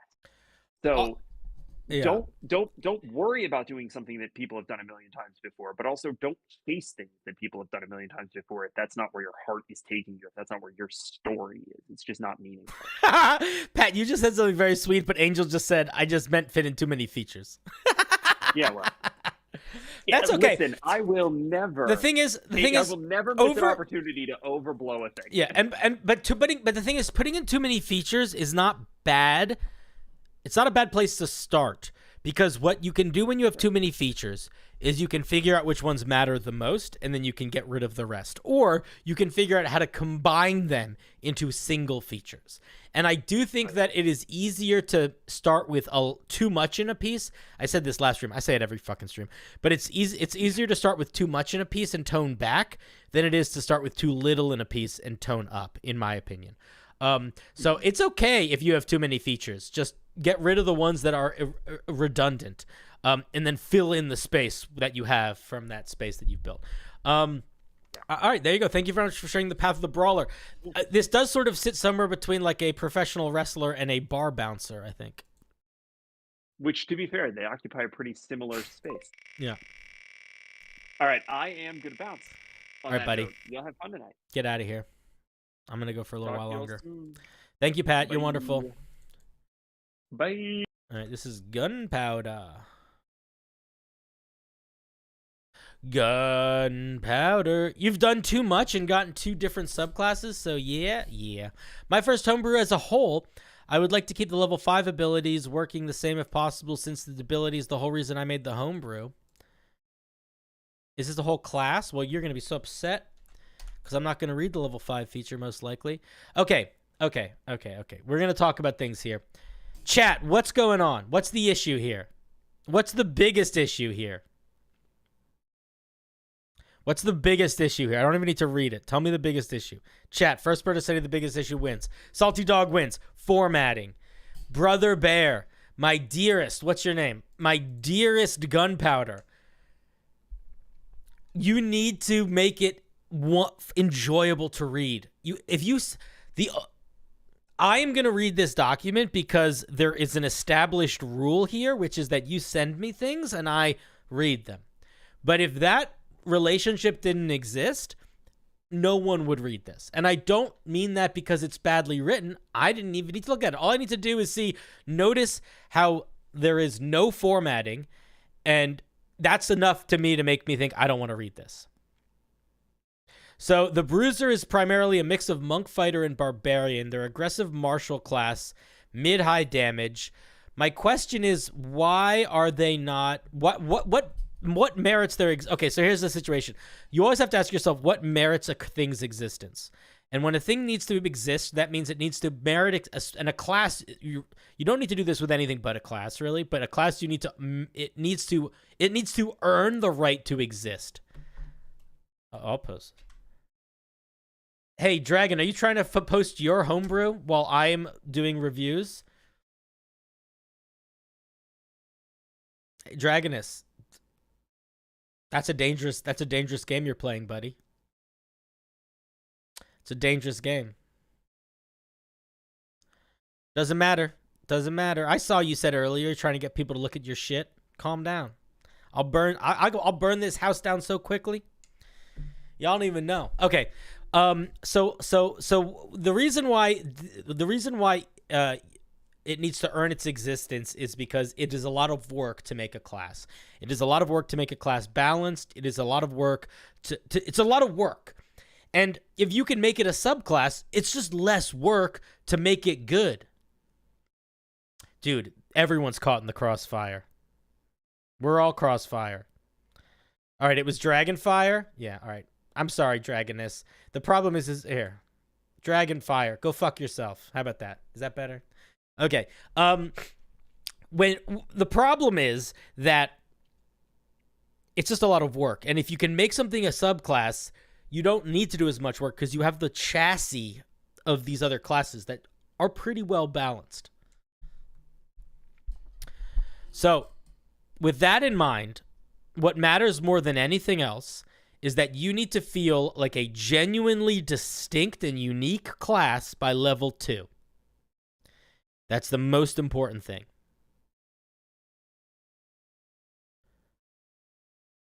And if you don't got anything.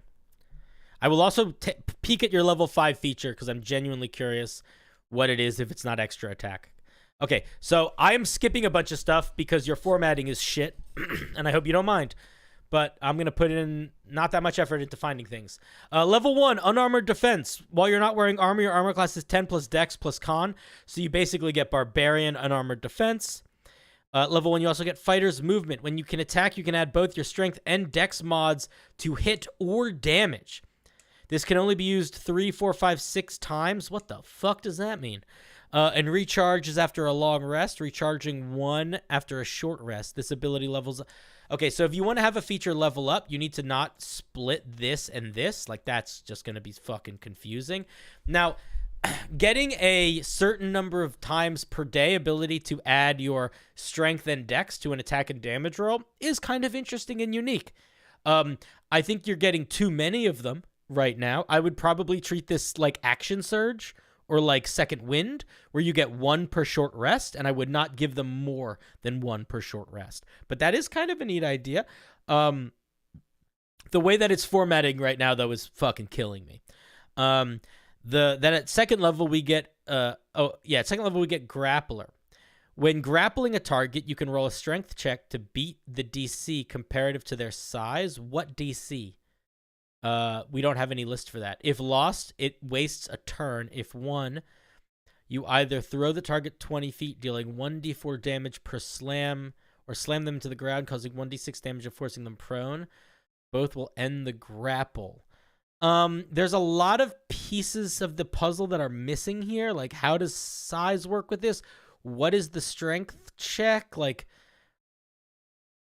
okay, I don't know. I don't feel like this is anything yet. I feel like these features are not, I mean, I'm confused, man. I don't know. 2 should be fine. Most of the time it'll be plus 3 damage. Maybe. Oh, you talking about for Fighter's Movement? So these are feats. Yeah, these all do just kind of feel like sort of, I don't know. This doesn't feel that this doesn't feel, I just don't know what it,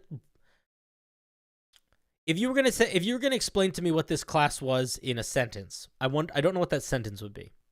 I will admit that a big part of, I think, why I'm scatterbrained about this is because the formatting is just non-existent. But it does feel like it's missing a bit of cohesion. I agree with that. And the first and second level features shouldn't be a lot. Like, I do think a couple times a day you can add strength and dex to attack and damage rolls. That's a fine early level feature. I think that's cool. But I don't see how that connects to unarmored defense, connects to throwing, grappling people. Like, there's elements, like, those don't feel interconnected to me. I'm going to peek at the 5th level feature just because you asked. Adrenaline Rush.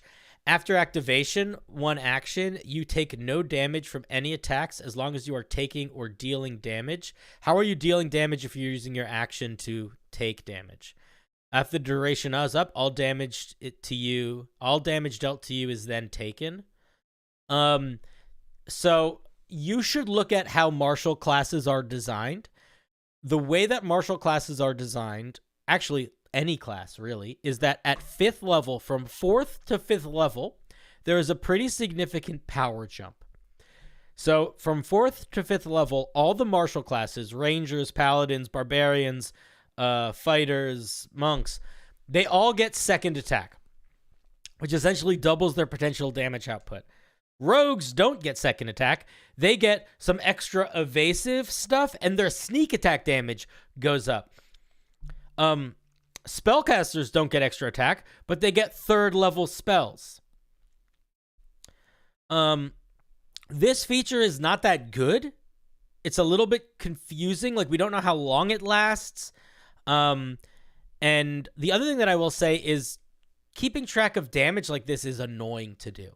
Like, that means that somebody is sitting there with a notepad being like, all right, I'm going to take 6, and then I'm going to take 9. Like, you don't want people to have to do that math to keep track of it, like, over the course of, like, a minute. That just is a lot. So, yeah, I'm going to be honest. I think this needs some work. I think that my main feedback for you so far would be to look at the way that other classes progress and try to make sure that you are in line with them, but also doing something unique. And then I would also say that if you are trying to make something that is like a barbarian / monk / fighter, if you don't have like a core unique idea for what that is going to be so that it just feels distinct, and your goal is really combining aspects of each of those things, this should just be a subclass of one of those things.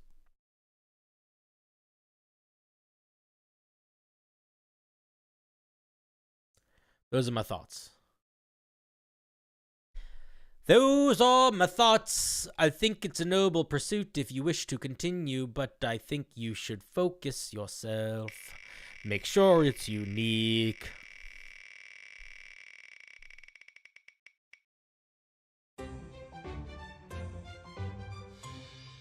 Some dude.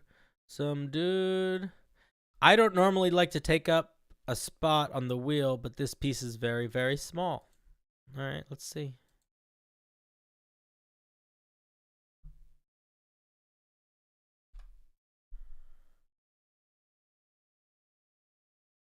What's up, Valentine?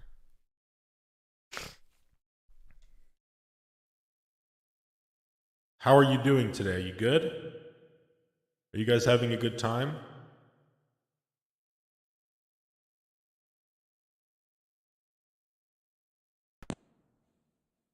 Is everyone enjoying stream so far? Scary voice.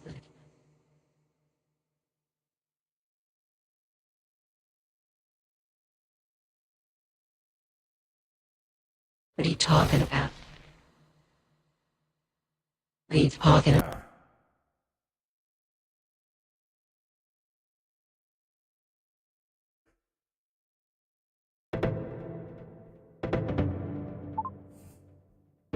What?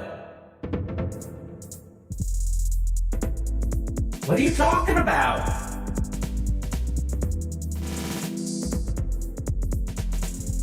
Ooh, ee-ah, ooh. Ooh, ee-ah, ooh. Ee-ah, ee-ah, ee-ah, ooh, ee-ah.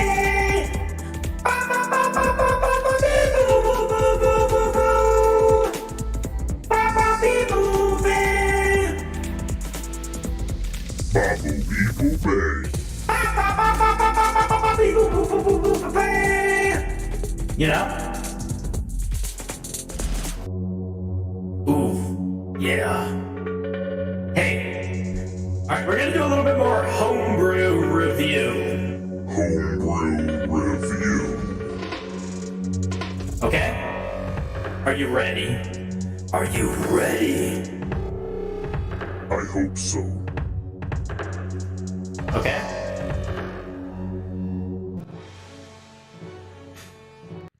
I don't know. What am I doing? What am I doing with my life? Okay, we're gonna look at some more homebrew. Everybody calm down. Everybody calm down. All right. Speaking of elemental everything's fucking crazy. We'll be spooky fingers for a little bit.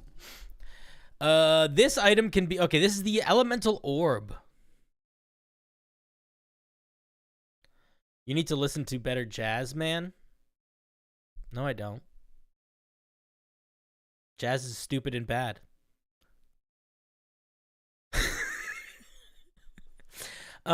Elemental Orb. This item can be used as a spellcasting focus. While using this item as a focus, any damage of the same type as the Elemental Orb dealt by spells deals additional damage determined by the orb's rarity. I don't know if you did this on purpose, but this has too many. This sentence is so confusingly. This sentence is way more confusingly written than it needs to be.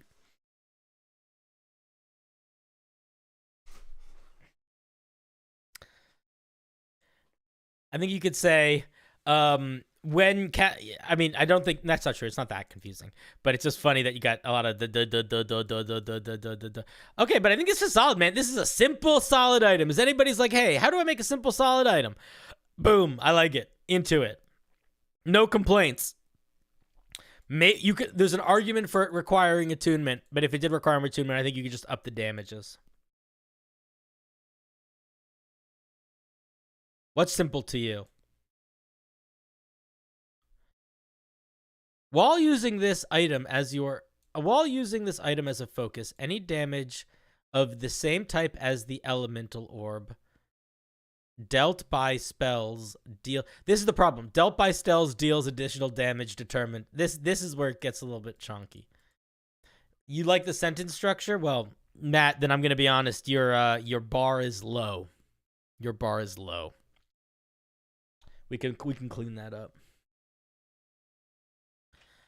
Instant for Warlock pick. Oh, that's true. If that's true, actually, that's actually a really good point.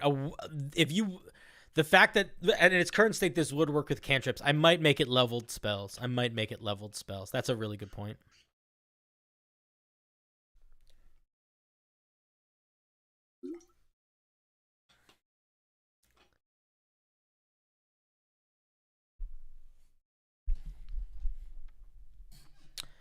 Yeah, I would make it leveled spells. I don't know who said that, but that's a good point. Because with cantrips, this could get a little hectic. Spend a while figuring out how to visually represent each damage type. All right, let's take a look at them, please. Okay, let's see if we can guess them. Oh, I'm not going to be good at this because I'm actually quite colorblind. So I don't know. I'm not going to be good at this at all. Okay, I'll do a little. This is cold. This is lightning. This is thunder. Maybe, I don't know what color this is. Necrotic, radiant, maybe. These are the elements are in here. So one of these is going to be fire. One of these is going to be poison. I can't show you any of them. I am colorblind. I literally don't know which one is green. You can say green is poison. Great. I don't know what that means. I cannot see the colors. But I see little snowflakes. So that's how I know that this one is cold. And I see lightning, which is why I know that this one is lightning. But nice, yes. Think about cantrips, but I think overall these are pretty solid. I would probably make these require attunement. And then I would, if I wanted to, maybe make them the damage do a little bit more. But I think these are solid. If you don't make them require attunement, I don't think they need to do more damage.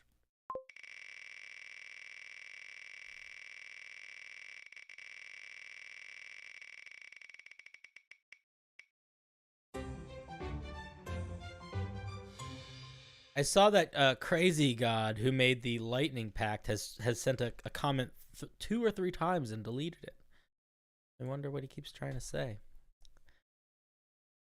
This is my take on a support barbarian like the Ancestral Guardian. Oh, okay. Let's take a look. Oh, he's going to say it again.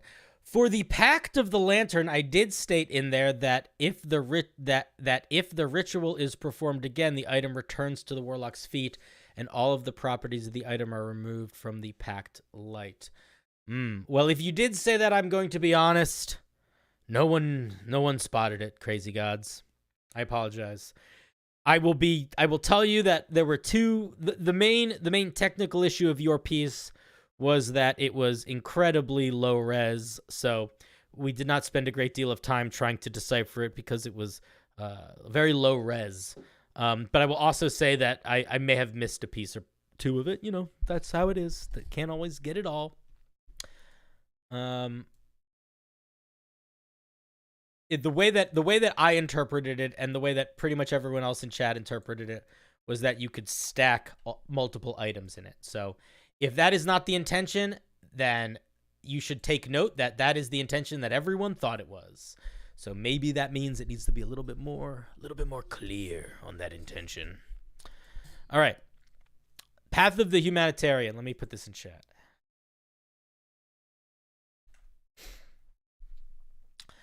Those who are able to control their rage and use it to inspire others hold the strongest of minds and hearts. The path of the Humanitarian is a path of controlled chaos and patience. As you enter your rage, you do not let yourself succumb to your baser instincts and open your eyes to the well-being of those around you. Did somebody say chat was stinky? I don't think chat's stinky. Did I say chat was stinky? You guys are usually smarter than I am. Okay, open heart at 3rd level. So the way that barbarians get is generally they get 2 features at 3rd level. One of them is rage related, one is not. I see that we get 3 here. Let's see how it goes. Starting at 3rd level, your ability to inspire and uplift others in the midst of battle reaches an almost otherworldly level. When you use your reckless attack feature on your turn, you can choose to transfer the advantage you gain from reckless attack to a creature of your choice within 30 feet of you. By doing so, you forego your advantage on your attacks for that turn, granting it to the chosen creature instead. In addition, the creature benefiting from this advantage can add your rage bonus to their weapons and unarmed strikes that turn. Does that remove the rage damage from you, or is it they get it in addition? That is something you should clarify. Soothing Ubiety. Beginning at 3rd level, your presence becomes a source of comfort and protection to your allies. While you were raging, as a bonus action, you can grant a creature of your choice other than yourself within 30 feet of you temporary hit points equal to 5 plus your barbarian level. While these temporary hit points persist, the affected creature gains resistance to all damage. That might be too much. You can choose to activate this feature as part of your bonus action or when you enter a rage. You can use this feature a number of times equal to your proficiency modifier, and you regain all expended uses when you finish a long rest. Interesting.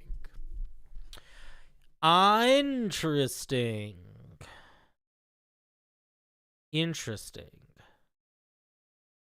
Okay, I have 2 thoughts.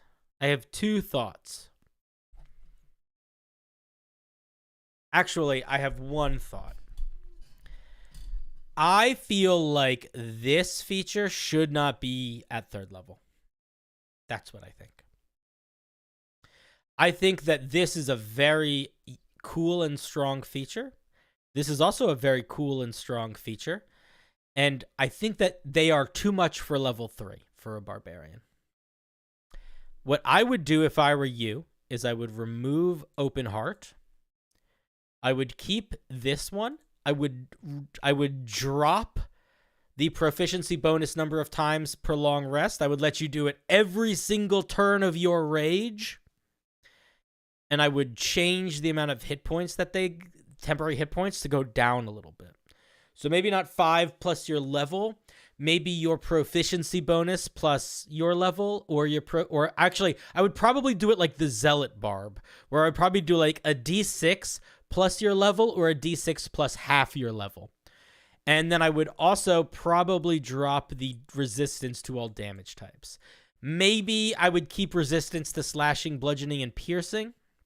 Maybe, but I would not make it all damage types. And the reason for that is that this is a very strong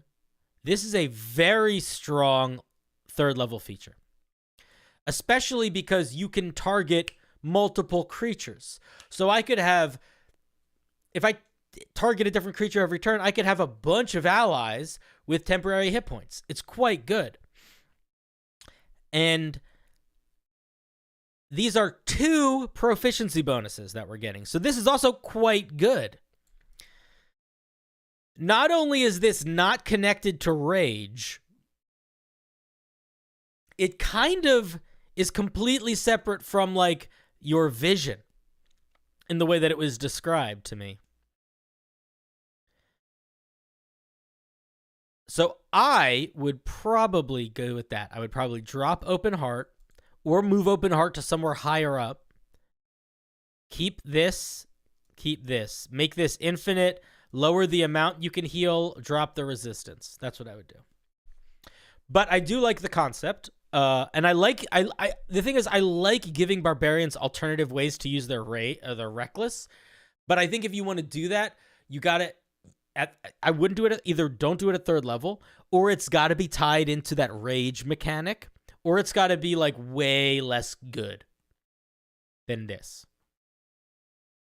Like maybe they can get advantage on one of their attacks, but they don't get to add your rage bonus damage, or they get to add it, but you lose it. Something like that. You know what I mean? Like there's got to be, yeah. Either way, this is too much at 3rd level. Let's look at 6th level. Communal Gift. At 6th level, your ability to hearten a creature in need defies expectations. When a creature within 30 feet of you fails a saving throw, you can use your reaction to change the outcome to a success once per rage. This should be once per day, not once per rage. This is very similar to the Zealot Barbarian feature, and I believe the Zealot Barbarian gets it once per day. And the Zealot Barbarian one is not as good as this.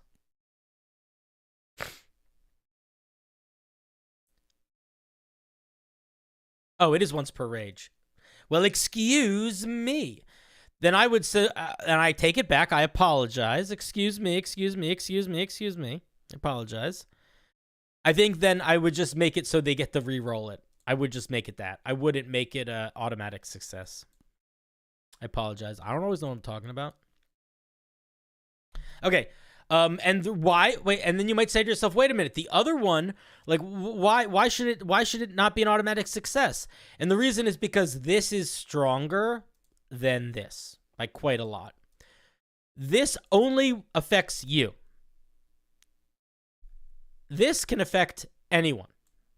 So this is essentially everyone within 30 feet of you has a chance to reroll a saving throw once per rage. This is only you have a chance to reroll a saving throw once per rage. It doesn't matter, Steve. Even though it's except you, that's still more people. You know, it's minimum 2 more people probably. Okay. Often many more than 2. Joyful Laughter. At 10th level, your ability to alleviate your allies' pain and sorrow becomes evident.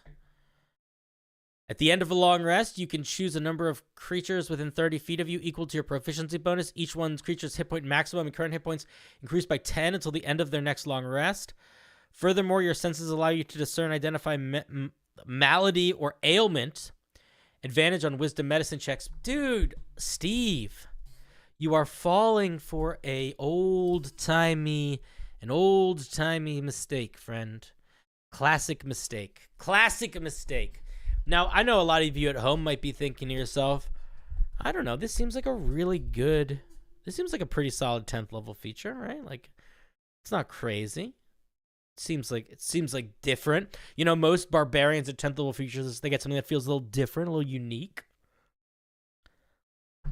and something unusual.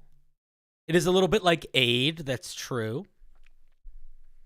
But there is a thing. There is a higher level mistake here. What does this do? What does this feat do? Not this feat. What does this class feature do? What does it do? What does it give you? What does it make you have? Chat, there's a bunch of you here. More hit points, yes. This gives you more hit points. You have more health. This is more health. Cool. What does your main 3rd level feature do? What does your main 3rd level feature do?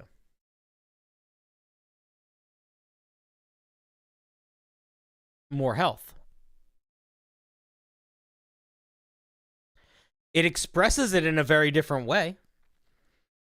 But both from a flavor perspective and essentially mechanic perspective, kind of does the same thing. So I would come up with something different here. Come up with something unique. We don't want too many features that do the same thing because it creates a situation where even if you... Guys, you didn't tell me that the lights were still fucking crazy.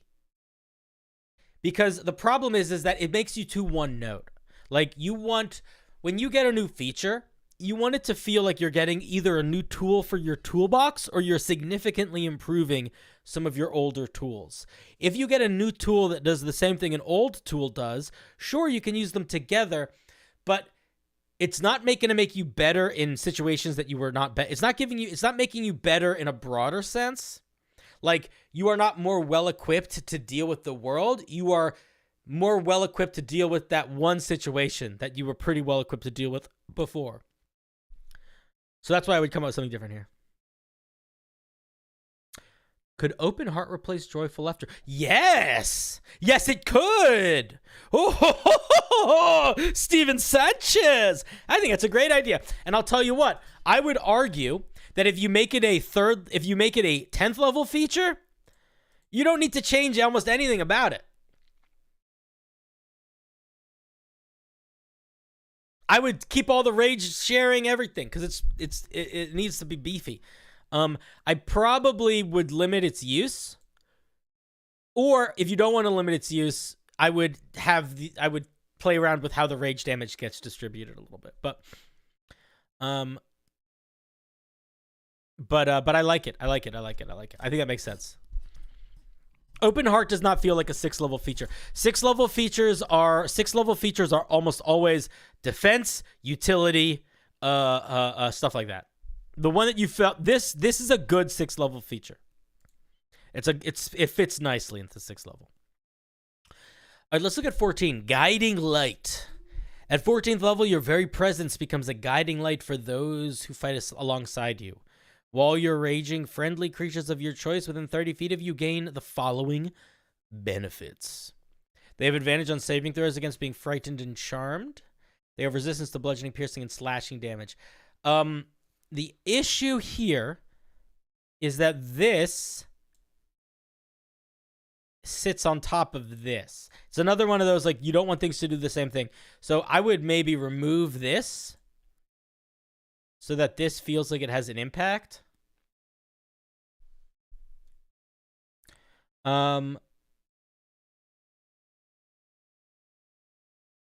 Also, oh man, I don't know how I feel about...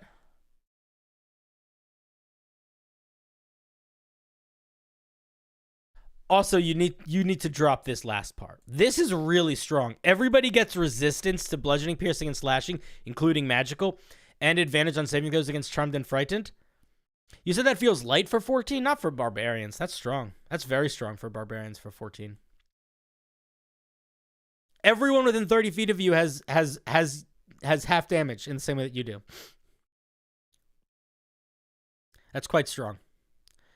Quite strong. Strong enough that I think you drop the last piece. 100% drop the last piece. It's an interesting idea. I mean, the main thing that I would say is I feel like it's a little all over the place in terms of like what the vibe is. In hindsight, I feel like medicine checks doesn't make sense and insight checks don't make sense. This is not a barbarian that's healing people. It's a barbarian that's like using magic to empower them, or like they're, you know what I mean? Like all of these features are like, none of these have to do with you feeling like a, if you want this barbarian to feel like a smarty medicine guy, I think you need to go in a very different direction. This does not feel like that. I think it's cool, but I don't think it feels like that.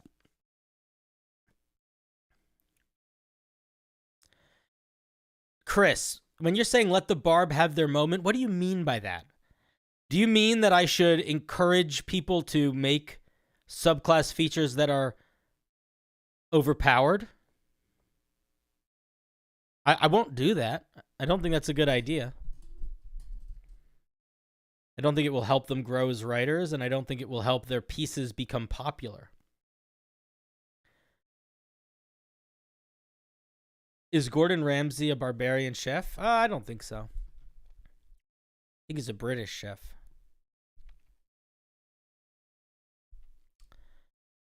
All right. Steven, thank you very much for sharing. Nice looking piece. Oh, persuasion and performance. I agree with that. Steven, make them persuasion and performance. That feels like it's much more fitting.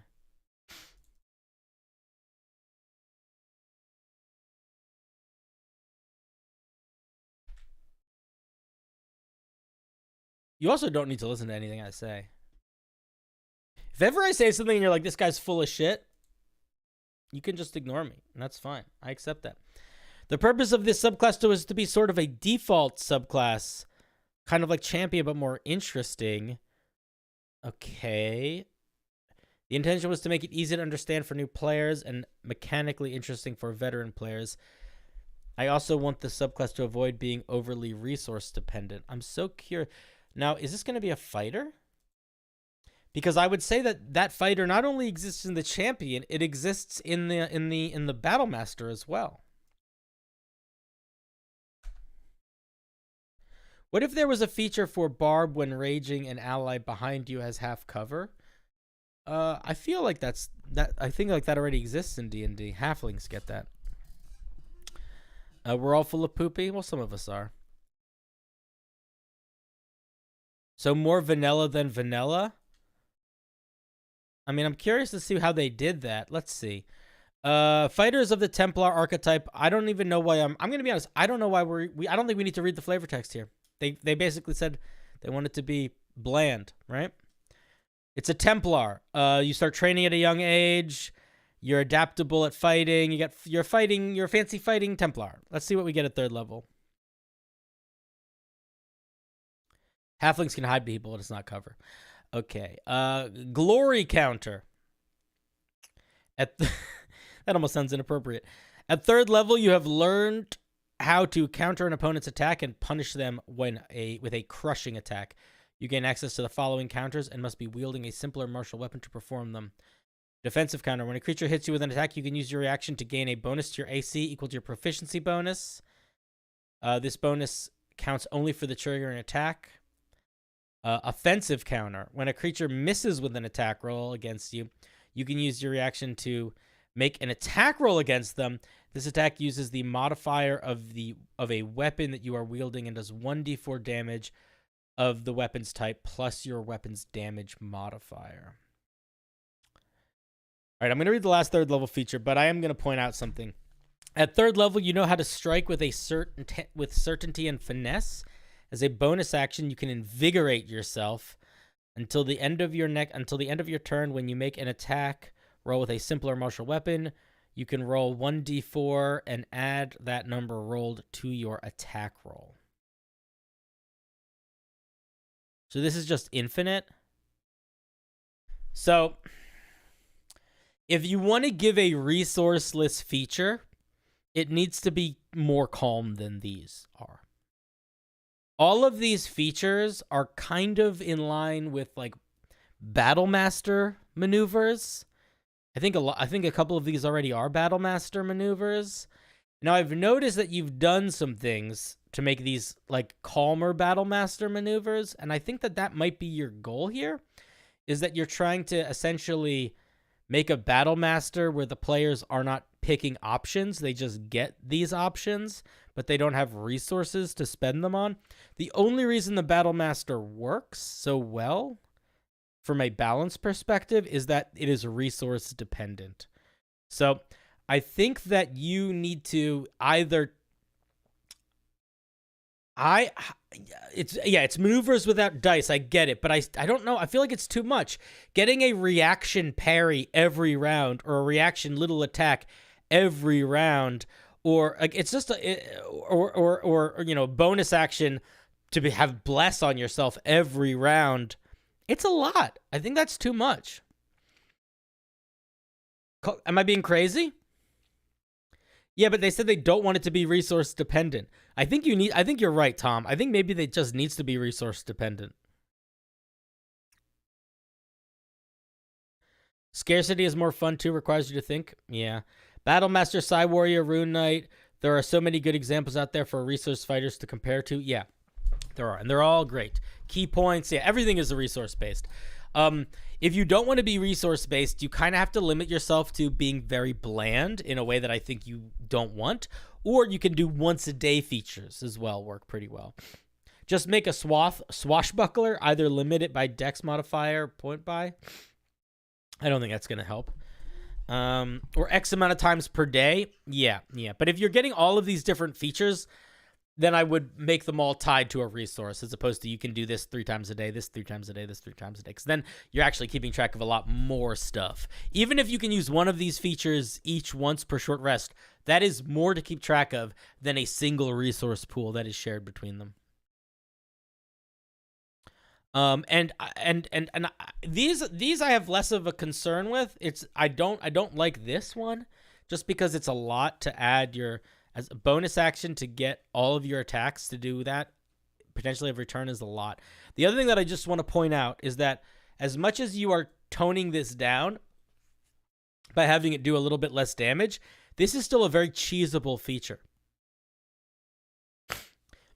Because I can still use Sharpshooter with this. I can still use Great Weapon Master with this, or Great Weapon Fighter. So it might be 1d10 plus 4 or 1d10 plus 5, but I can pretty easily, or 1d4 plus 5, but I can pretty easily make that a 1d4 plus 15. Retaliation is literally the Berserker Barbarian's capstone feature. That is a good point. That is a good point. Maybe don't give the Barbarian's capstone feature at 3rd level. That's a good point. They are cool, though. Some new homebrew maneuvers would be great. I don't think anything is wrong with any of these features individually. I think the issue is that they are resourceless, which the person mentioned that they were shooting for. So I'm not sure what the solution is there, because I don't want to just say, do this thing that you said you don't want to do. But that might be the solution. Let's look at Expert Finesse. At 7th level, you have learned how to use any weapon with precision and agility. All weapons you wield are considered to have the finesse and thrown property. If this weapon did not previously have it, its range is 20-60. If the weapon had the thrown property previously, its short and long range doubles. Huh. So you can make any weapon a dex weapon, basically. So I could be like I can be a dex-based greatsword master, or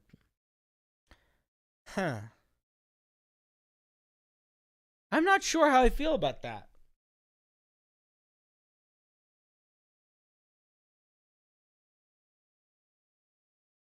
Sounds like a built-in feat. I would say, yeah, I would probably exclude heavy weapons and two-handed weapons from this. 7 levels in for finesse. Rogues, am I right? That's easily cheesable. Seems fine. I like that. I like this dramatically difference in those two comments. This seems very easily cheesable. It seems fine. It's pretty easily cheesable, I think, if you're multi-classing. But I also think that it's not. By level 7, you're that's a high level of multi-class required to activate something.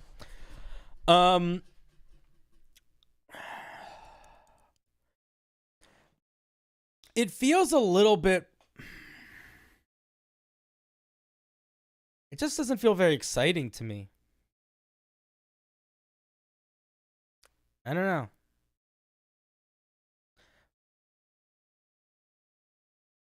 Like, I guess my question is, why are Templar dex-based?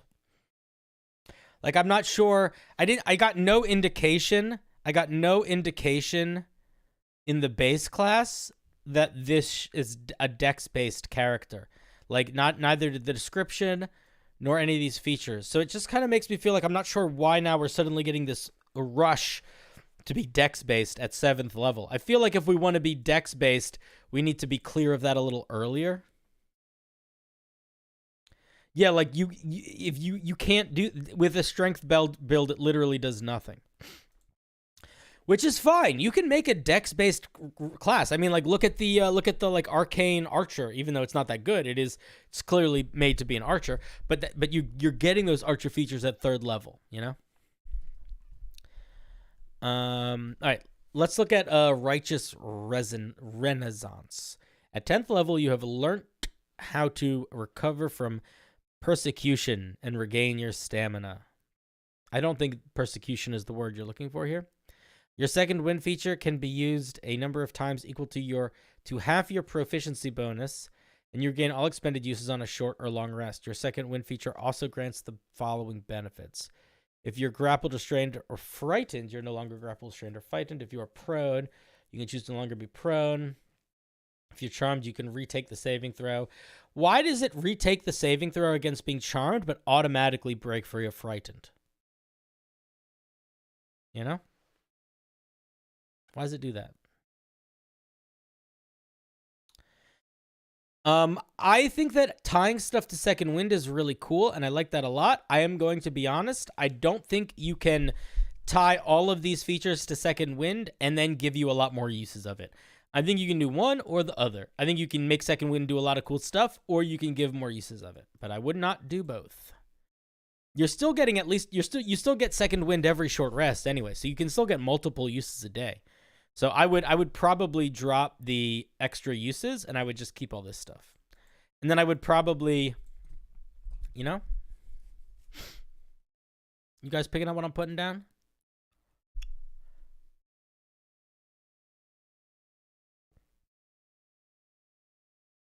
Templar down bad, you guess?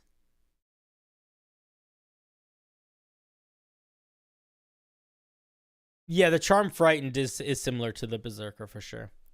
Let's look at On Guard. At 15th level, you can shift your stance into a defensive position. As an action, you shift into On Guard.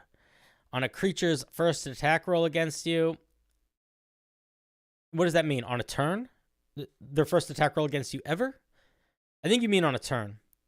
You can make one attack against that creature requiring no action. This feature lasts until the start of your next turn. What does that mean? Why does it need to do that?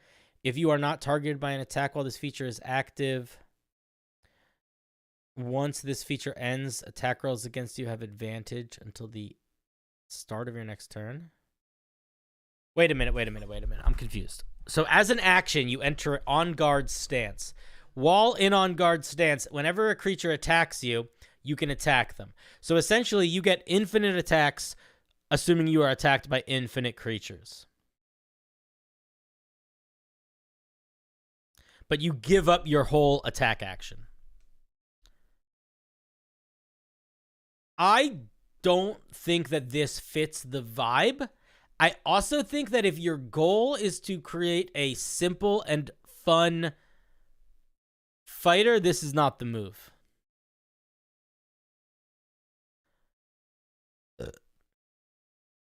Reckless attack, but you get extra attacks is already a thing. It's what the samurai fighter gets at like 15, I think. Unless somebody already said that, and that's what you're making reference to. Sounds like a swashbuckler fighter mix. You should be able to make, you should just make it so you can parry grapples. Perhaps at 11th level you can't be sundered or disarmed. What does sundered mean?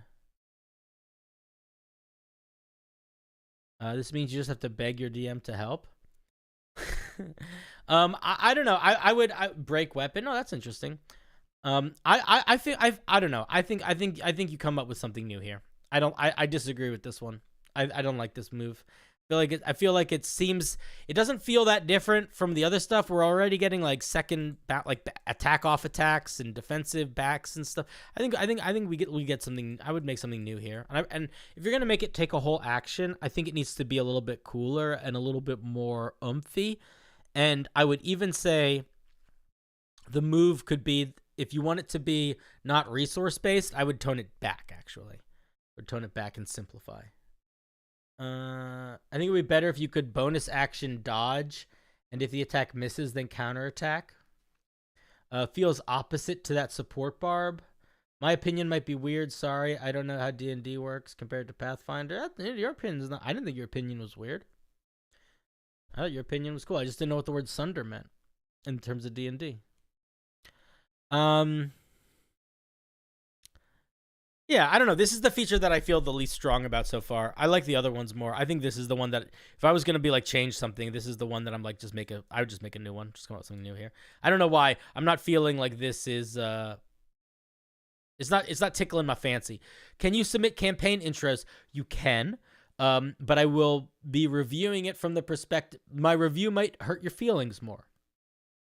Only because when you're sending me something that is essentially just creative writing, I'm gonna be judging it based on how like fun I think it sounds, and I can give you feedback as to like how to try to make it sound more fun. But people tend to be a little bit more sensitive about that stuff being critiqued, so I would just be aware of that. Like when I tear up somebody's homebrew, when I tear up somebody's homebrew here, they don't get that offended a lot of the time because I'm sort of talking about the mechanics. I'm not really talking about their idea. But if I'm talking about your campaign, I'm kind of just talking about your idea. Where would you send it? I haven't posted any new links, but if you follow me, if you're one of my followers on YouTube or you are in my Discord, either tonight at the end of stream, depending on how late it is and how tired I am, or tomorrow during the day, I will post new links to all of my upcoming stuff, including when we're doing D&D Hotline this week, my member review stream. If you want to have pieces looked at on Thursday and you actually want to come on stream and like talk to me about them, then you can become a YouTube member or a patron and you could do the Thursday stream. And then I'll have another one on Sunday also. But I'll be posting about all of that on my Discord and in my YouTube community tab later tonight or tomorrow. So that's where you'll find it. Let's look at the 18th level feature. Swift Steel Strike. Isn't that just the name of a spell? Steel Wind Strike is the name of the spell. At 18th level, you have mastered the technique of attacking with speed and finesse. As an action, you can perform a Swift Steel Strike. Choose a number of creatures within range of your movement speed. Within normal range, you're wielding, make an attack against each within range. Using the weapon you are wielding on a hit, it takes damage to the weapon types. So this is just the spell Steel Wind Strike, basically. When you make an attack with a weapon that has the finesse property, you can forego the attack to grant yourself +2 bonus to your AC until the end of your next turn. You can benefit from this feature more than once. I don't know. I'm not into this. I'm not into the extra crazy bonus AC. This is just Steel Wind Strike, which I guess is fine. It's once again unlimited attacks. Yeah, that's true. It is, isn't it? You should make it pick a number of creatures. Oh, you have to choose a number of creatures. Oh no, it's just any creatures within range. I would make it limited. I would limit it. I don't think you should be able to hit every creature within your movement speed range. That's nuts. Even for 18th level, that's nuts. Basing a thing off of a spell is fine. If you are going to base it off a spell, I do encourage you to either just make it the spell or use the spell as a guide to write it and then make it distinct in a way, you know, like how the Earth Genasi can cast a couple cantrips, or a cantrip as a bonus action instead of as an action, stuff like that. What does this have to do with being a Templar? Honestly, I do not know. I feel like very little in this has to do with being a Templar. I feel like this is designed to be a swift fighter. And I think it's an interesting idea. I think there's a couple things that are a little wonky, and I think if you want to keep working on it, I wish you well. Do you then not attack that turn? I'm not sure. That's why I would say if you're going to base it off of a spell or something, I would use that language. That way you can deal with any of the confusions. Can we submit rule reworks add-ons, or would that be too lengthy? It depends on how long it is. If you send me anything that's more than a page, I'm going to read the beginning, and I'm going to read until I have something to talk about, and then I'm going to talk about that thing, and I'm not going to read anymore. So if you send me a class, I'm going to talk about the first and second level features, probably nothing else. If you send me a compendium, I'm going to pick one thing to look at in the compendium. If you send me a big log list of rules, I'm probably going to read the first paragraph. I don't know how much. Also, a lot of it depends on how well formatted your piece is. So if it's just like a block of text, I am going to have almost no patience for it, as opposed to if it's like somewhat organized into like paragraphs and reads well. If it reads well, I will be more interested in reading it. And it doesn't need to be formatted like like on Homebrew or your GM Binder. It just needs to not be a wall of text.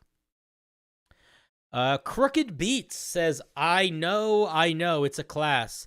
Please review the flavor text in the first 3 to 5 levels, depending on what you have time for. Dude, I'm not going to do that. I'm going to look at the first 2 levels. That's how we do it. I say it from the fucking mountaintops.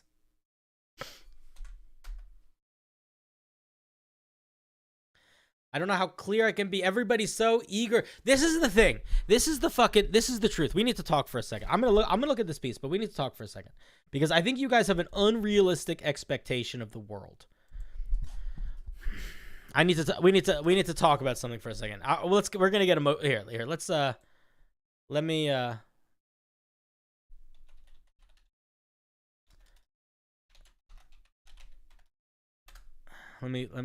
just do something here a second.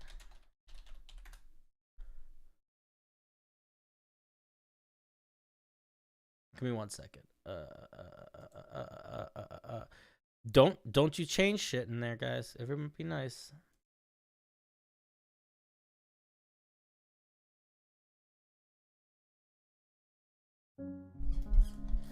Okay, here's the deal.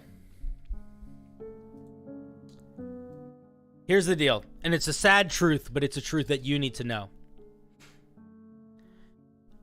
I work very hard to foster a community in our Discord server where people genuinely want to read each other's work and help each other with their work. And part of the way that I do that is by teaching through example, by running this stream. Another way that I do it is we have a strict Discord. I ban people all the time for being assholes. If somebody is not willing to figure out how to engage positively, they're just gone. And that's the way that it works. And I don't mind it because I'm trying to foster that environment. Why am I trying to foster that environment? Because at the end of the day, nobody cares about what you're making. Nobody. You care. And that is the only thing that actually matters. But if you decide that you want other people to care about what you're making, then you are deciding that you are no longer just making it for yourself, and you need to earn every instant of time that people give you. No one will give you the time of day. No one will give you the time of day. That doesn't mean don't try. On the contrary, I believe that means try harder. But you should, I'm getting whistly. You should never assume that someone is eager to read your writing.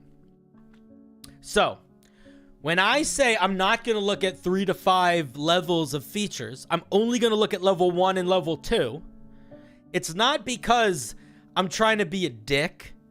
It's not because I'm trying to belittle your work. It's because your work needs to stand up for itself. If I read the level 2 feature and I'm not interested in reading anymore, no one is going to be interested in reading anymore. If you can't sell me your piece early, then what is the point of all of that extra work that you did? No one's going to read it. So, I would like all of you that are watching right now, if you're somebody that's thinking about sending me homebrew or somebody that's been around for a while, keep in mind that this environment here, this space that I have been trying to cultivate, this is the exception. This is the only place. Well, that's not true. There's other places too. Creative writing classes. There's lots of things. I'm not alone in doing this. I don't want to sound like I'm fucking. I don't need to have that much hubris. But outside of this space, if your writing doesn't defend itself, then no one's gonna read it. Which is why, long story short, I'm only looking at 2 levels of features. Because if the 2 levels of features don't answer the question, then no one's gonna be asking anymore of the question. All right, was that a good rant, guys? I feel like that was a pretty good rant. I hope it was okay. Gravewalker. I'm gonna read the first. I'll read the first. I saw you said you want to read the flavor text, so I'll read the first paragraph of it. Stepping into the damp cavern, she sees a small horde of zombies. The human concentrates for a split second, and suddenly she looks like a faint ghost of an elf. This sentence is too long. The human concentrates for a split second, and suddenly she looks like this is an awkward wording here. I would change that. She sprints into a short jump and begins to fly over the shuffling mass, slashing at their skulls with her long sword before she lands on the other side. The imagery that you're evoking here is cool. Your sentences are a little too long, and I'm almost feel like you're trying to sound fancier than you need to. I would just write normally. Write how you would talk. Like, say this out loud, and you will notice errors that you should change. All right. Yeah, exactly, Jay. It needs a wow factor. All right. So let's see what we got here. We have at first level. Now, I will say this. Formatting-wise, you're already ahead of the mark. The fact that we have a lot of this stuff here. So that makes me feel more comfortable reading at least a little bit. We're gonna look at first and second level features. We got Grim Talents and Phantom Form. We got 8 hit points, light medium armor, simple martial weapons, dex and con saving throws, really strong saves. Couple skills. Okay, at first level we get Phantom Form, and we get 2 uses of it a day, it looks like. You can take on the form of your Wraith and phase partially into the realm of the dead, becoming like a ghost. On your turn, you can enter your Phantom Form as a bonus action. While in your Phantom Form, you gain the following features. You and anything you're wearing becomes spectral. Okay, what does that mean? You appear ghostly and transparent. Does that mean you can walk through stuff or no? All right. Ghost Walk does. You can move through creatures and objects as if they were difficult terrain. You take damage if you're stuck inside one. What else? You are immediately shunted to the nearest occupied space, and take force damage equal to twice the number of feet you move. Additionally, you have a flying speed of 10 feet, and you can hover. Undead body, your creature type is undead. Sunlight sensitivity, malice. If you begin your turn with no more than half of your maximum hit points, you must succeed on a DC 8 Wisdom saving throw. Why 8? Or move directly towards the nearest creature and use your attack against them. You can choose whether or not to use your extra attack feature. So basically, like, if your health is really low, you go a little crazy. Your Phantom Form lasts a minute. Okay. 2 things here. Ghost Walk is too strong to get at first level. This is such a powerful multi-class dump. Like, if you're making a class, you got to keep in mind that means it's multi-class available. Now, you might say to yourself, sunlight sensitivity balances it out. I would argue it does not. In my experience, people ignore sunlight sensitivity or make a rule for having sunglasses. I have never, in my entirety of D&D, played with somebody using sunlight sensitivity who didn't have a mechanical workaround. I think the idea of taking on a ghost form is kind of cool, but I think becoming essentially ethereal and flying is too strong at first level. And I want to assume that these 2 features are here to try to balance it out, but I will tell you that they do not feel like they do. They just feel like bad things. So it's like we get one thing that's a little bit too strong and 2 things that are a little bit too bad. They do not feel like they are 2 parts of the same coin. Let's take a look at Grim Talents. During your travels, is that the only thing we get at first level? Yeah. And then we get 1 Grim Talent at first level. During your time as a traveler, ghost, blah, blah, blah, blah, blah. At second level, you gain 2 Grim Talents of your choice. I thought we only get 1. It says 1 here. Why did you say 2? Get 2 Grim Talents of your choice. You gain additional talents at certain times. Additionally, when you gain level, you can switch them out. Okay, so these are evocations. So let's see what kind we can get. You can get a fighting style. You can get Devil Sight, but it's just called Eyes of the Undead, but it's the same as Devil Sight. You can get you don't provoke opportunity attacks. You can get Blind Sight. You can get magic. You can damage resistances. I don't know. These don't feel that distinct, right? Don't these all kind of feel just like other things? Feels like you should base this off. Feels like you should base this off a warlock. I mean, I'm gonna be honest here. A lot of this is the undead warlock, right? Like we're getting invocations, we're getting a shifted ghostly form. I think that the idea that you have a ghost form that you shift into and that's your main combat trait is interesting, but it is not it's not unique enough by second level. And I feel like our invocations, or whatever they're called here, they're not called invocations. What are they called? They're called Grim Talents, aren't unique enough. And you might be like, well, they get unique at a higher level. The 7th level one's really unique, but that doesn't matter. What matters, they all need to be. The beginning needs to be good. The beginning needs to be balanced. Not balanced. It doesn't need to be balanced, but it needs to be strong. So what I would suggest for you is I would suggest removing any of the ones that feel like they just sort of do things that other classes get and come up with some new stuff. A transforming class would be interesting, but this really shoots itself in the foot by focusing hard on being undead. I mean, there's a lot of ways you can interpret undead. I don't feel like that necessarily is the case. I think you could make a whole class around being like a ghostly character for sure. I just think that in its current state, it's not hitting the mark yet. We're getting we're getting a little bit too much at first level, both in terms of positives and negatives.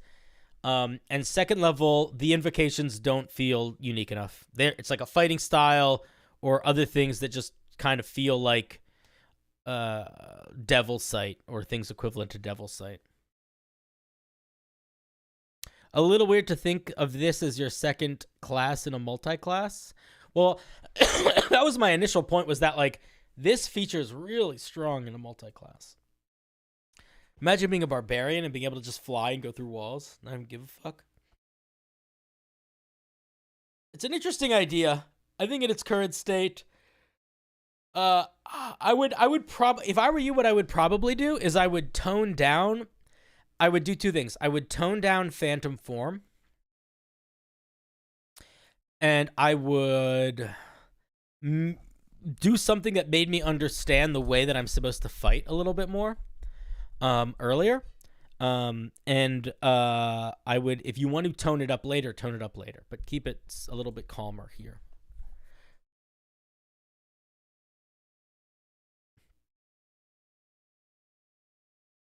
You need to build off the form. Imagine your character, a 5th level rogue, suddenly becomes a half ghost. Yeah. Yeah, listen. It's an interesting, I think conceptually it's really interesting. I think that flavor-wise, very interesting. I think that at the moment there's a little bit too much and not enough happening at the same time at the early levels. I hope that you don't mind that I didn't read that much, but that is usually about as much as I read when I look at a class, especially if I disagree with the early levels and I think they need work, because I do think that if the early levels need work, then everything needs work pretty much all the time. I'm gonna need to pee soon. I'm actually gonna go pee right now, but then I'll come back and we'll do some more. Give me 1 second. 1 second. 1 second.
Ahoy hoy. Did you miss me?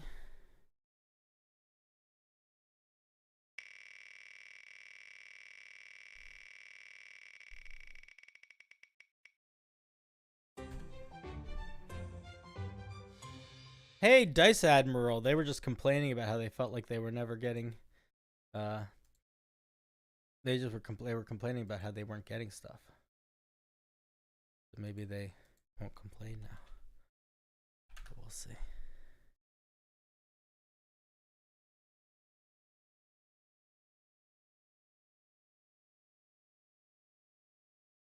Okay.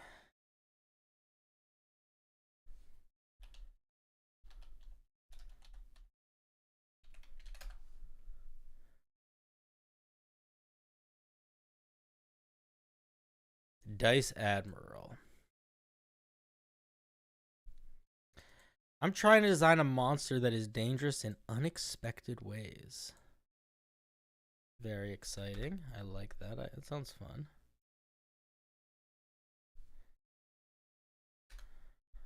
Ooh, the fetid spewer. That is a fun idea.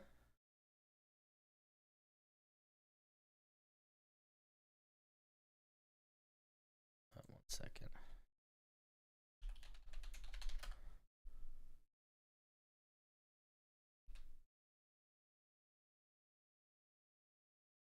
Okay.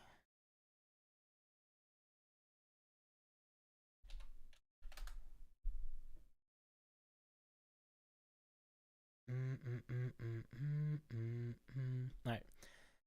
Close. Open up. My window's opening. I don't need to open. Tiny elephant. It is a tiny elephant. The fetid spewer. There it is in the chat. The fetid spewer appears to be a cute animal somewhat resembling a fuzzy arboreal elephant, but is actually a cunning predator. The spewer stores... Did I put everything in the places so you guys can see it all right? Yeah. The fetid spewer appears to be a cute animal somewhat resembling a fuzzy arboreal elephant, but it is actually a cunning predator. It stores partially digested pieces of its meals in a special organ that produces a rotting fetid slime. It awaits an ambush for prey to walk near its hiding spot amongst the canopy, then sprays its target with the slime and retreats, using its keen sense of smell to track victims from up to 5 miles away, while the insects of the environment slowly wear them down. The fetid spewer typically strikes on the 3rd day, once its slime has caused the prey to become weak and tired. All right, cool. So it's like a hunter. It's like a slow hunter. A slow hunter, all right.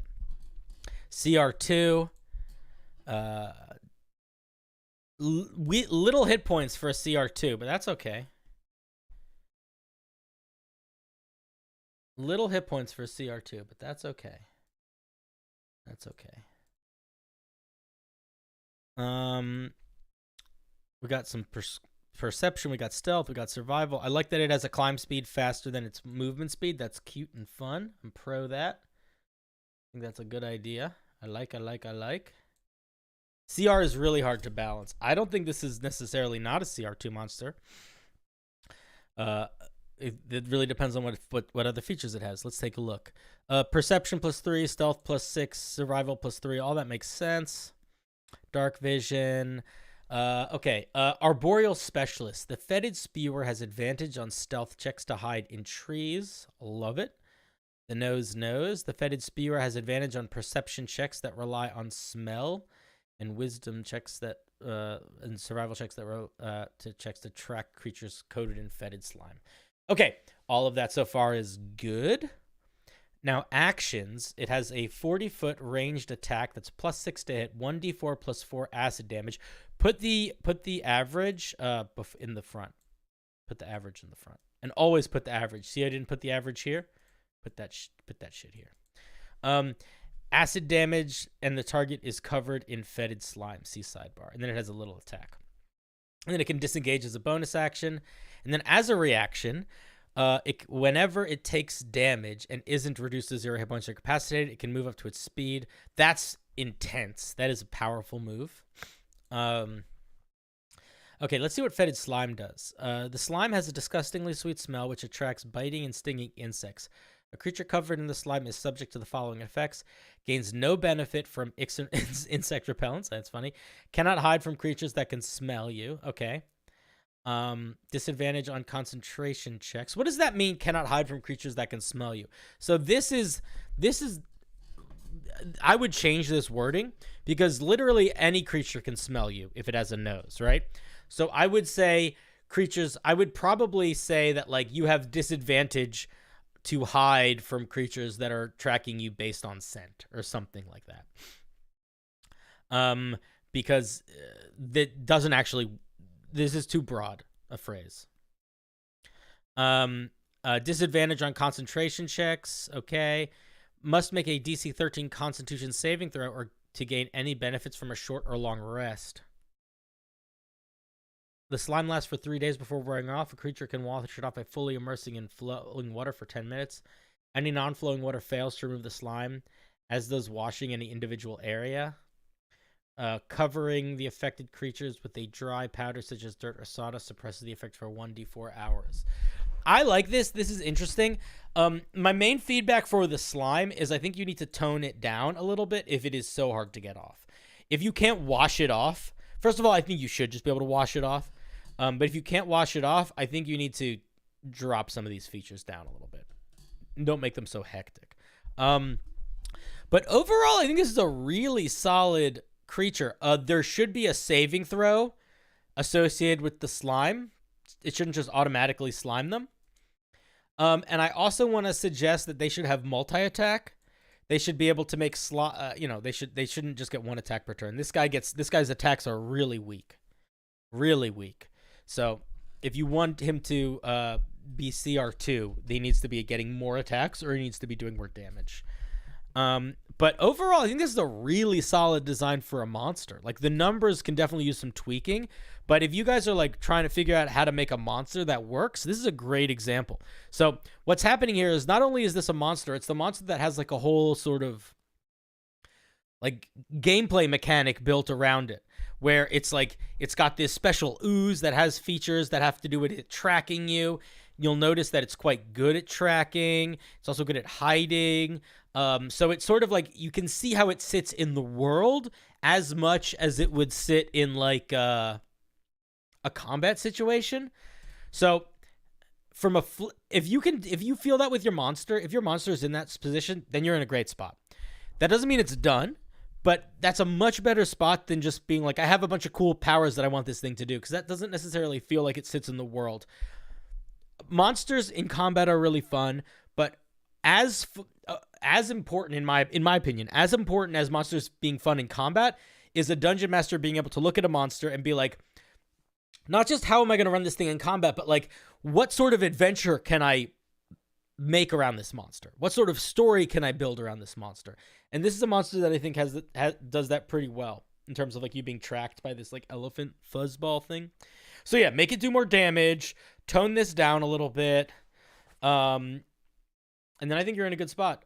I also feel like maybe I would either maybe change the bonus action or skitter, because these kind of feel like they do the same thing, right? They're both a disengage feature. Because disengage just makes it so you don't get opportunity attacks, and this is like a way to move without opportunity attacks. So I would probably just make this something different. If you give them something else, give them a way to some other combat thing, maybe more of an offensive thing, right? Maybe a way for them to like I don't know. You can give just what's the weird shit you want them to do. But overall, this is a really solid monster, dude. You should feel good, feel proud. I like it. Also, the art is great. The art is great. I don't know where the art came from. I don't know if you made it. I don't know if you AI arted it, but it's good. I like it. Bonus action slime blast. I think it depends on. I mean, there's a lot of options, right? There's a lot of options. There's not. Truthfully, there's not a wrong move or a right move. It's about figuring out what feels like it fits and then just trying that. It's sort of like when you're in a position where you're trying to like fill the space in a monster or a magic or anything really that's artsy. A million people are going to have a million different ideas on what the right thing is, and I think that you can listen to them till the cows come home, but at a certain point, like, you need to just decide for yourself, like, what sort of vibe you want, who you want to ignore, who you want to listen to, and what you think it needs. What you think it needs is what matters the most. The only time that I really think it's time for you to shut the fuck up is if a lot of people... If you are really uninformed about how to make things and you just do something and you just get argumentative and aren't trying to like actually write something, like a lot of the time when I make like a YouTube video where I like talk about a monster or homebrew or whatever, people are like, homebrew should be whatever you want. Like, why are there rules? Like, if I want to be a dragon, I'm going to be a dragon. It's D&D. Like, I'm going to let my players be a dragon. It's like, okay, like, that's also called, here's a lot of work. Congratulations. Now you get to spend every session reorganizing things and figuring out how to change the rules to fit your dragon player because you just decided to do it. Or like, wow, like that one guy who left a comment who was like, I don't know, man, I make stuff really strong. I don't know if you'd want to review it. And it's like, yeah. Because if the only thing you're doing is making something do like a +10 to attack and damage rolls, that's not interesting. That's not changing anything. You know what I mean? So it's like, if you're not going to listen to somebody say that doesn't really work, then there's nothing to say. But most of the time, I think, if you are well-intentioned as a writer, then the only thing you actually need to decide to listen to is the stuff that you want to. And you should not listen to anything you don't want to listen to. It's dolly art? Okay, that makes sense. I would probably put a little marker somewhere that just indicates that like you are the one who crafted it.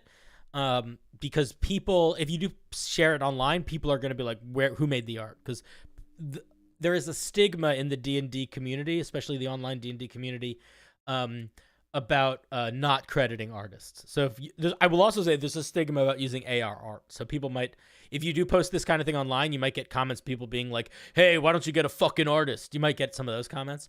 But if you don't put any acknowledgement of your art, then nobody's going to pay attention. Nobody's going to be like, they're not going to pay attention. No, people are going to pay attention, but people are just going to give you shit about it. So, yeah. That's a good idea too. So far, only me and you have the link. What link? Oh, did I not link this to everybody? I'm so dumb. Sorry. There it is.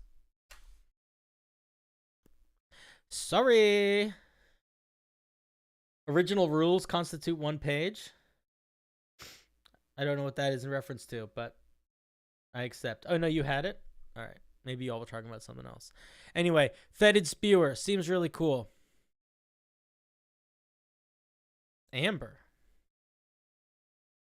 Amber, I hardly know her.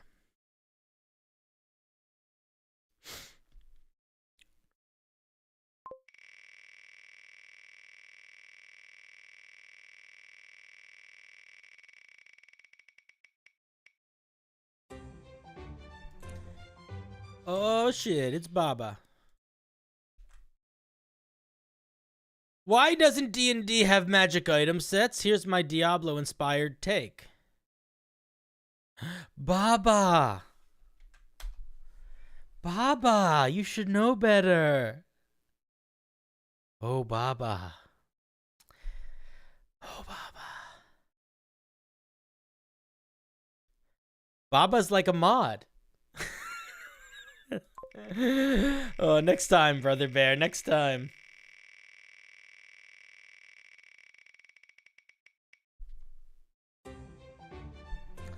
Oh shit, it's Quispy Giraffe.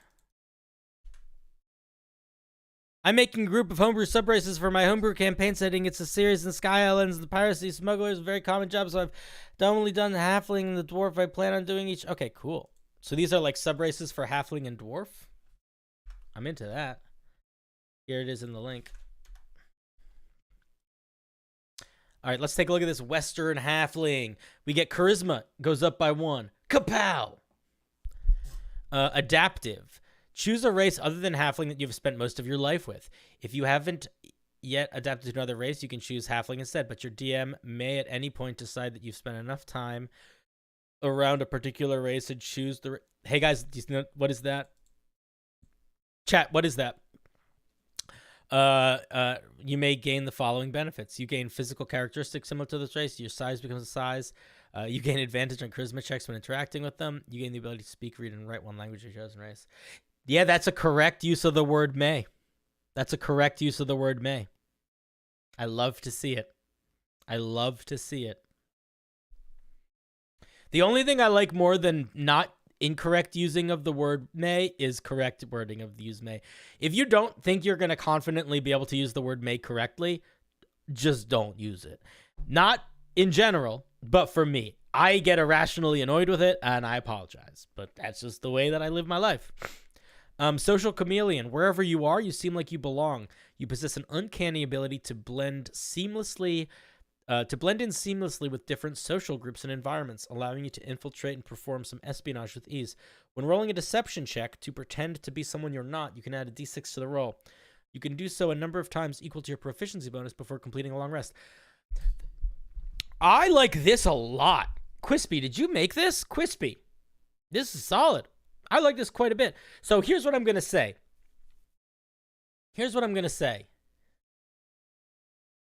I feel like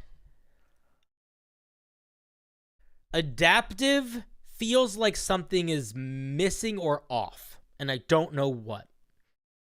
Overall, it's solid. I think social chameleon is just ready to roll. Getting the plus to the charisma makes sense. There is a piece of this puzzle that feels weird. Maybe it's your size changing that feels weird. You know what I think it is? I'll tell you what I think it is.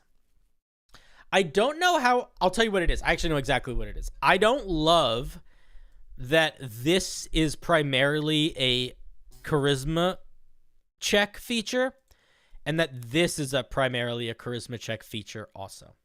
I don't love that. What I want to suggest to you is I would love for you to figure out which one of these two features... You don't also Quispy. I'm going to say it again. You don't need to listen to what I'm saying. If you think that you don't give a fuck about these both being charisma features, keep them. I'm telling you right now, this is good. Nothing here is making me go like, wait a minute. Nothing. It's fine. But if I was going to make this, I would try to make one of the base features not be so intrinsically tied to charisma, because right now all three of them are. But that is, again, ignore me if you want to. Because truth of the matter is, for a subrace, pretty fucking solid. Because subraces are tricky. Subraces are small. Because it's like, everyone already makes races too strong. And then subraces have to be even lesser than that. So it's like, it's sort of like, you know, it's harder to write like a really good paragraph than it is to write like a pretty decent page, you know? All right, let's look at the Grey Hill Dwarf. The dwarfs of the Grey Hill spend most of their lives slaving away in the void fire mines. Their bodies have adapted to harsh conditions, but also retain many negative side effects of void fire exposure. The Grey Hill dwarves tend to be very neutrally aligned, as the things they've seen in the mines of Grey Hill are forever scarred them. Cool. All right, let's see what we get. We get strength. We get, what is this? Acid resistance. Okay. Acid resistance, interesting. It's one of those, it's like cold resistance. You're not going to need it that much, but it's nice when you have it. They are, you're resistant to bullshit. You're tough. You got mines. You're proficient in survival, and you can move through difficult terrain caused by rubble, cave-ins, and debris at normal speeds. I would also, I would include things like rock slides in this, probably. I would probably make it more broad so that it includes like gravel rock stuff in general. Because a cave-in is just a rock slide inside, you know?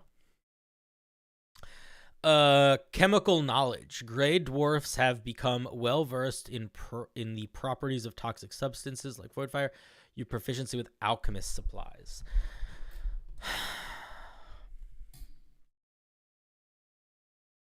Is this enough? I think it's enough.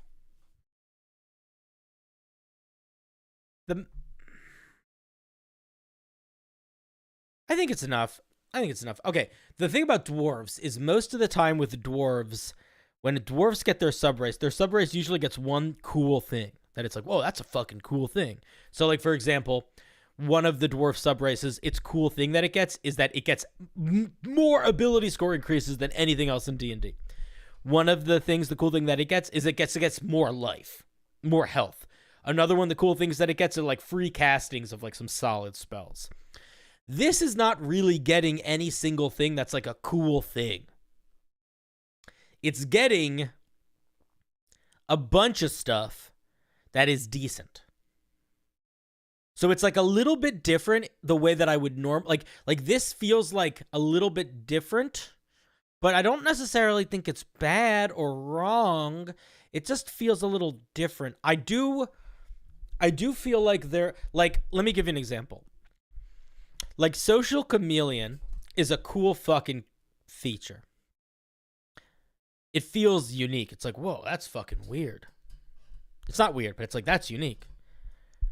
The Greyhill dwarf doesn't have one of those.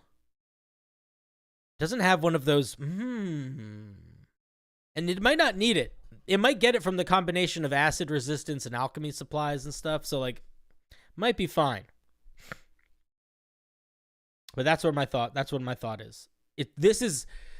I'm not giving a lot of mechanical feedback here because these are all written pretty well, and all the mechanics are good. So I'm giving mostly like larger machination feedback because I think that's what will be most helpful for you. I don't think there's a lot of rewriting that needs to happen here. I think it's more a matter of like taking a step back and being like, does this feel like what I want a gray dwarf to feel like? And if the answer is yes, then you're probably fine. But if the answer is almost, then I strongly would consider seeing if you could move one of these features out and put in something a little bit more weird or distinct.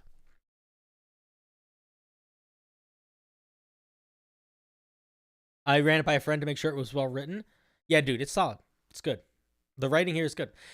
Like, and for people, when I give you shit about formatting, this is perfectly fine for formatting. What did they do? They put the thing in bold. They put the little thing in bold. And then they like made separate paragraphs for features. They put bullets where it was appropriate. Formatting doesn't need to be crazy. It just needs to make it so my life isn't hard. Does that make sense? I hope so. Yeah, very easy to read, very solid.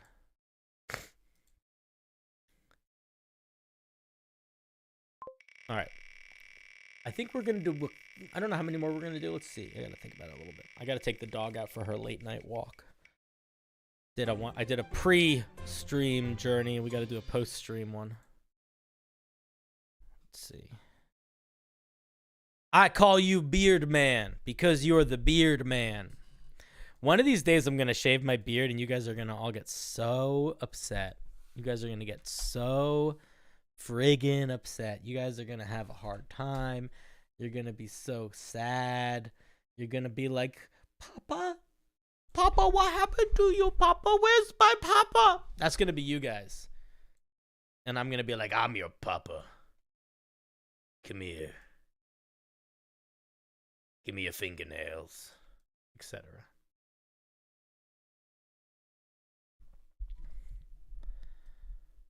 Shave it down to the sickest mutton chops.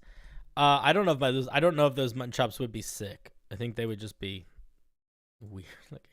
I was in a play like I don't know, 4 or 5 years ago. Maybe more than that now. Jesus, like 8 or 9 years ago. And it took place during the 1800s, and it was about H.H. Holmes, the first American serial killer. So all the men in the show had giant crazy beards and twisted up mustaches, and the facial hair that I had giant mutton chops that went up into a big mustache, and the mustache curled up, and then the bottom of the chops, like my chin was, you could see my chin, but the bottom of the chops curled up too. I looked so goofy. These are called Rojo folk. You want to know about those woods I've been... All right, we're not going to read all that flavor text. I'm sorry. This is the red panda. It's a red panda. It's a red panda. It's a red panda person. Let's dive in. Okay.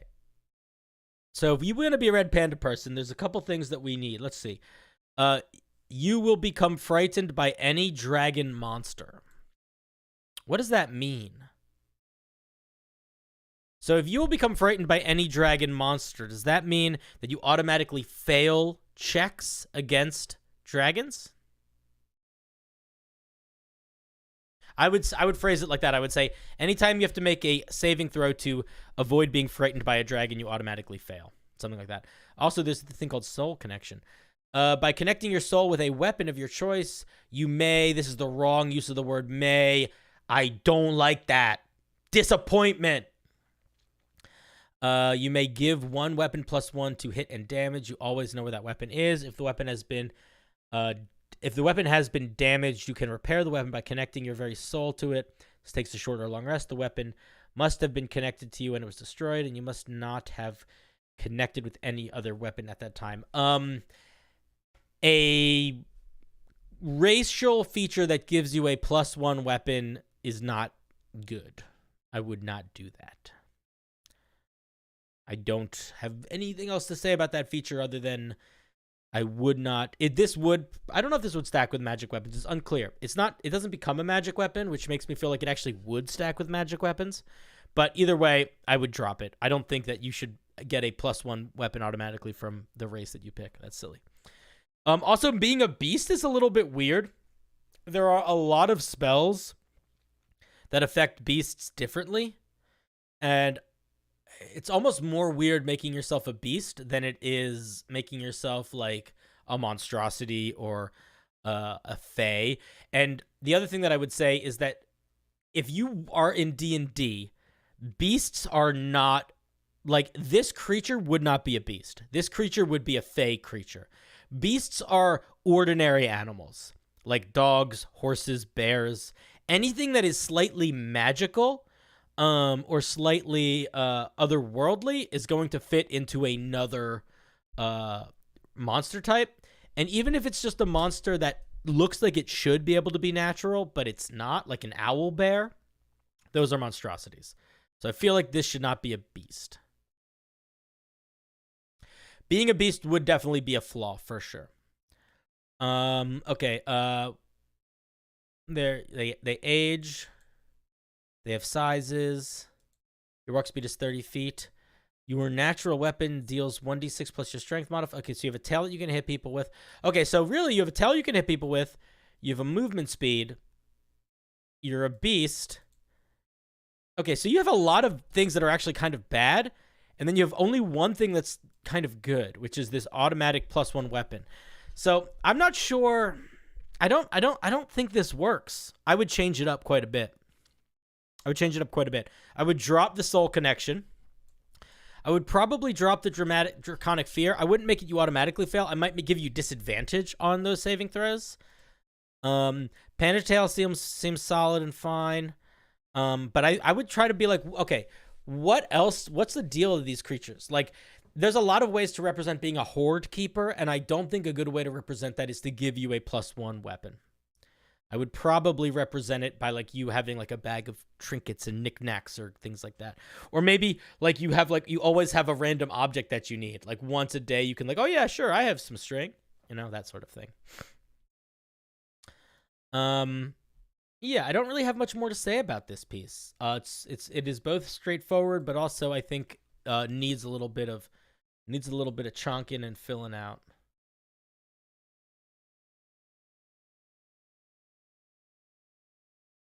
Permanent mini bag of holding, that might be a little bit much, but you could do something like that, like maybe a mini bag of holding that could only hold mundane objects. Or what if you had a mini bag of holding that could hold a number of objects equal to your proficiency bonus? That could work. Something like that would be cool. Something like that would be very cool. All right, friends. Friends. Friends. We're gonna have to end now, I think. I gotta take my dog for a walk. But this has been fun. And we shall be back sooner than later. Check the Discord. Don't be strangers. I love you. And be in touch. Check my Discord. We'll be doing a lot more events this week. So don't be a stranger. We're going to do more stuff. I love you. Thank you so much. I'm so sorry if I didn't get to your piece. I'm so sorry if I didn't get to your piece. If you're somebody that's been sending stuff in, the only way that I genuinely know to do it that's fair is this random thing. So until I have another way to do it or somebody builds a system for me, that's what we're going to keep doing. I just want to say that if you are somebody that is sending me homebrew to look at, thank you. Whether you have... I got to start the song over. Whether I saw it, whether I saw it or not, I genuinely appreciate that you're sharing it. I genuinely appreciate that you're writing it. You are doing so much more creatively than so many people. And the fact that you're willing to share that creativity with me is really kind, and I appreciate it. So thank you again so much. Hopefully I will get to see your stuff soon if I haven't seen it yet. In the meantime, check out the Discord. I'll be doing more streaming this week, so look out for my schedule. I'll be posting it on my YouTube community channel. I'll also be posting it in the Discord. I love you, I love you, I love you. And have a good night. Be good. Be good. Don't forget to be good. Okay?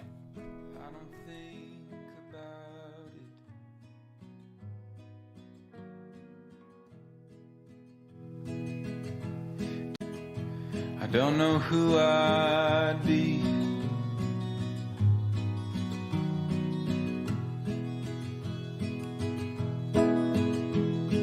Would everything we built just turn to broken leaves? I don't think about it.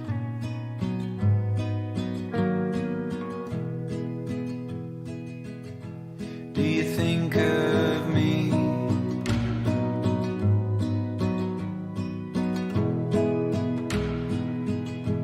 Walking out that door,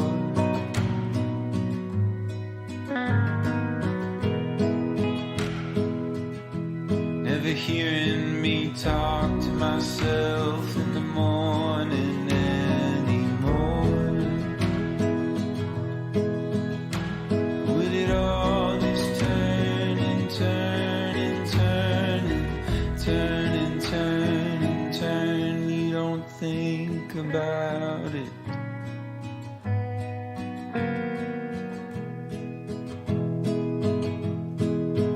Maybe it scares you like it scares me.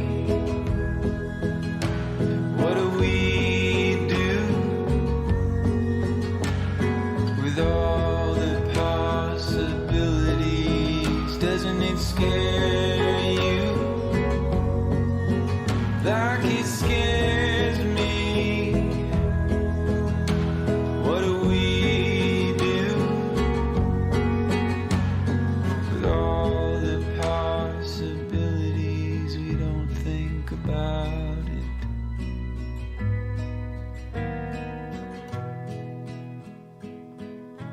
We don't think about it.